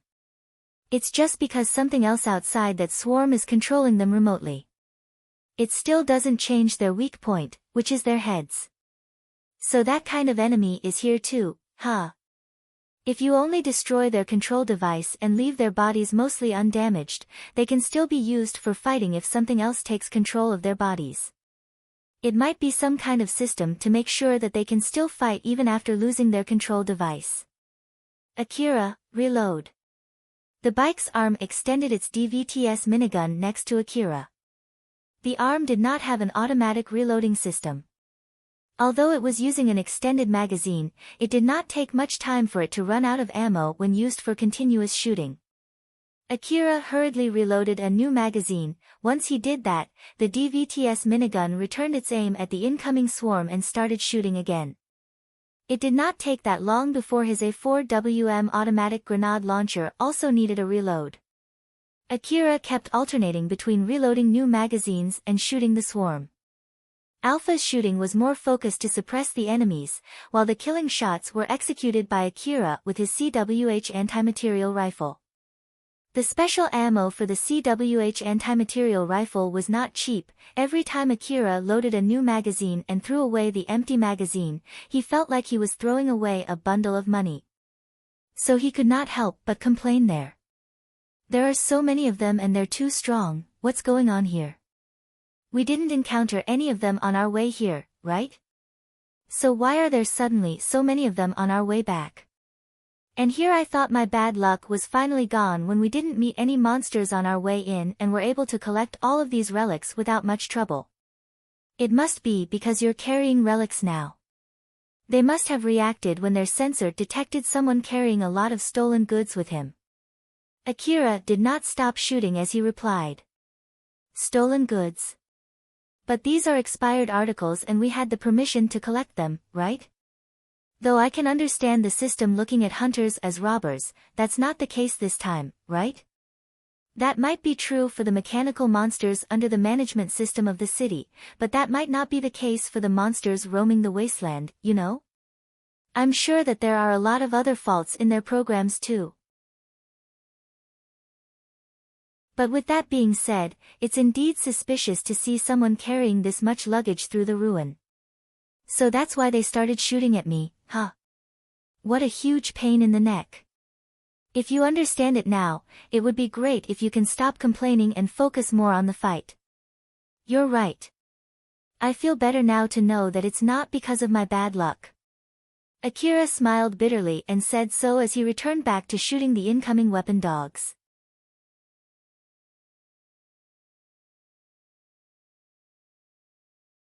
Chapter 171, Tsubaki's Decision. Akira was still fighting the weapons dogs which chased him in the middle of the Kuzusuhara ruin filled with half-destroyed buildings. The weapon dogs' firepower was overwhelmingly above Akira. They kept spewing bullets, missiles, and warheads that easily blew the buildings around them to smithereens. Alpha used the full mobility of Akira's bike to evade the incoming warheads and bullets. Akira could feel explosive winds scraping off his skin. He sometimes had to dive into the smoke while shooting down the weapon dogs that seemed to be endless. The numerous weapon dogs had more firepower, more stamina than him. Both Akira and Alpha were desperately holding on against that fierce onslaught. Akira slipped past the raining bullets, warheads, and missiles with the help of Alpha's advanced computational ability and by using the environment around them. At the same time, he was sniping the weapon dogs' weak points while Alpha was shooting down the incoming missiles. The fierce fight that was even changing the contour of the ground in that area was finally coming to an end. Both sides were starting to run out of ammo and that led to Akira gaining the upper hand. The weapon dogs were using ammo that they produced with their organs. After shooting all of those missiles and warheads, even with the automatic resupplying organ and advanced old-world technology, they still needed some time to refresh their ammo. Not to mention, Akira was prioritizing shooting down the weapon dogs that were carrying a lot of ammo. Even if those weapon dogs that had exhausted their ammo ran as fast as they could to chomp at Akira, they could not catch him on his bike. And with the fewer weapon dogs shooting at him, Akira did not need to do too much evading. Alpha utilized the full power of the bike to accelerate forward in a straight line to widen the gap between them. Now that it had come to this, it was impossible for them to catch up. Akira did not slow down as he left the weapon dogs as well as Kuzusuhara ruin behind him.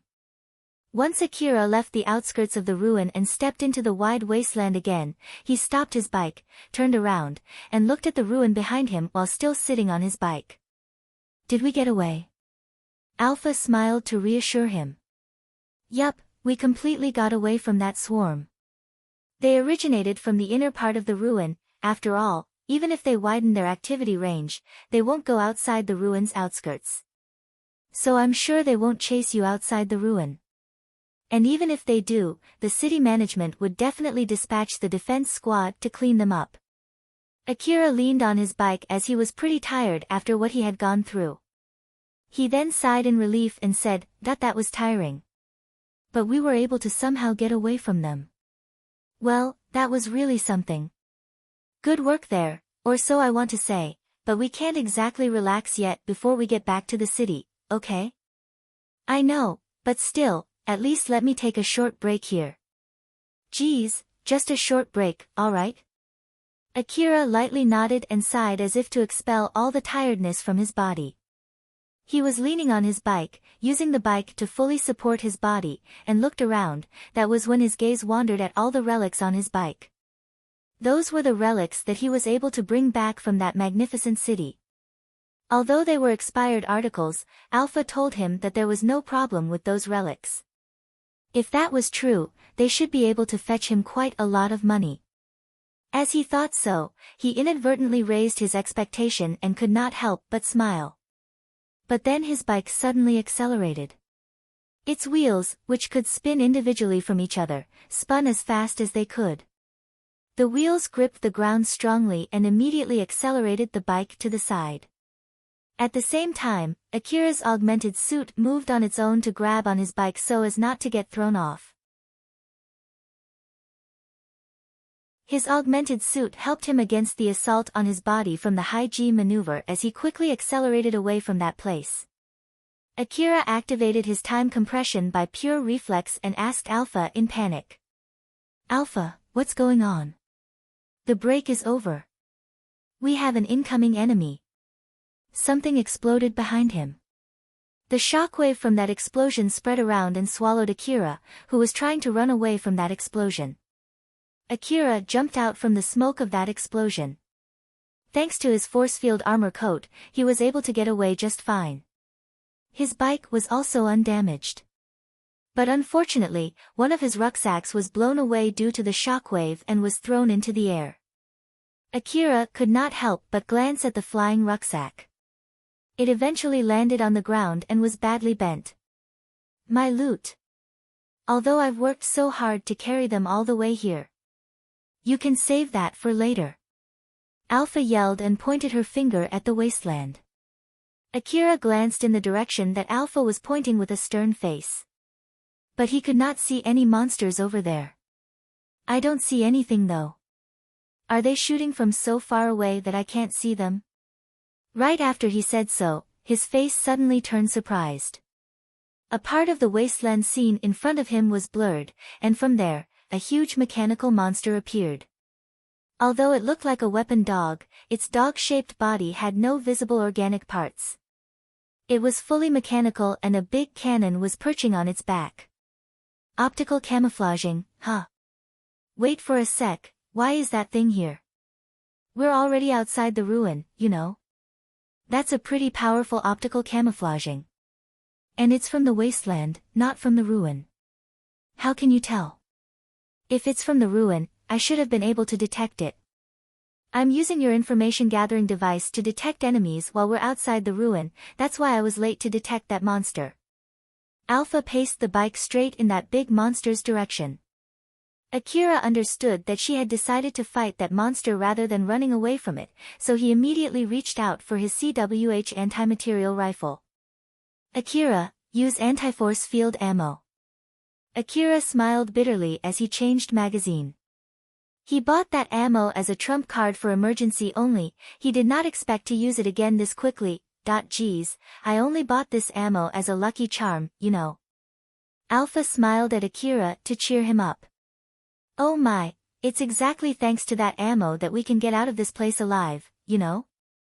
So here is where you should seriously feel thankful for it, right?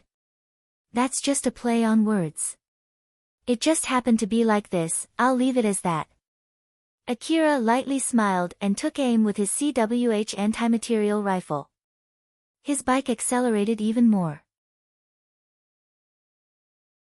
In order to avoid the monster's aim, it approached the big monster in a zigzag path. A big warhead flew past Akira and exploded right behind him.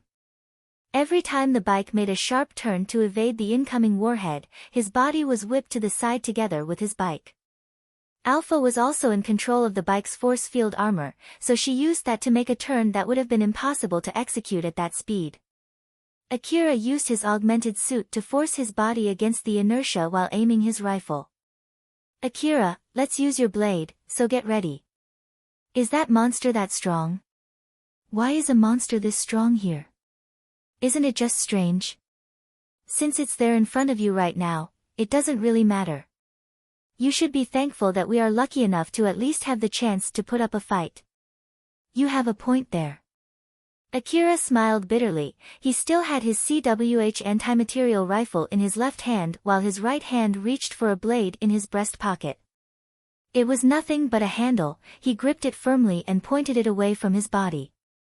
Silver metallic liquid extended out from that handle and formed a long blade, 3 meters to be exact. It was not something that people would use against other people. Once it reached its full length, it started to glow with a faint blue light. Akira still had his blade extended on his side as he slipped under the incoming warhead. He then gathered all of his focus and aimed his CWH anti-material rifle. "Now!" The anti-force field ammo flew out the CWH anti-material rifle's muzzle. It hit the monster's head and released a flash of blinding light. The monster quickly calculated the trajectory of the incoming bullet and focused its force field armor to protect its head. Thanks to that, it was able to withstand that shot, which would have been able to easily destroy a tank. Although the backlash threw its huge body off balance, it sustained no damage. But of course, it lost its force field armor protection temporarily after receiving that shot. While that monster lost its footing, Akira quickly closed the distance between them. He went past besides that big monster as he swung his blade at it. The blade buried its sharp edge into the monster's metallic body, and the bike immediately accelerated to push the blade through the monster's body. Fire sparks burst around the cutting edge of the blade together with a sharp stinging sound of metals being sliced.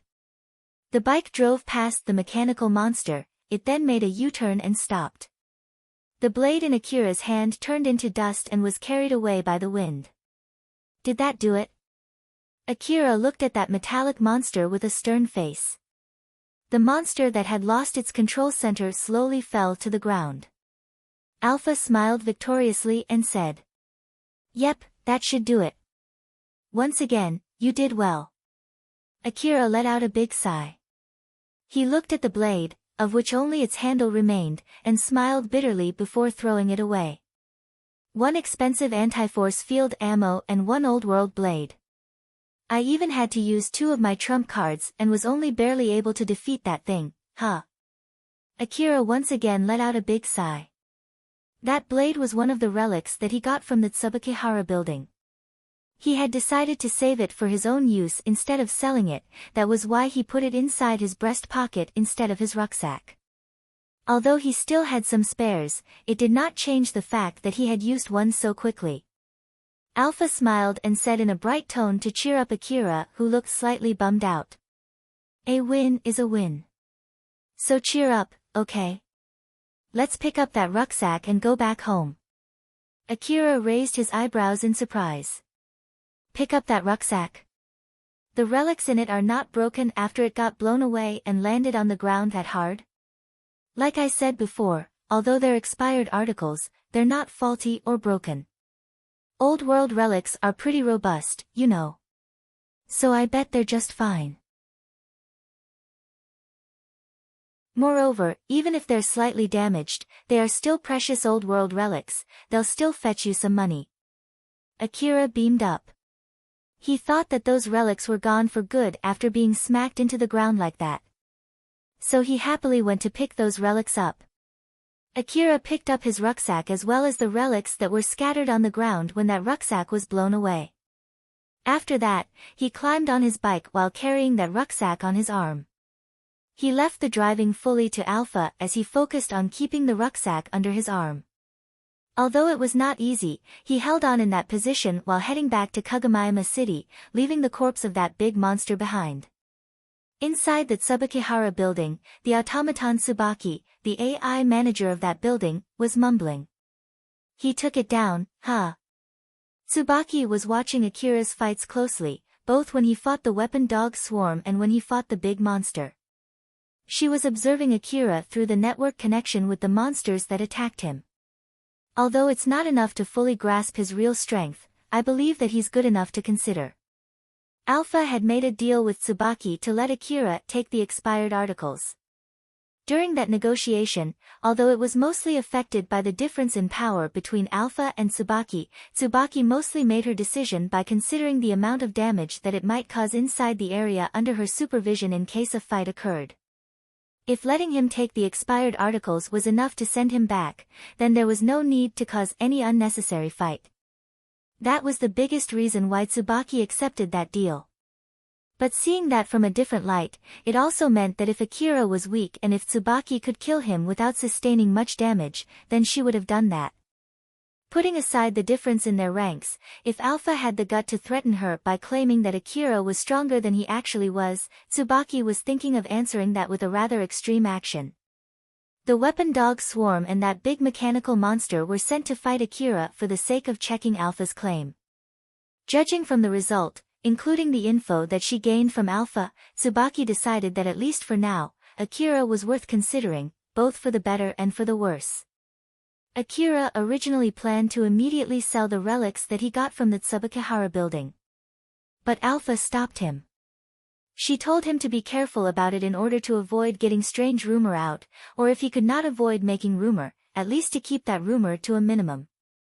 After he returned home, Akira put all the relics that he carried back in the warehouse and made sure to finish the usual maintenance for his equipment before finally taking a rest. On the next day, Akira put some relics that were relatively in good condition into his rucksack and headed to the wasteland on his bike. He first went to Higuraka Residence Ruin and spent some time training there before taking a long detour back to Kagomayama City and finally went to Katsuragi to sell those relics. That day, just like usual, Katsuragi was waiting in his trailer that doubled as his shop. When he spotted Akira coming on a bike, he obviously had a rather displeased look on his face and said, "Akira, huh? Are you here for medicines and ammo again? What's going on with your hunter job? To be honest, I really hope you would come to me to sell relics sometime soon, you know." Katsuragi obviously sounded disappointed, but even after hearing that, Akira casually replied as if it did not bother him at all. "That's exactly why I'm here today." Katsuragi's displeased face immediately brightened up with a merchant smile. "Oh. Really? Finally." But he immediately frowned. So, where are the relics?" Akira took out a small rucksack and showed it to Katsuragi, whose face immediately returned to disappointment as he sighed. The last time Akira visited Katsuragi to sell relics, he brought a big rucksack filled with relics to the point that it would be hard to carry that rucksack without the help of an augmented suit. That was why Katsuragi was expecting at least the same amount of relics again this time, but contrary to his expectation, Akira brought a rather small rucksack and it was far from being filled with relics. So he could not help but feel disappointed. "Is that everything? Well, it doesn't matter then, come in." Akira and Katsuragi went into the trailer and into the break room reserved for staff. They sat face to face with a table between them. Katsuragi then said in a rather unmotivated manner, "Well now, let's take a look. Bring out the relics." Akira casually pulled out relics from inside his rucksack and lined them on the table in front of him. It was 6 transparent box cases with a spherical object inside them that looked like they were made of metal or rubber. They were old-world information terminals. Katsuragi, who seemed to be not interested at all up until now, froze up. His eyes then widened in shock before he squinted his eyes with suspicion. "TVs are. No, wait, can it be? Akira, where did you get these from?" "Where? Old World Ruin, of course." "That's not it, I mean which ruin to be more precise." "That's a secret." "A secret?" Katsuragi was surprised by that reply and had a conflicted look on his face. Seeing that, Akira lightly frowned and looked displeased. "If you say you can't buy them unless I tell you where I found them, I'll just sell them somewhere else. I did take these relics to you first as I promised, so I won't take any complaint from you." Seeing Akira start putting those relics back into his rucksack, Katsuragi stopped him in panic. Wait. Wait there, okay? Don't put them back. I'll get them checked first, so just leave them there. I'll bring you some coffee too. So just enjoy the coffee while you wait." Katsuragi went to make coffee and placed it in front of Akira. He then brought out a special device for inspecting relics and started inspecting the relics in front of him closely. Akira was trying to look calm while sipping his coffee and observing Katsuragi. Katsuragi put on a monocular magnifying glass on one of his eyes and looked closely at the relics. While doing that, he casually threw a question at Akira. "Akira, what do you think these relics are?" "Expensive-looking relics." "Expensive, huh? Just how expensive do you think these are?" That was when Alpha interjected. "Akira, no need to hold back. 1 billion orum." Hearing that, Katsuragi could not help but laugh. No, Although these are indeed old-world information terminals, 1 billion orum is just too big no matter how you think about it, you know? There's no way they cost that dash.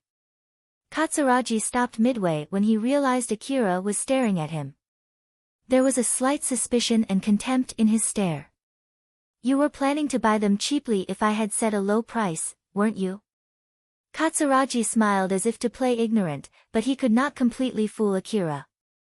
Normally, Katsuragi would never make such a mistake. The price that Akira suggested was too high that it threw him off beat. Of course not. It's just that we can't get a good deal that we both can accept unless both of us have at least some knowledge about these relics that you're trying to sell, you see. That's why I was just trying to make sure you know a few things about these relics. Really now?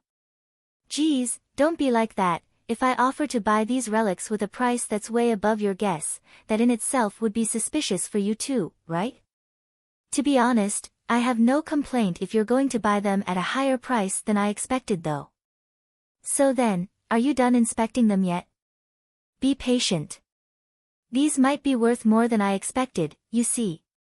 My main job is not inspecting relics, so I can't really say for sure how much they are worth without inspecting them closely. To be honest, it would be great if you would leave them here for a few days. Is that okay with you? No, that's not okay. Katsuragi slightly frowned, he then said as if to calm Akira down. Just a few days should be fine, you know. It's not like we're strangers after all, right? I can assure you that it's better if you get these relics properly inspected. I can even use my connections with a relics inspector acquaintance to have him write an inspection certificate for these relics, you know? As I said before, inspecting relics is not my main job, so it's definitely better to have a real pro check them, don't you think so too? But Akira shook his head. Still no. Sorry to say this, but I don't trust you that far yet. I want to avoid the problem in case you replace them with cheaper relics after I leave them with you just to get you to tell me later that they are actually cheap relics.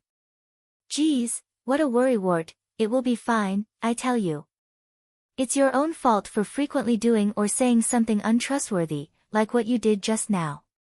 Katsuragi lightly laughed and looked away. Seeing that, Akira lightly sighed. Well, personally speaking, I don't think you would do something like that though. But with that being said, I can't really tell where these relics would go once I leave them to someone else. It's just that I simply can't really trust a friend of a friend of a friend, you see. But of course, if you can promise me to take responsibility and pay me 1 billion orum in case if anything bad were to happen, I won't mind leaving them with you. Katsuragi smiled wryly. As a merchant who often traded with hunters, he could understand where Akira's attitude came from. As expected, I can't go that far, but still. Katsuragi hummed. It was true that his main job was a merchant, not a relic inspector. So of course, he lacked the knowledge and devices to do a proper relic inspection. After thinking for a while, he then came up with a suggestion. How about if I call a relic inspector whom I know to come here? If you're going to inspect these relics in front of me, you can do whatever you want. All right. Just wait for a bit here then. Katsuragi pulled out his information terminal and immediately started preparing. Not too long afterwards, multiple relic inspectors came to the trailer, all of them were the relic inspectors that Katsuragi called. They then used their inspection devices, which looked exaggeratedly huge with a huge link to each device as they immediately started their inspection. Akira was sipping his coffee with a calm face, although, to be honest, he was a bit surprised by what was going on. For some reason, it seems it's being blown out of proportion though. They seem to be taking a very close look at those relics. Well, those are mechanical relics, after all. I wonder if it got broken when it got blown off back then. Alpha replied with her usual smile. It'll be fine. Just keep calm and show some confidence that those relics are really worth that much. If you show weakness here, they might rip you off, you know? Alright. Akira sipped his coffee while trying to calm himself down, he was doing his best to show confidence there. While the other people inside that room were still inspecting the relics, Katsuragi and another guy stepped back and went to the deeper part of the trailer. They then started conversing while whispering to make sure that Akira could not eavesdrop on them. Katsuragi, is that boy the one who brought in those relics? That doesn't really matter. Just make sure to do a proper inspection of those relics. So, how is it? Are they not fake? I can't really say for sure since I can only carry relatively low accuracy inspection devices with me, but from the result up until now, I think they're not fake and they are in a pretty good condition too. If I'm being strict here, the cases are a little bit bent, but that should not affect the articles inside them. So then, where did that boy get those relics? Geez, give it up, will you? Can't you just open the case and take a closer look at them? Some of those cases will break its content when not opened with the right method, you see, and that's doubly true for articles that can only be contained inside a container. For example, those articles in the form of powder. I don't want to be held responsible if we open them and break their contents. That aside, why won't that boy tell you where he got them from? Is it because he's just a carrier from another shop or something and those relics were actually found by another hunter?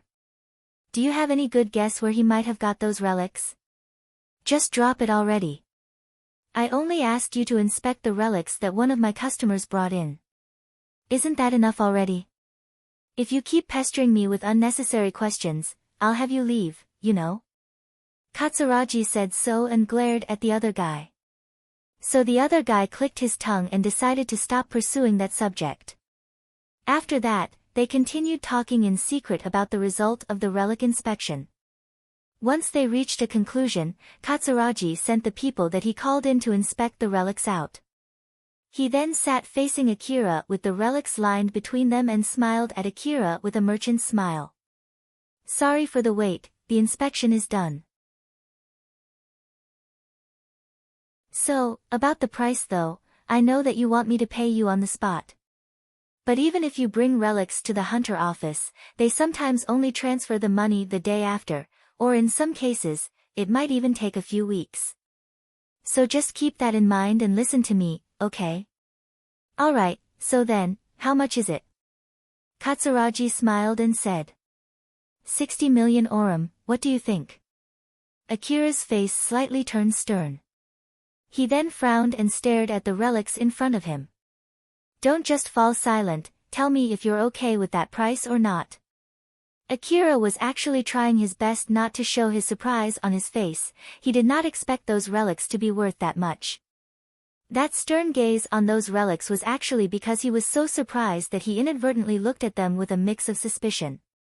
But for some reason, maybe because he was slightly desperate, Katsuragi who saw that thought that Akira was doing calculations if that was a good price or not. Akira suddenly extended his hand. In reality, Akira was just going to take a closer look at the relics, but Katsuragi thought that Akira was going to stuff them back into his rucksack. Whoa there. Wait, let's think carefully about this, okay? It's 60 million orum, you know. 60 million. I'll at least let you know this, even if you bring them to the hunter office, at most, they'll only pay you 50 million orum. I'm sure it won't go close to 60 million. Although in place of that your hunter rank would go up, I know that you don't really care about that, right? If you're looking for money, just sell them to me. Akira did not say anything. He only looked at the relics in his hand and Katsuragi alternately. Moreover, if you bring them to the hunter office, they'll pester you about where you got those relics and whatnot. That's the same if you try to sell them somewhere else. You don't want to tell anyone where you got these relics, right? If it's me, I'm willing to buy them from you without asking where you got them, and I can guarantee you that I won't leak anything to anyone. I know that this is a good deal for you, so just sell them to me, yeah. Akira still would not say anything. Katsuragi started to get even more desperate. Alright. I'll buy them for 70 million orum but with one condition. As expected, even I can't offer you more money than that. If this is not good enough for you, I'll drop this deal, you know. One condition. Katsuragi was slightly relieved seeing that Akira finally gave a positive reply. Although he calmed down, he still had a mix of desperation in his merchant's smile. Although I'll buy them for 70 million orum, I can only pay you 30 million orum. So for the rest, I'll give you 40 million orum store credit. After all, I know that you would just use all of them for medicines, right? So I'm sure that it's a good deal for you too. I don't mind if you want to use it for my other goods, and if you need something else, I can also put an order for you. Of course, you'll have to store some money for that order though.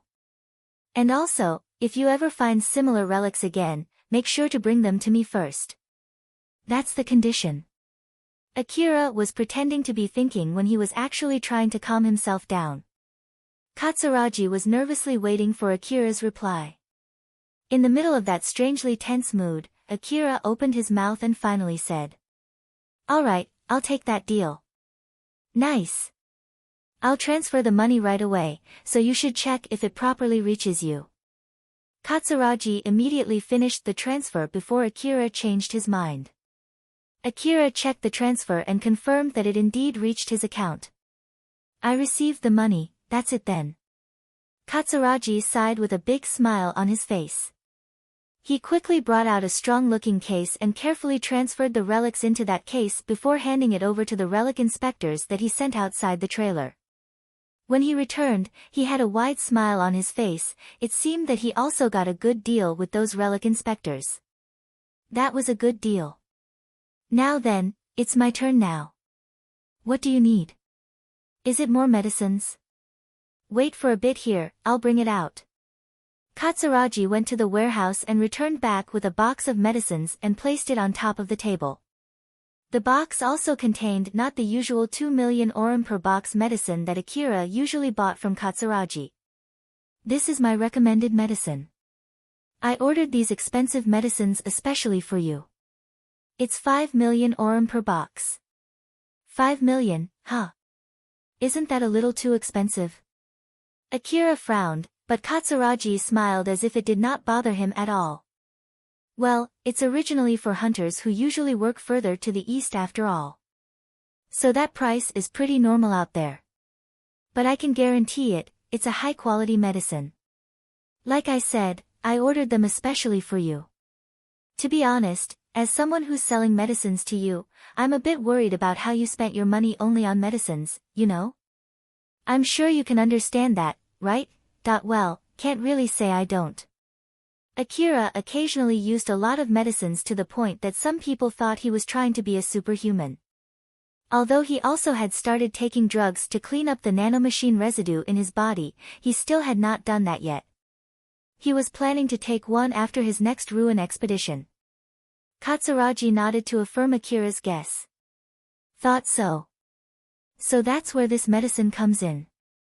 These are specially made for hunters and its producer put extra effort into keeping the nanomachine residue to a minimum. So even if you consume a lot of them in a short span of time, it should only leave a small amount of nanomachines in your body. Not to mention that it's highly effective. So you don't have to consume too much of it in one go, and the nanomachine from this medicine can stay active for a relatively long time. It's the perfect medicine for you. This time I only ordered 2 boxes, but you should buy them. You have 40 million store credit, so there's no need for you to be overly frugal about this kind of thing that might save your life." "All right, I'll take them." "Certainly. I knew that you would buy them. By the way, what were you going to do with them if I did not buy them? It's not like anyone would buy that 5 million orum per box medicine around this place, right? But of course, there's you, no? Well, what can I say, my merchant instinct is telling me that you'll definitely grow powerful enough to be able to buy this kind of medicine just fine. I wonder about that." Katsuragi said so smugly, and Akira just sent a gaze at him with suspicion. Katsuragi was not lying. But it was not like he had no plans at all. He had already prepared Plan B to send those medicines to another city through his connection in case Akira would not buy them. This was one of the results of his talent as a merchant. In the end, Akira bought 2 boxes of 5 million per box medicine and 5 boxes of 2 million per box medicine. On top of that, he also placed an order for 2 boxes of that 5 million per box medicine. So he was left with 10 million store credits that he saved in case he was going to buy something later from Katsuragi. Once he was done with his business there, Akira returned back to his bike and drove away. Katsuragi saw him off and mumbled.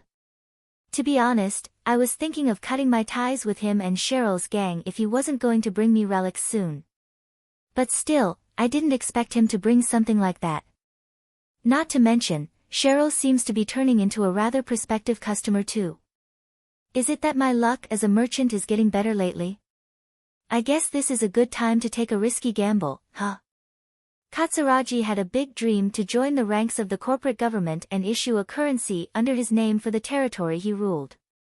And finally, he felt like he spotted a way to make his dream come true as he smiled widely.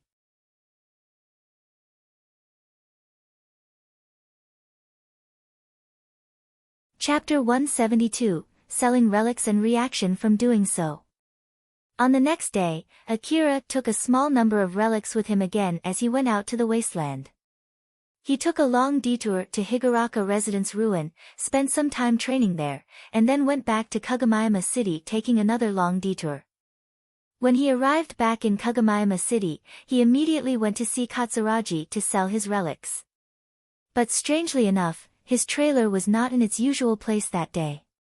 Is he taking a break today? Or did he change place? Alpha casually replied. It seems that Katsuragi is in Cheryl's base right now, that I see. Of course, Akira wondered how Alpha knew about that, but he reminded himself that it was nothing strange for her. So he just set that aside for now, got on his bike and headed to Cheryl's base. Akira was taken aback when he arrived at the front of Cheryl's base. The base was under huge renovation involving the base itself and the area around it. Inside one of the rooms in the base, Cheryl, Viola and Katsuragi were in the middle of a conversation. That was when a young boy from the gang knocked on the door. "Boss, Akira-san is here." "Alright, Katsuragi-san, is it okay if we stop here and take a small break?" As Cheryl said so politely, Katsuragi smiled teasingly and said, "Of course, we can even continue it tomorrow if you want. I'll just leave so you can take your time getting closer to Akira, both for your sake and for my business sake, yes?" Cheryl gave a dry smile. "Thank you for your concern." As Katsuragi saw that, he once again thought that Cheryl had really changed into someone hard to deal with. His merchant instinct was telling him that the current Cheryl was not someone he could underestimate. The young boy then awkwardly said, It seems that Akira-san is actually here for Katsuragi-san." Katsuragi raised his eyebrows. "Me?" When Akira came to the base, Cheryl always thought that it was for meeting her. So the moment she was proven wrong, the shock caused her smile to freeze for a sec. She then noticed Viola, who could not hold back her laughter. It was obvious that Viola had completely read her mind, so Cheryl could not help but pout a little. The young boy realized that he had just soured Cheryl's mood.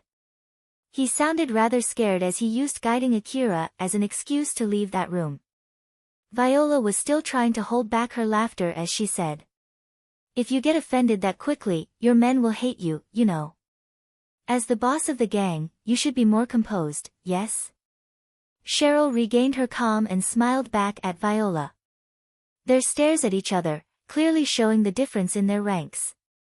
Katsuragi looked away from Cheryl, excusing himself thinking that it was a matter between people in Cheryl's gang and he had nothing to do with it. Akira entered the room and sat across Katsuragi. Cheryl sat next to Akira, while Viola sat next to Katsuragi. Seeing how Cheryl was sitting happily next to Akira, Katsuragi was amused at how fast Cheryl's mood changed, but he did not show it on his face. He put that aside for now and said, "So then, Akira, I heard that you wanted to meet me. So, what is it? The goods that you ordered haven't arrived yet, and if you want me to bring out my trailer in case you want to buy something, I can't really do that right now. I'm taking a break today from that one, you see. How about buying relics then?" "Well, I don't mind doing that, but make sure to bring something that might fetch a lot of money, yeah?" I'm not really free that I would deal with cheap relics during my holiday, you know. But, of course, if you bring something like yesterday, that would be a different story. Katsuragi said so as a joke. Finding an old-world information terminal was not an easy thing, and even more so to find them in a good condition. Because of that, he could not help but question his eyes as Akira lined up similar relics like yesterday in front of him. Katsuragi inadvertently mumbled. "You got to be kidding me." Akira lightly frowned. "If you have any doubts, you can go ahead and inspect them closely." Akira said so casually that Katsuragi had a surprised look plastered on his face. Viola found it surprising and smiled amusedly. Cheryl was the only one who did not know that those were old-world information terminals, so she found no reason to be surprised. But even so, she could understand from Katsuragi and Viola's reaction that those were expensive relics. Katsuragi had both of his hands on his head, both for the better and for the worse. He did not expect Akira to bring in valuable relics twice in such a short time. There was no mistaking it, this was a very golden business opportunity for him. But Katsuragi had limited capital available to use.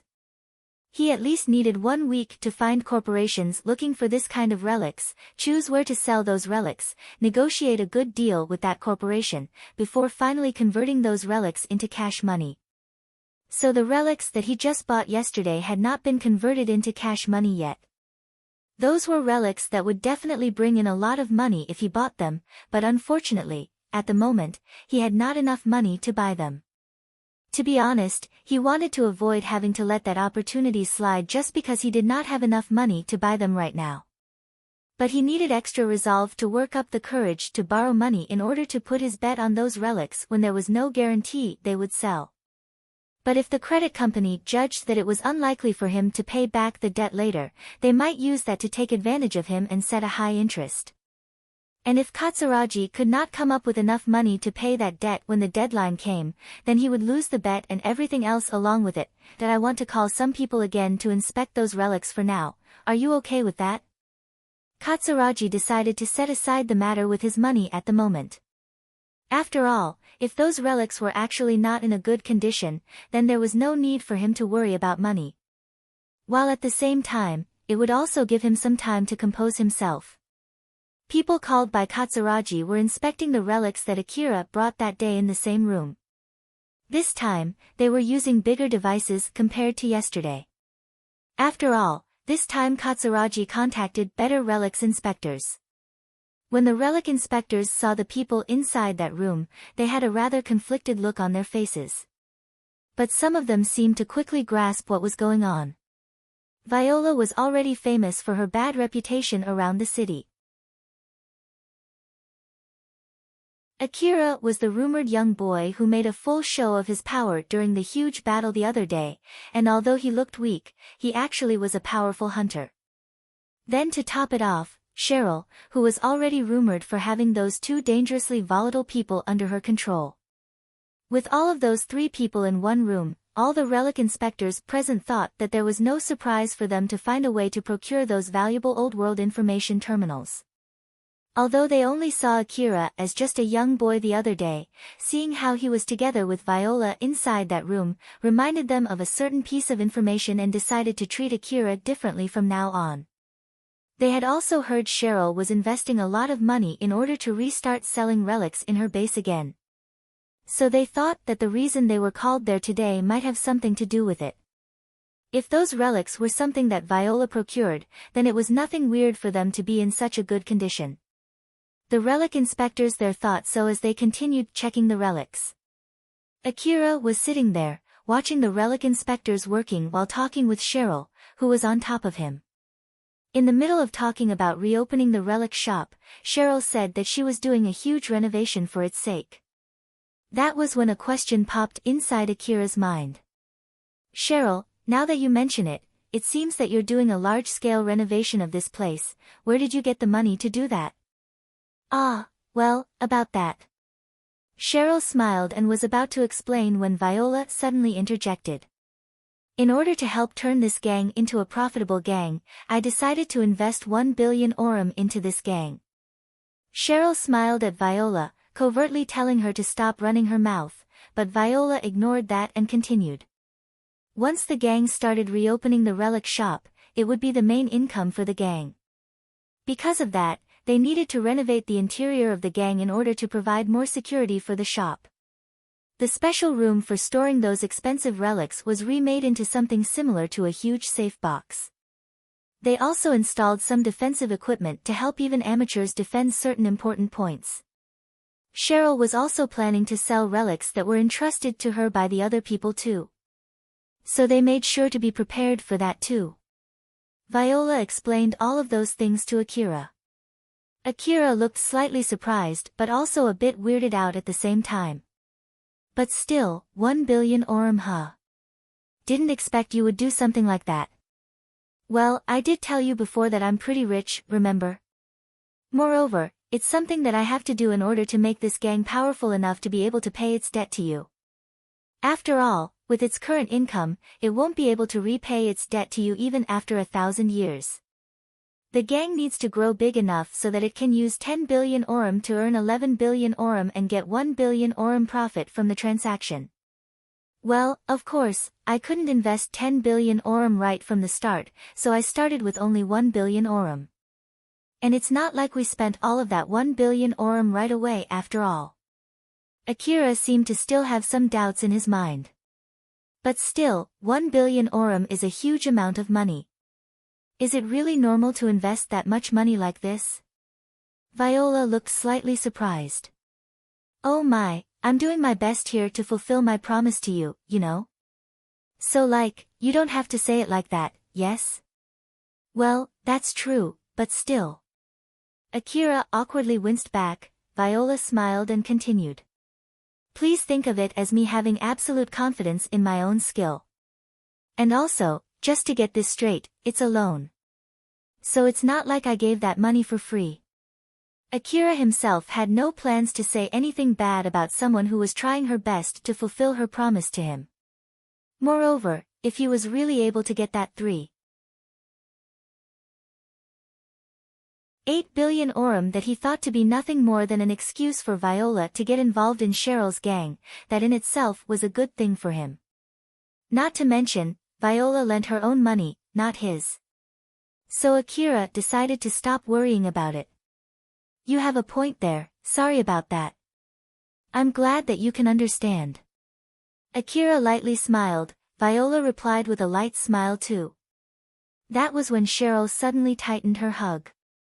I'll give my best too. Yeah, sure, give it your best. Yes. Cheryl replied back firmly. She then sent a glare to Viola who was smiling teasingly. After they finished inspecting the relics, Akira immediately went back home, leaving what to do with those relics to Katsuragi and Cheryl. Originally, just like before, Katsuragi offered to buy those relics for 60 million Aurum. But suddenly Viola interjected and made an offer to buy those relics too. Then from there, they had some debates on who to sell those relics to. Both Viola and Katsuragi pressured Akira to sell his relics to one of them. So in the end, Akira decided to auction it starting from 60 million Aurum in 1 million Aurum units. If both of them were offering the same price, Akira was planning to sell them to Katsuragi since he made the offer first. And so with that, he made Viola transfer the minimum 60 million Aurum first and quickly left Cheryl's base. On their way back, Alpha asked Akira a question. Akira. Though it might be too late for me to say this, are you sure you're okay with leaving them alone? After all, Katsuragi and Viola might manage to lower the price as much as possible in their negotiation with Cheryl, you know? Judging from how Katsuragi gave me store credits instead of cash money yesterday, he might not have the money to buy those relics. So from that point of view, I was at least able to get 60 million Aurum out of those relics. And if their negotiation leads to more profit, it'll motivate them to get along more. So I don't think it's a bad idea. Adding the money from yesterday, Akira had earned 90 million Aurum plus those expensive medicines. So he had nothing to complain about. After Akira left the base, Katsuragi and Cheryl were having a negotiation. During that negotiation, Cheryl had the upper hand since Katsuragi did not have much money. Katsuragi had made a plan to have his branch inside Cheryl's base and invested some money in Cheryl's gang for the sake of that plan. Moreover, Cheryl had also ordered a lot of equipment and defensive devices for the gang from Katsuragi. So Katsuragi had also spent a good portion of his money to put those orders in. Because of that, he did not have much money in hand and he had a disadvantage during the negotiation. Of course, Viola did not let it slide and pushed Katsuragi into a difficult negotiation. Don't tell me that Akira sold those relics to me yesterday for the sake of probing my current financial situation? No, it can't be. Right? Katsuragi put extra effort during that negotiation, but when he looked at how Cheryl was acting and how Viola was smiling like usual, he could not help but feel anxious. Cheryl kept coming up with demands that were cutting close to the limits that he could accept. To be honest, he was feeling anxious having to face it while thinking that Cheryl was slowly turning into another Viola as he was doing his best trying to fight back those offensive moves from her. On the next day, Akira went out to Higuraka Residence Ruin again, and just like last time, he was searching for relics there which also doubled as training for him. Akira was being careful not to encounter any monsters or other hunters during the training. He also did some training with his bike without Alpha support, or spotting places for relics where hunters would normally miss. He was doing his best in his training by following Alpha's instructions. Akira stood in front of a dilapidated mansion and sighed. He looked slightly annoyed at Alpha. Alpha, as expected, I didn't find anything valuable, you know? That's normal. After all, if you can easily find valuable relics here, hunters would still frequent this ruin. That's why this place looks abandoned. Well, that's true, but still, I'm not here for rubble, you know? What can I say, It's not that encouraging when I can't find any good relics. This in itself is a good training for hunting relics. If you don't do this seriously, it would be pointless. So just get over it and put your back on it. You did promise me to do this training seriously, remember? So do it earnestly, okay, alright. With a light sigh, Akira changed gear and restarted the training again, but more seriously this time. His training for hunting relics continued. He closely checked all corners of the mansion. If the interior of the mansion seemed relatively okay, he would check all the furniture and move them around to check for secret rooms. He did not forget to use his information-gathering device to look for secret rooms too. In case if the mansion was mostly run down, Akira would move aside the rubble and check the interior in case if the rubble buried a secret safe or something similar.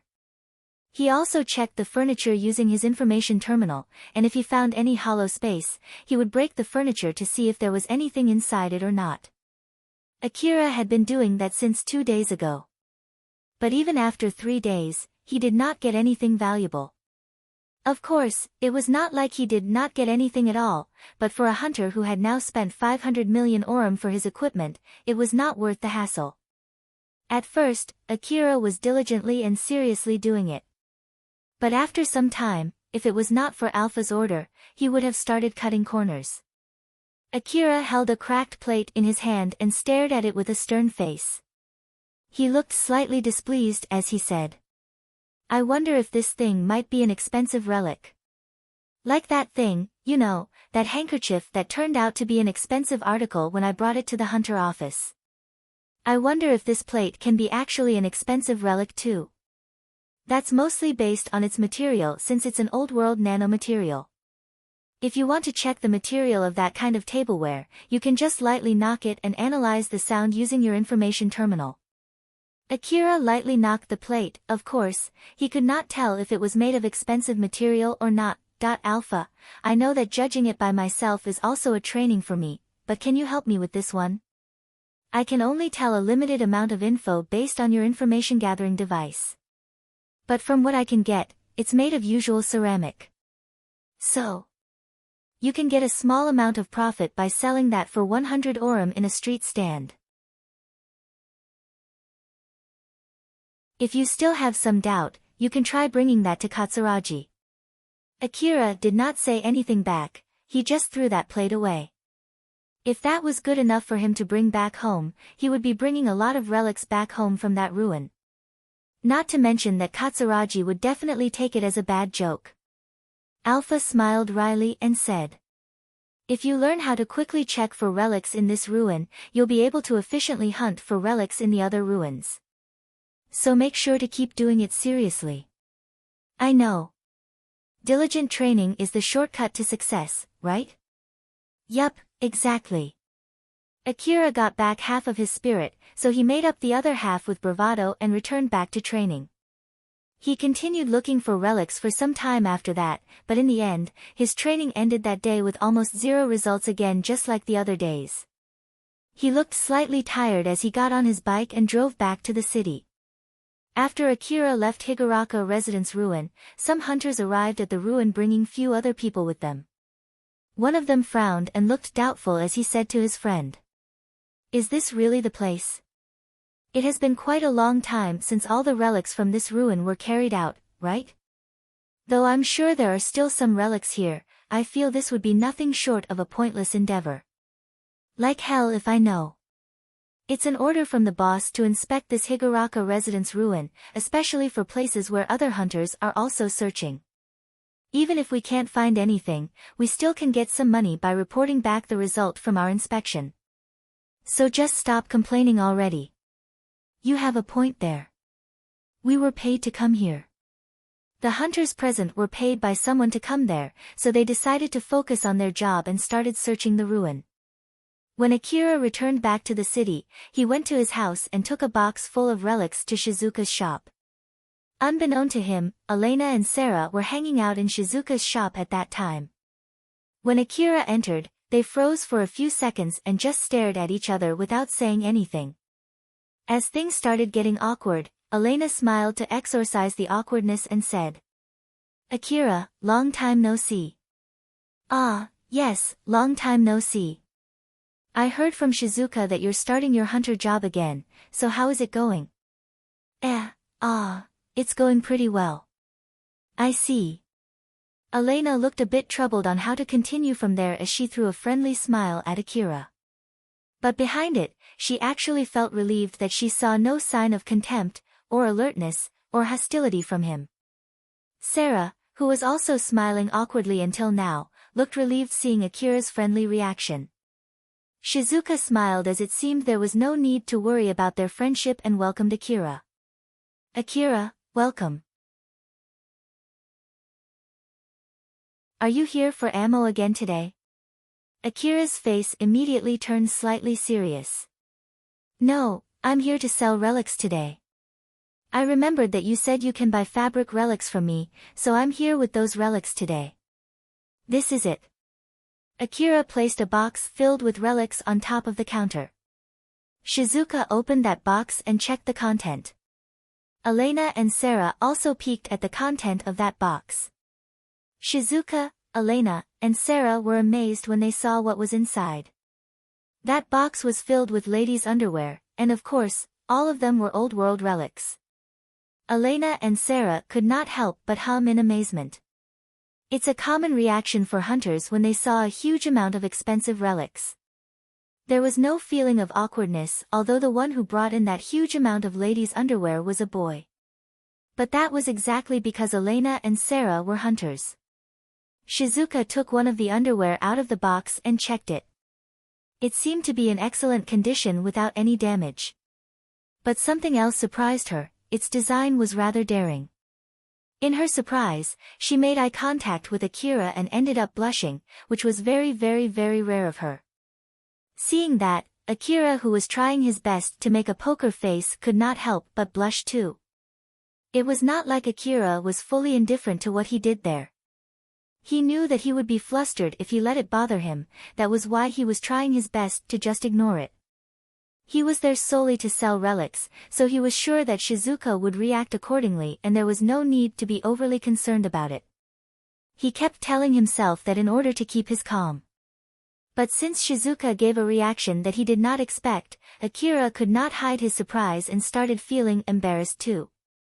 I think I promised to bring this kind of relic here if I find them. So, yeah, here I am. I see. Well, I too remember that we did have that kind of conversation before, yup. Akira and Shizuka smiled at each other, trying to avoid the subject. Looking at that, Elena and Sarah seemed slightly surprised. Shizuka put the underwear in her hand back into the box and closed it. She then intentionally tried to change the mood by saying, Akira. It's rather difficult to inspect this kind of relic, you see. Though I did say that I would buy them from you, it's not like I'm an expert in this. So if you're okay with it, can you leave them here? I'll have them inspected and get a good deal to sell them. But that would mean you'll receive the payment later when everything is done. Yes, I don't mind. Alright then, I'll take care of the rest. Shizuka said so as she moved the box behind the counter, out of everyone's view. The only thing left was the lingering awkwardness from what just happened.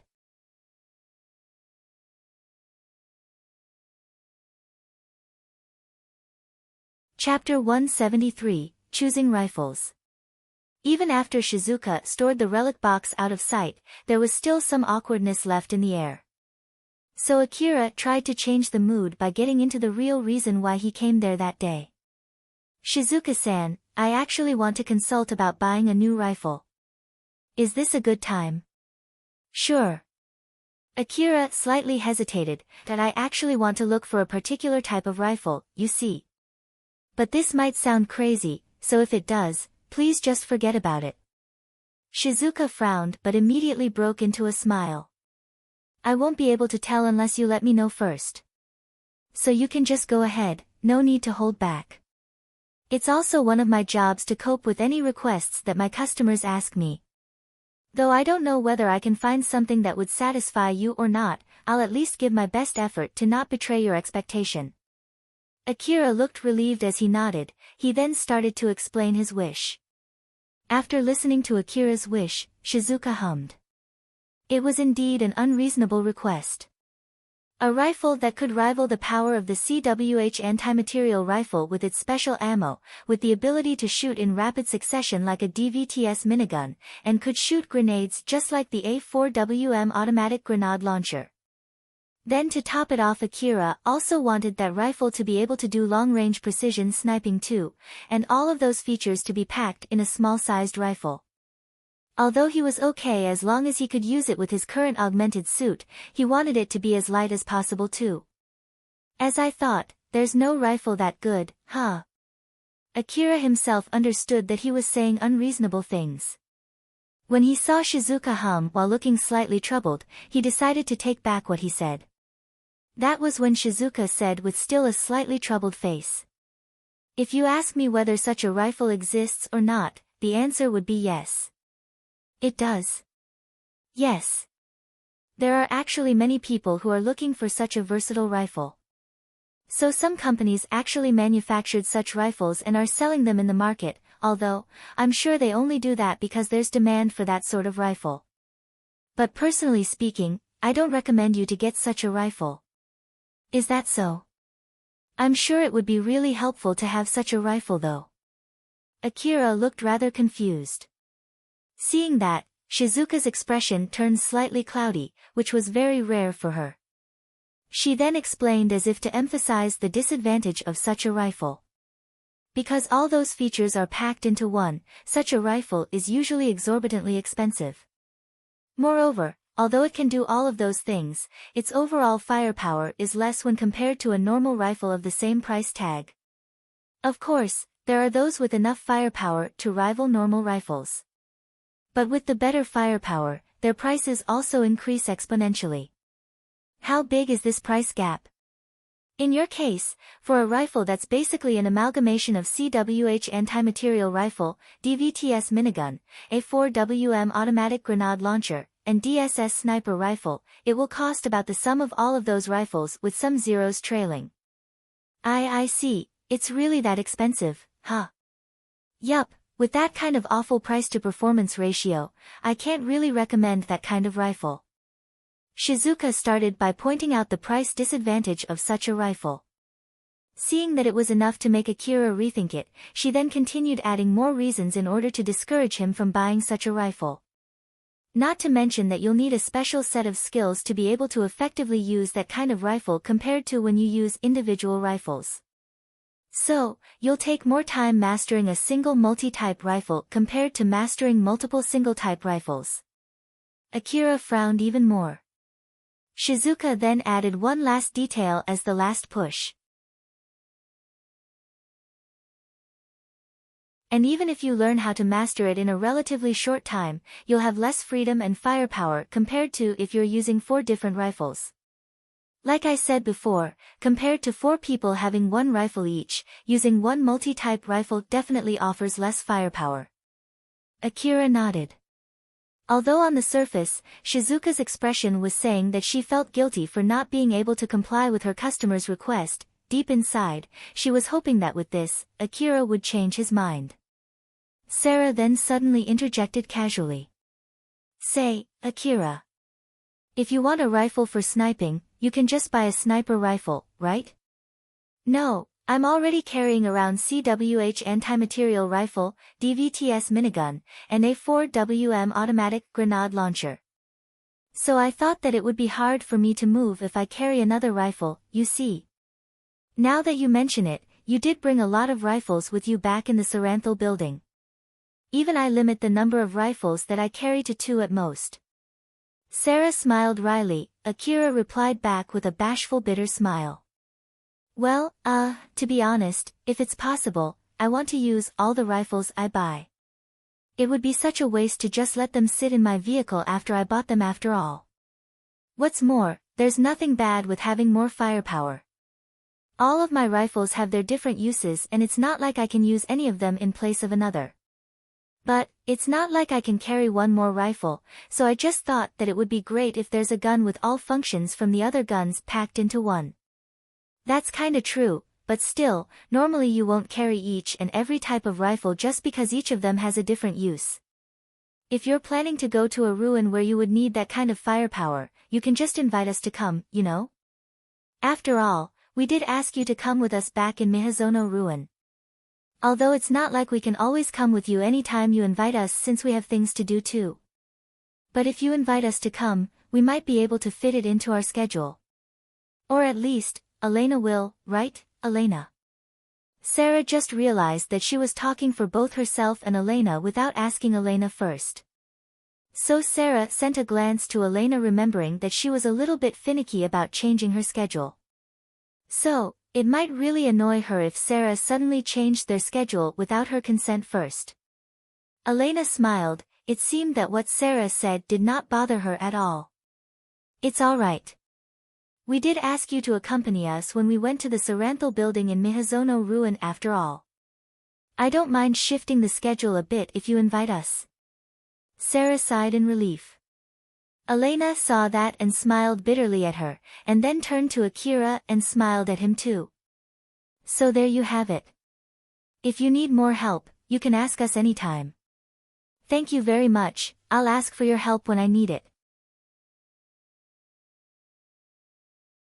Akira lightly smiled and bowed at Sarah and Elena.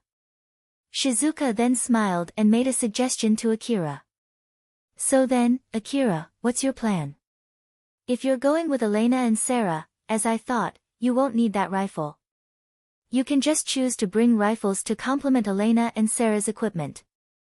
So instead of buying a multi-type rifle, you can just buy a sniper rifle, you know? Ah, thank you, but as I thought, I still want to get a multi-type rifle. I feel like I would cause Elena-san and Sarah-san trouble if I suddenly impose on their schedule, after all. What can I say? I often decide things pretty randomly, forget deciding what to do depending on my mood of that day. I sometimes even make decisions based on my mood at a given moment. I also often get involved in incidents that I didn't expect at all, so it would be great if I have a multi-type rifle that can do anything in that situation. So, as I thought, it's better for me to still get a multi-type rifle. Can you help me with that? Although it might be weird for me to say this since I'm the one who asked for help, I'm not sure that I even have enough money to buy one. That I see, I'll keep my eyes for any good deals then. Shizuka looked sad for a split second. But before Akira could notice it, she immediately replaced it with a smile. And since it was a request from her customer, it's not like she could just ignore it. So then, Akira, how much is your budget for this rifle? 1 billion orum is my upper limit. Akira said it without much thinking. But when he noticed that Shizuka raised her eyebrows and looked at him with widened eyes, he flusteredly shook his head and said, "No, it's not like I have that much money with me right now. It's just that I haven't really decided on a precise amount as the budget for that rifle.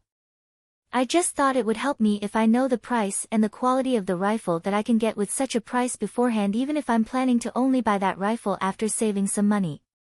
"I see. In that case, is it okay if I ask you why you come up with that number? Back then when I went to Mihazono Ruin with Elena-san and Sarah-san, I got 500 million orum from that request. So I thought that I would just double that amount for now." When Akira thought that he was able to get 500 million orum from last time, it made him think that 1 billion orum would not be out of his reach. Judging from the way he reacted, Shizuka figured that he put 1 billion orum as the upper limit to understand how good an equipment he could get with that amount of money. He did not think that he would be able to get and then use that much money anytime soon. Shizuka was slightly relieved when she understood that. "Ah, I see, so that's what you meant, huh? That did surprise me for a bit, you know. I'm sorry. But well, when I think about it, if I have 1 billion orum, I feel like I'll spend it on a new augmented suit and other extra equipment instead, so it might be weird when I put that as my budget limit. Not to mention I did spend 500 million orum to buy that bike too. Although it's not like I regret spending that much money on that bike, when I think about it, I still have to buy a vehicle too. It also surprises me for a bit. I never thought that the day would come when I have 500 million orum and I still don't have enough money to get everything I need." Akira looked slightly conflicted and smiled bitterly when he said that. Shizuka only replied with a smile. After that, he stayed there for a bit, talking about how hunters spent their money together with Shizuka, Elena, and Sarah. As their conversation continued, the subject then changed to hunters' equipment. That was when Akira remembered the fact that one of his rucksacks was damaged, so he decided to buy a new rucksack while he was there. The rucksack that he bought was a very robust rucksack designed to offer protection for its contents. Although its volume could expand greatly, it could also be folded to save spaces when it was empty. It was one of the expensive items that Shizuka had in her stock. It cost 3 million orum per bag and Akira bought several of them. But before Shizuka processed it, she asked Akira once more just to be extra sure. "Well, I know that you have enough money to buy them and I'm sure that hunters would at least spend that much when they have to carry expensive relics, but are you really okay with it? You can buy cheaper ones, you know." "Yes. There was one time when I lost all my relics inside my backpack and something also happened recently that really made me worry about the relics inside my rucksack. So I'm planning to replace some of my rucksacks with stronger ones just like these." Akira looked at his new rucksacks and smiled happily. He lost 40 million orum worth of relics back in the Saranthal building. And on his way back from Tsubakihara, he was about to lose a whole rucksack worth of relics too. So compared to losing those relics, these rucksacks were rather cheap. That was why he could not hold back his smile. Now that he had finished his business in Shizuka's shop, he immediately went back home, leaving Shizuka, Sarah, and Elena behind. Sarah waved lightly at Akira as she saw him off with a smile. But once he left, her expression turned serious as she immediately started talking about something that she could not bring up while Akira was around. But still, where did Akira get those relics? Although Sarah believed Akira might as well just tell her if she asked him, in the end, she deliberately held herself back from asking that question. A source where a hunter could find expensive relics was extremely important for hunters. If she wanted to ask that question, she needed to be pretty close to Akira first. To be honest, Sarah was sure Akira was not that much of a stranger to her that it would anger him had she asked that question. But given what happened between them recently, Sarah decided to be more careful for the time being. Sarah actually also wanted to apologize to Akira for the other day, but Shizuka stopped her. Apologizing to Akira now might backfire and remind him of what happened back then. So if she wanted to apologize, Shizuka advised her that it might be a good idea to wait for some time until he was not bothered anymore by that matter. Elena recalled what Akira had bought and made a guess. A few high-quality rucksacks and 2 anti-force field bullets, huh? Akira did not hesitate at all when he bought those. So, basically, he knows for sure they would be useful to him. Though it's only my guess, maybe he has found another undiscovered ruin. Elena then frowned. If that 1 billion orum is not based on the money that he got from Miyazono ruin but from his guess of how much money he can get from that undiscovered ruin. Then if he bought those anti-force field armor bullets because he knows that he's going to use them to fight such powerful monsters there. Although he did say that he would ask us for help if he needs it, judging from his reaction, I'm not sure that he would really ask for our help. Last time, Akira casually told Elena and Sarah about Yonezuka Station ruin back then when it still had no name yet. But this time, it did not seem that Akira would do the same thing again if he really had found a new undiscovered ruin. Leaving aside the possibility that his trust dropped after what happened last time, the location of Yonezuka ruin also quickly spread among other hunters after he told Elena and Sarah.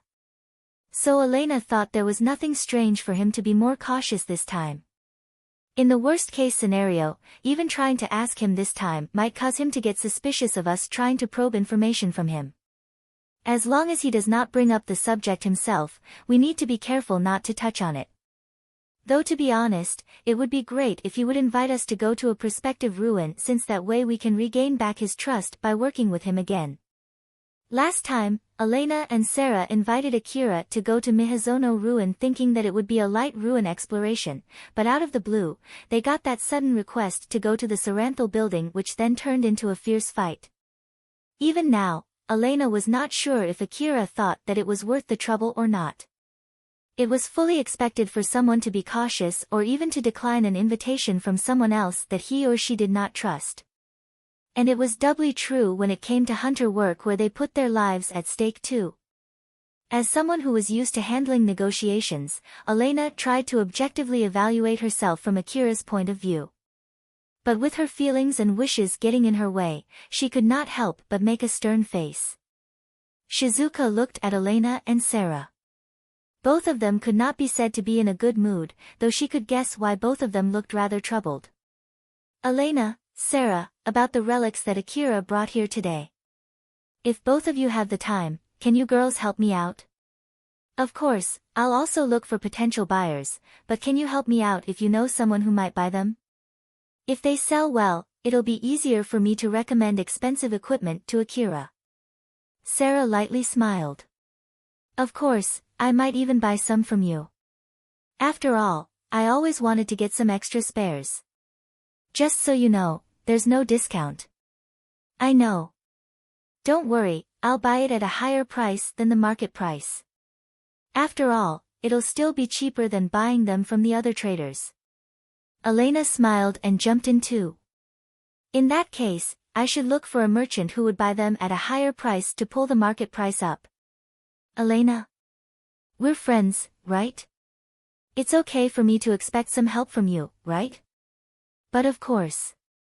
It'll still be cheaper than buying them from the other traders, right? I can use that buying price as a trump card to raise the selling value of those relics when I negotiate with the other traders. Sarah and Elena exchanged mischievous smiles. Looking at them, Shizuka also smiled as she thought. If Elena and Sarah did something to increase the value of Akira's relics, and if she let Akira know about it, it would help Elena and Sarah regain his trust. It should also help lower the hurdle for Akira to ask for their help, which in turn should change his mind about buying that multi-type rifle. Shizuka did not lie when she discouraged Akira from buying a multi-type rifle. But she also did not tell him the biggest reason why he should not buy that rifle.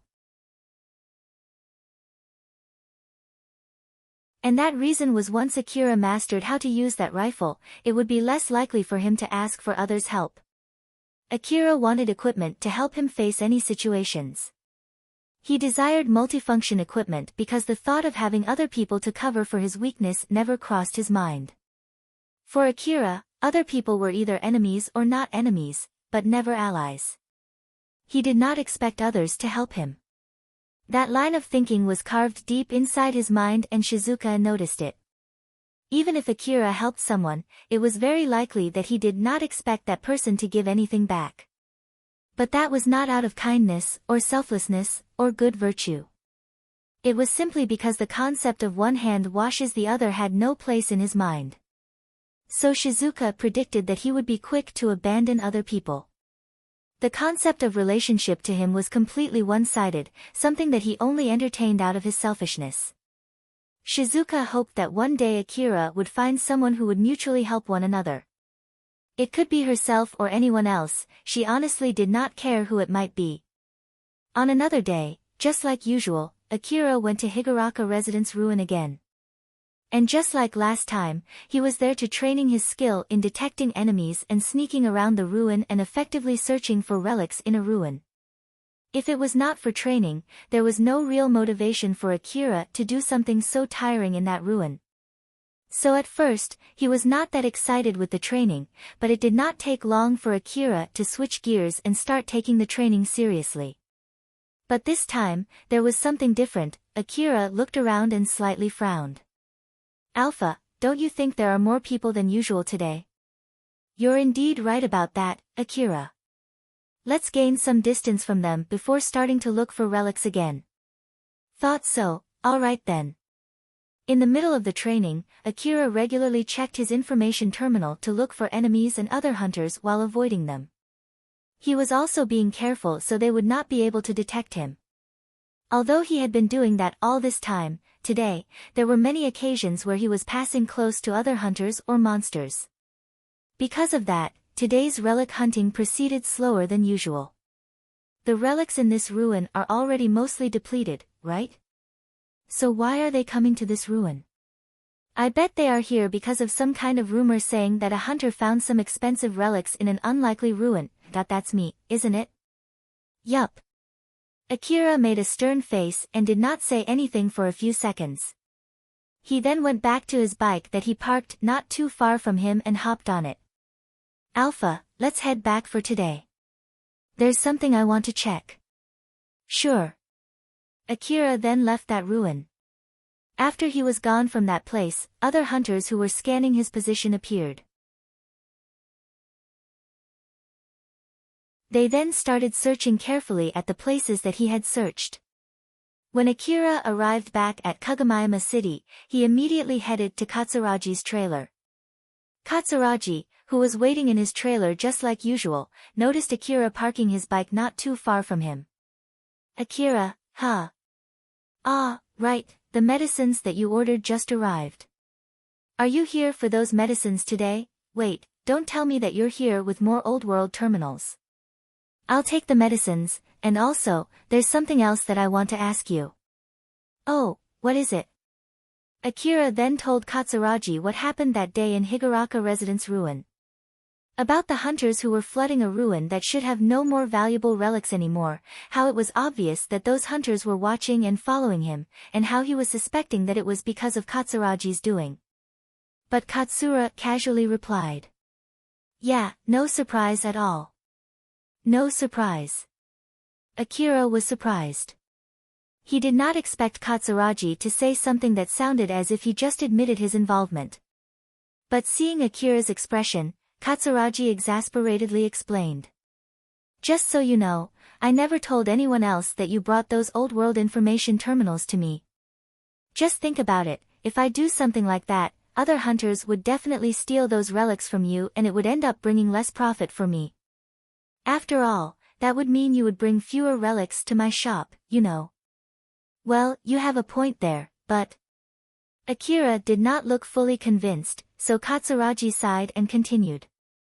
Thought it might be weird for me to be the one saying this, but it seems that you underestimated the effect of bringing those relics to me twice. Effect? But I'm just normally selling relics though. Katsuragi sighed again, there was a mix of exasperation on his face. Good grief. Although you're already stronger than those common hunters, you're still a beginner in terms of hunter knowledge and experience, huh?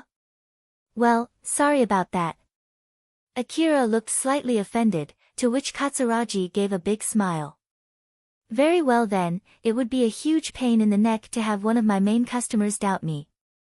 So I'll give you a long detailed explanation here. Katsuragi and Akira went into the staff room in Katsuragi's trailer, and just like last time, Katsuragi prepared some drinks and put them on the table between them before they sat face to face across the table. Katsuragi then immediately started his explanation. The information terminals that Akira brought to Katsuragi were of very good condition. Those relics were hard to find among the ruins around Kagomayama City, but even so, a low-ranking hunter like Akira was able to get his hand on those relics, twice no less. If it was only once, it could be dismissed as just luck.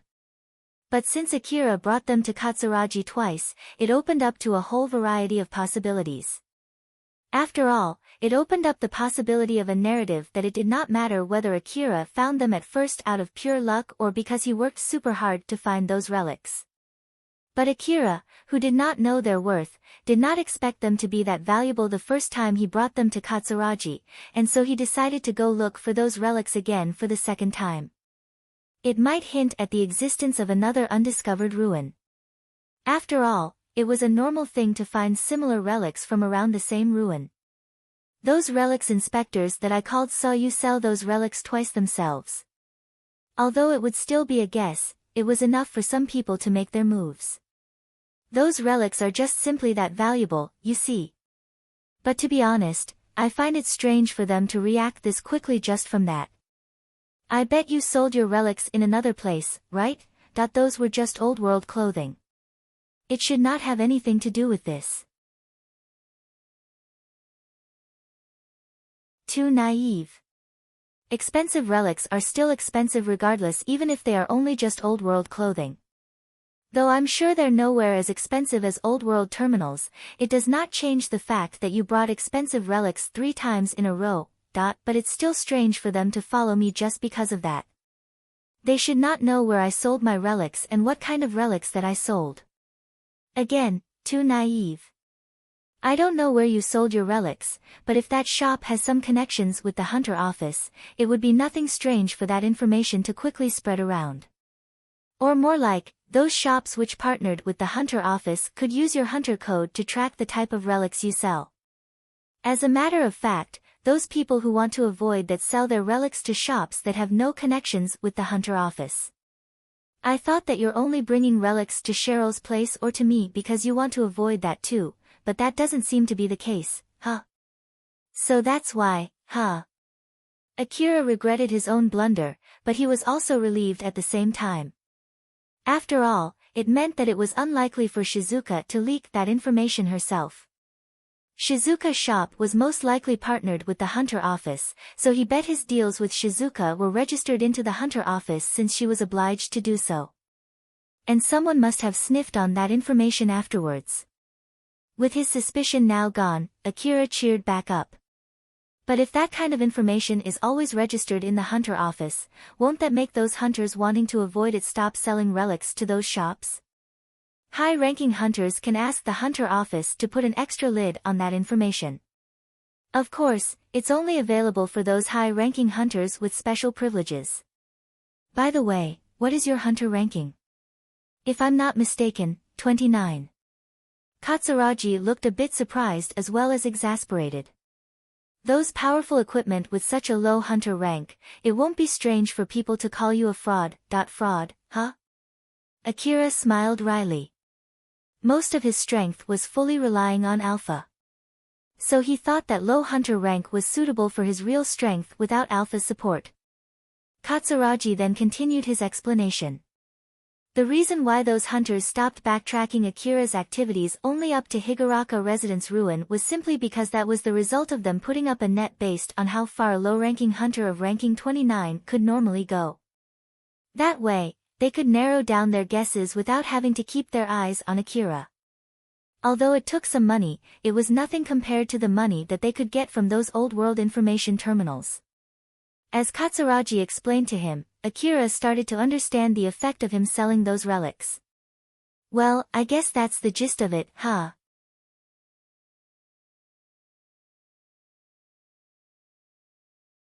If I have to add something, there's also a good chance those relics inspectors that I called also leaked that information.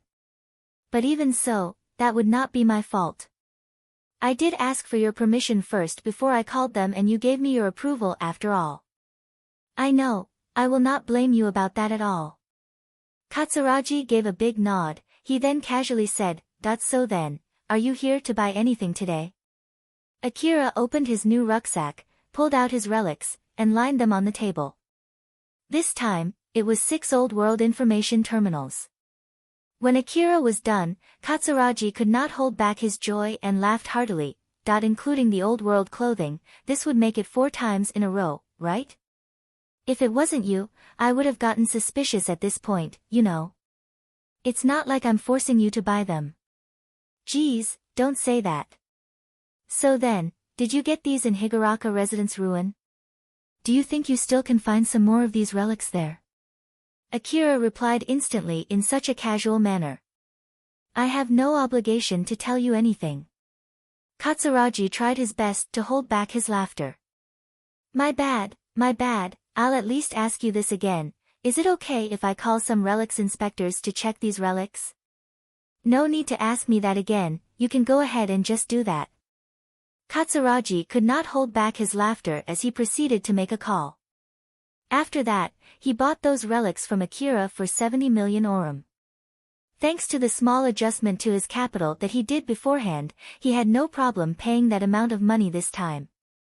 Katsuragi did not lie there. Although he did not leak the information that it was Akira who sold those old world information terminals, he was actually spreading information that he had some connections with a hunter who could get such a valuable relic. For a merchant like Katsuragi, having a connection to a competent hunter brought him a lot of benefits. After all, having a mere rumor of such a thing out in the public was enough to pull up his revenue. Though Akira did not give a straight answer to Katsuragi's questions, he also did not lie there. Even if Katsuragi misunderstood him thinking that Akira actually got those relics from Higuraka Residence Ruin and there were still similar relics that he could find there, it would not cause any trouble for him. Not to mention, Akira was not that close to Katsuragi that he would go out of his own way to fix that misunderstanding.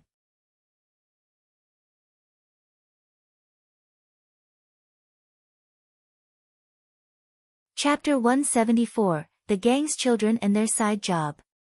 The next day, Akira went to Higuraka Residence Ruins yet again. He was sitting on top of his bike as he looked over the surprising current situation of the ruin. To be more precise, he did expect that to happen, but he did not expect it to be this big. Yup, there are so many of them today. Alpha had her usual smile plastered on her face. It was unclear whether she fully expected that to happen or if she simply did not care. That's true. There are quite a lot of them today. That day, many hunters gathered in that ruin. Some of them brought their vehicles and even huge trucks too. There was even some heavy machinery on site. I bet they're here because of that rumor. But still, didn't expect them to be this many.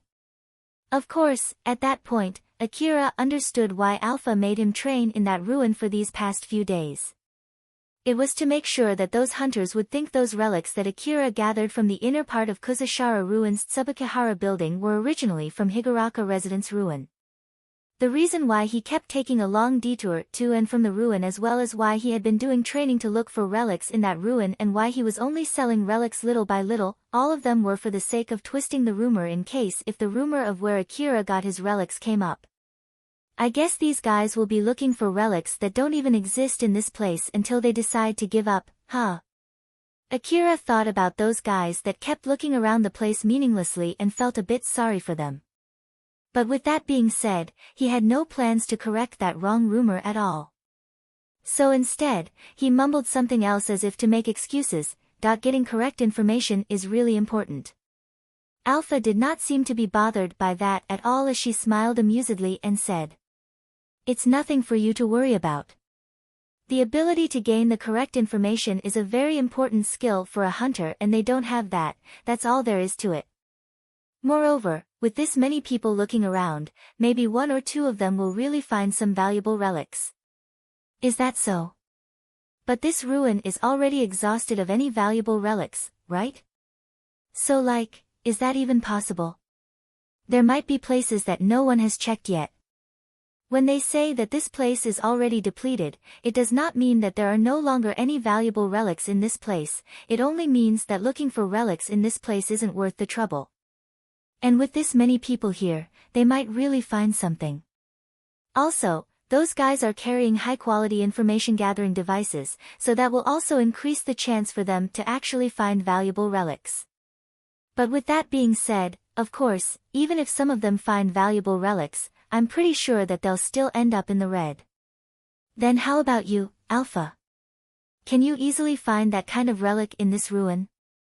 I'm sure I've said this before, my detection ability is greatly reduced when I'm outside Kuzusuhara ruin. If you still want to give it a try, you should buy a very expensive information-gathering device first. Though I'm sure you still can't expect too much even if you do so. You're right. I'll think about getting a better information-gathering device. After he said so, Akira started thinking about something else. Now that I think about it, I met Alpha back in Kuzusuhara ruin, and back then she said that I was able to gather those relics from the Tsubakihara building because she made a deal with the AI manager of that building. As I thought, there must be some kind of connection between Alpha and Kuzusuhara ruin. Now that he realized it, he also noticed that it should have been obvious from the get-go. But he knew nothing more than that, and he felt like Alpha would scold him if he tried to ask her. So Akira decided to push that curiosity to the back of his mind and just shook it off from his mind for now as not to drag him down. So then, are we still going to do relic hunting training for today? Looking at this situation, I don't think this is a good time to train here though. You're right, let's just head back home for today. Akira made a U-turn with his bike and headed back to the city. Although some of the hunters there saw that, it did not stop them from searching the ruin. As a matter of fact, some of them even started looking more diligently since they thought that the rumored person decided to head back home because he could not afford to get close to the location where he found those expensive relics with this many hunters around. As the rumors spread further, more and more hunters came to that ruin, and it did not seem that it would slow down anytime soon. When Akira arrived back at Kagamayama City, he went straight to Cheryl's base. He received a text message from Colbert on his way back saying that Colbert was looking to meet him in case he was free and was around. Though judging from that message, it did not seem that Colbert was expecting Akira to really come. Though he could just ignore it, since he decided to cancel his training in Higuraka Residence Ruin, Akira had some free time now, and by coincidence, he was also somewhere close to Cheryl's base. So Akira decided to visit the base. In his mind, he had no reason to go to meet Cheryl unless she had business with him, and he would not go as far as to readjust his schedule just to go to meet her. He went to Cheryl's base only when he had some free time. For Akira, Cheryl only mattered that much. But lately, that line of thinking had been slightly affected by Cheryl pleading with him. Though he had not realized it yet, there was no mistaking that he would be shocked if he noticed this change. Akira was guided to a room inside Cheryl's base. Colbert, Ravin, Ario, and some of the other children from the gang were already inside that room. Colbert was so surprised when he saw Akira enter the room. Akira, didn't expect you to actually come, you know? Akira looked slightly offended. What are you even talking about? You're the one who asked me to come, didn't you? I did. But you didn't even reply at all, so I thought that you wouldn't come, you know. Well, just calm down for now. It's my loss, you see. Your loss. Colbert smiled wryly there as he pushed the money on top of the table to Ario's side. Those were the money that Colbert and Ravin bet, and since Akira actually came, Ario and the other children won the bet. To be honest, Ario also wanted to put his bet on Akira not coming. But when Ravin brought up Akira's relation with Cheryl, people would get suspicious of him, and it would damage his position if he also put his bet on Akira not coming. So he ended up putting his bet that Akira would come. Ravin seemed really frustrated. Although it was not a huge amount of money compared to the amount of money that he was regularly earning, for someone who had a debt to pay, losing a bet that he thought he would win still hurt. Colbert only smiled bitterly at his loss, while Ario and the other children were flustered by the large sum of money, or at least that was the case from their point of view, that they just won. Akira sighed. He looked even more annoyed. I see now, so you guys are betting whether I would really come or not, huh? Don't tell me that this is the reason why you called me. Of course I won't be calling you for something this trivial, you know. I'll explain the rest, just take a seat for now. Colbert noticed Akira's annoyance and tried to calm Akira, who was still unhappy. Nonetheless, Akira still took a sit. So then, what is it? I'm just wondering if you can help them if you have some free time. Colbert pointed his finger at Ario and the other gang children as he started his explanation. Ario felt a bit awkward there. For the past few days, Colbert had sought help from Ario and the other children in that gang for a certain job. To be more precise, Colbert made a request to Cheryl and Cheryl was lending Ario and his friends to Colbert. The job that they were talking about was to find dead hunters who still had debts. The slum extended across a pretty large area. The battle in Isant family's base the other day had left the area filled with dead bodies. Their job was to take a picture of the dead bodies using their information terminal to check if they still have debts left or not. And if they found dead hunters with debt, they would need to put that dead body inside a body bag and bring them to the creditor companies. As for those dead bodies with no debt, they would just leave them be. They would not even take the corpse's belongings since not only it would slow them down.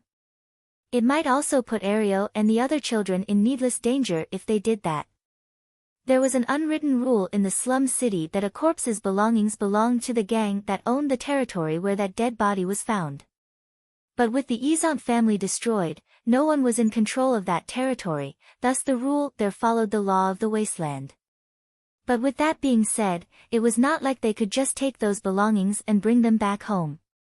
It could be seen as Cheryl's gang trying to take over that territory with no owners after the last gang that owned it was destroyed.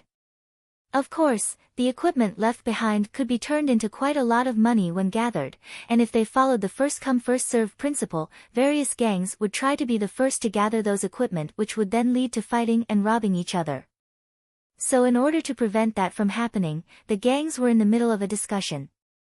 Anyone who tried to steal a start there would face all the other gangs that were interested in the matter. Ario and his friends had accepted that job from Colbert to look for dead debtors while trying to keep themselves from harm by not touching the dead body's belongings.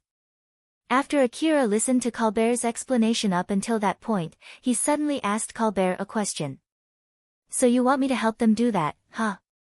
It sounds like too much work and it's not like you need me for that job, right? I'm sure Ario and the other children are enough to do that job, no? Colbert shook his head. That's true for those dead bodies outside Isant family's base, but that's not the case for inside the base.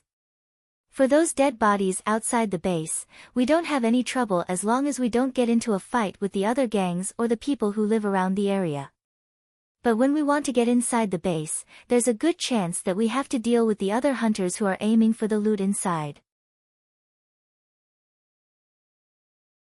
After all, the quality and the amount of loots left inside that base is on a different level compared to outside the base. Isant family was a huge gang. So of course, they left a lot of valuable items in their warehouses. Not to mention, there were destroyed vehicles, tanks, and powered suits scattered inside the base too. Many were killed in that base from that battle and the equipment that they left were mostly high-quality equipment. All of them could fetch a lot of money from the point of view of slum residents. So, in short, it was as if an old-world ruin suddenly appeared right next to the slum, and to top it off, that ruin was relatively safer since it was not guarded by monsters. All the equipment that was left scattered inside that base were like relics that were free for the taking. There was no surprise that some hunters and ex-hunters immediately made their moves to secure those loot. The air in that place is completely different, including the skill set and knowledge needed to avoid fighting there. I would say that place was much closer to an old-world ruin rather than a part of the slum city. We're mostly done with checking the dead bodies outside Izant family's base. That's why we're planning to go inside the base next, but it's not safe for Ravin and me to bring Ario and the other children into that base. That's why I'm wondering if you might give us a hand. You can just leave the children behind and go there by yourself, no? Well, that's the plan if you won't come. But of course, if we can't bring Ario and the other children, then I can't pay any reward to Cheryl's gang. I'm sure you know that you can't let them keep relying on your money. It's better to get as much money as they could when they have the chance to make sure that they'll be able to be independent of you, don't you think so too? Isn't that why you're training them too, no? Akira looked unsure. If I help you, then how about my reward? Sorry, but I can only pay you the same amount of money. I'm actually doing this because I'm getting paid by someone else, you see. If you want more, you should discuss it with Cheryl's gang and see if they would share some of the money that they get with you. Basically, you, I, Ravin and Cheryl's gang will get the same amount of money for taking the job.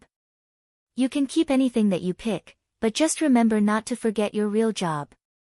Akira hummed again. Colbert looked slightly surprised there. For a hunter like Akira, the money that he could get from that job was nothing more than spare money. If Colbert told Akira in detail how much he would earn from taking that job, there was a good chance Akira would refuse to take that job. But contrary to his expectation, Akira seemed to be seriously considering taking on the job. Though Colbert did not understand what was going on, it seemed that there was a chance Akira would take that job. So he decided to give a little more push. Although he was not expecting much when he called Akira to come, it would be helpful if Akira would actually come with them. Since you came here, it means that you're free right now, right? You should come with us. If we don't get real hunters among us, the other people might look down on Ario and the other children, you know. Real hunters? Akira looked confused. It seemed that he did not understand what Colbert was talking about. Seeing that, Colbert pointed at Ario. Akira also looked at Ario, but he still could not understand. Alpha then jumped in to explain. Akira, look closely at them. Although they don't look exactly like you, don't you think they look similar?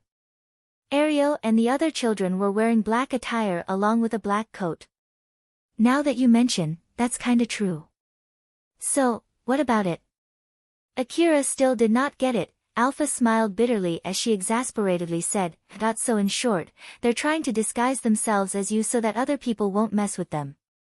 Ario and the other children were disguising themselves to be Akira since Akira could not come often ever since he restarted his hunter job. Fortunately, not many people knew Akira's face, so from afar, people could easily mistake those children as Akira, and that was enough to keep them safe. Akira finally understood what Colbert was talking about. But even so, he still found it weird. So he then made a serious look as he said. Ario, I don't mind going with you, but I won't be protecting you. I'll do my job properly, but I won't do anything more than that. Since I have nothing else to do, if you're okay with that, then I don't mind going. That's more than enough, thank you very much. Although from their conversations it seemed like they asked Akira to come without asking for Cheryl's permission first, it did not seem that Akira was angry about it. So Ario sighed in relief. Back in Yatsubayashi Clinic, Yatsubayashi was making a troubled face in his clinic room. Another failure, huh? Wait, not really, it's not a complete failure. The display device in front of him showed the video of Tyal escaping his experiment room.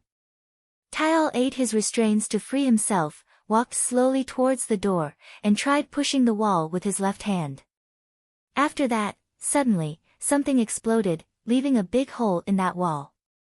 Though his left arm was blown off too, Tyal did not seem to be bothered at all as he left the room through that hole.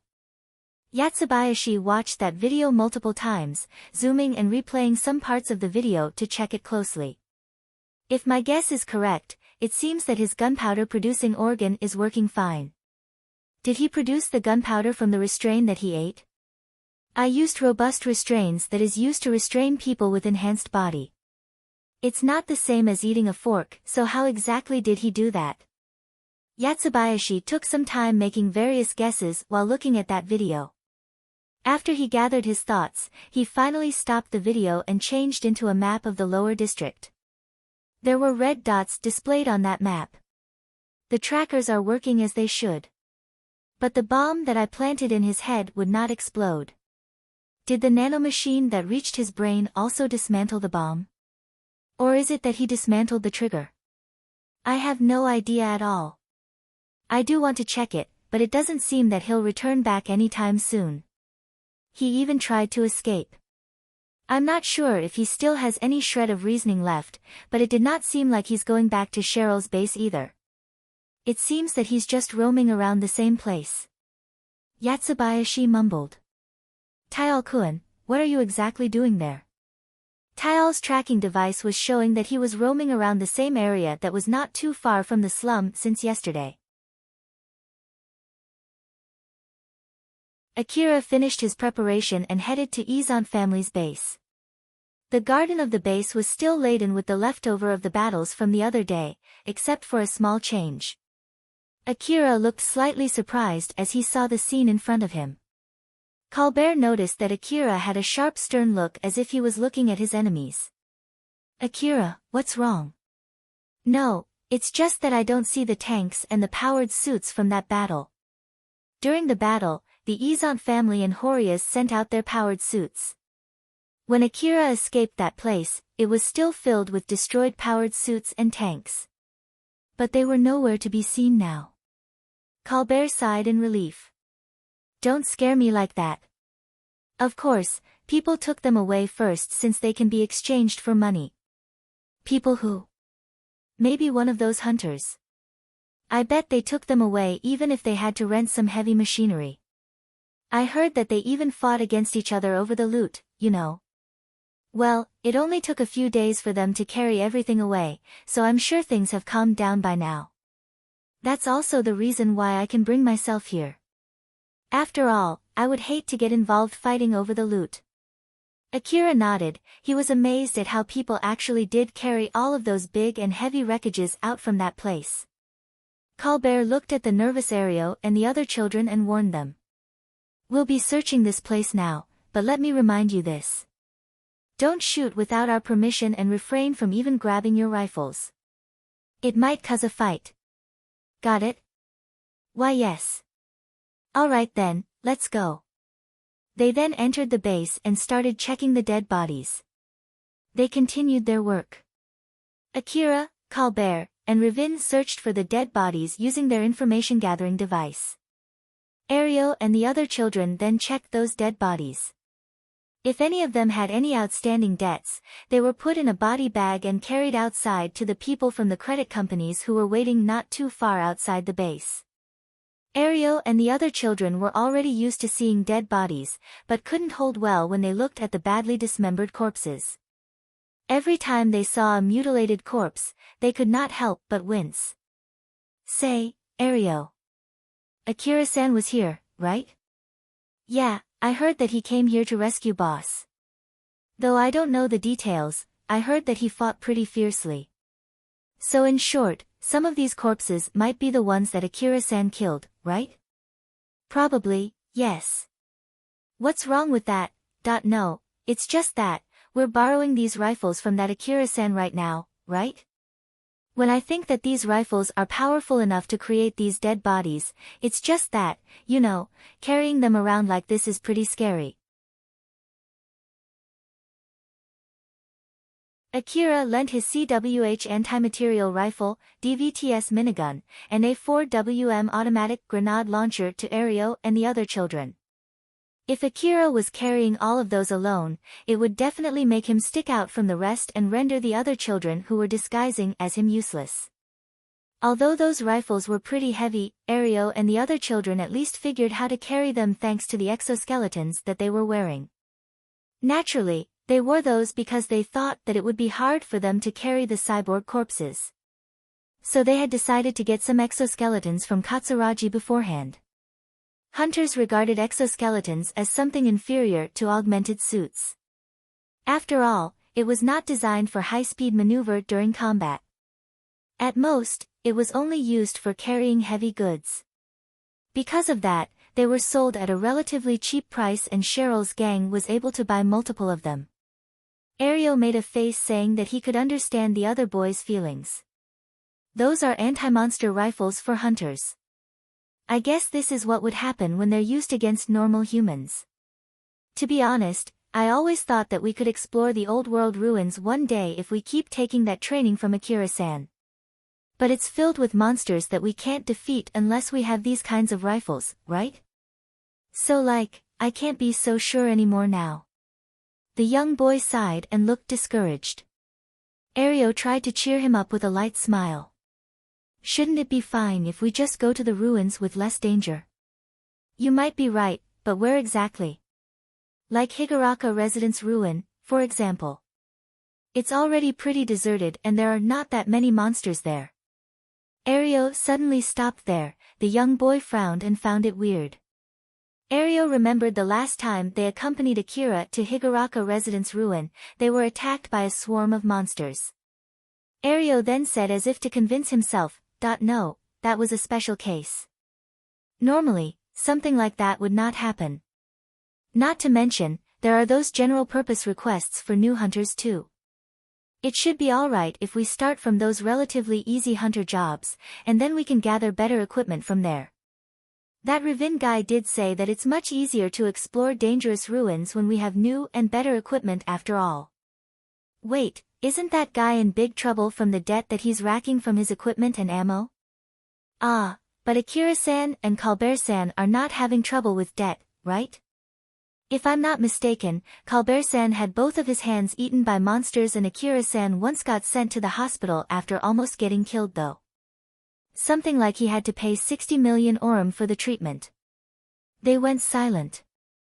Although they had big dreams of becoming hunters, when they thought about the hunters around them, it reminded them of things that they did not want to go through as they sighed almost simultaneously. Although the other children looked discouraged, Ario then said in a good mood as if it did not affect him at all. I won't give up though.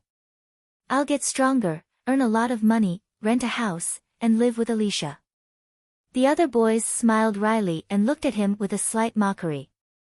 So this is the power of a guy with a girlfriend, huh? I want one too. Ario and the other children tried to shoo the dark mood there with silly talks as they continued their job. You're tuning in to the Blissful Bookshelf YouTube channel.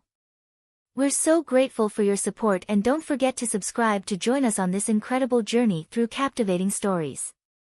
Your generosity through donations truly makes a world of difference, as it's the primary source of revenue that allows me to expand and enhance this channel for you.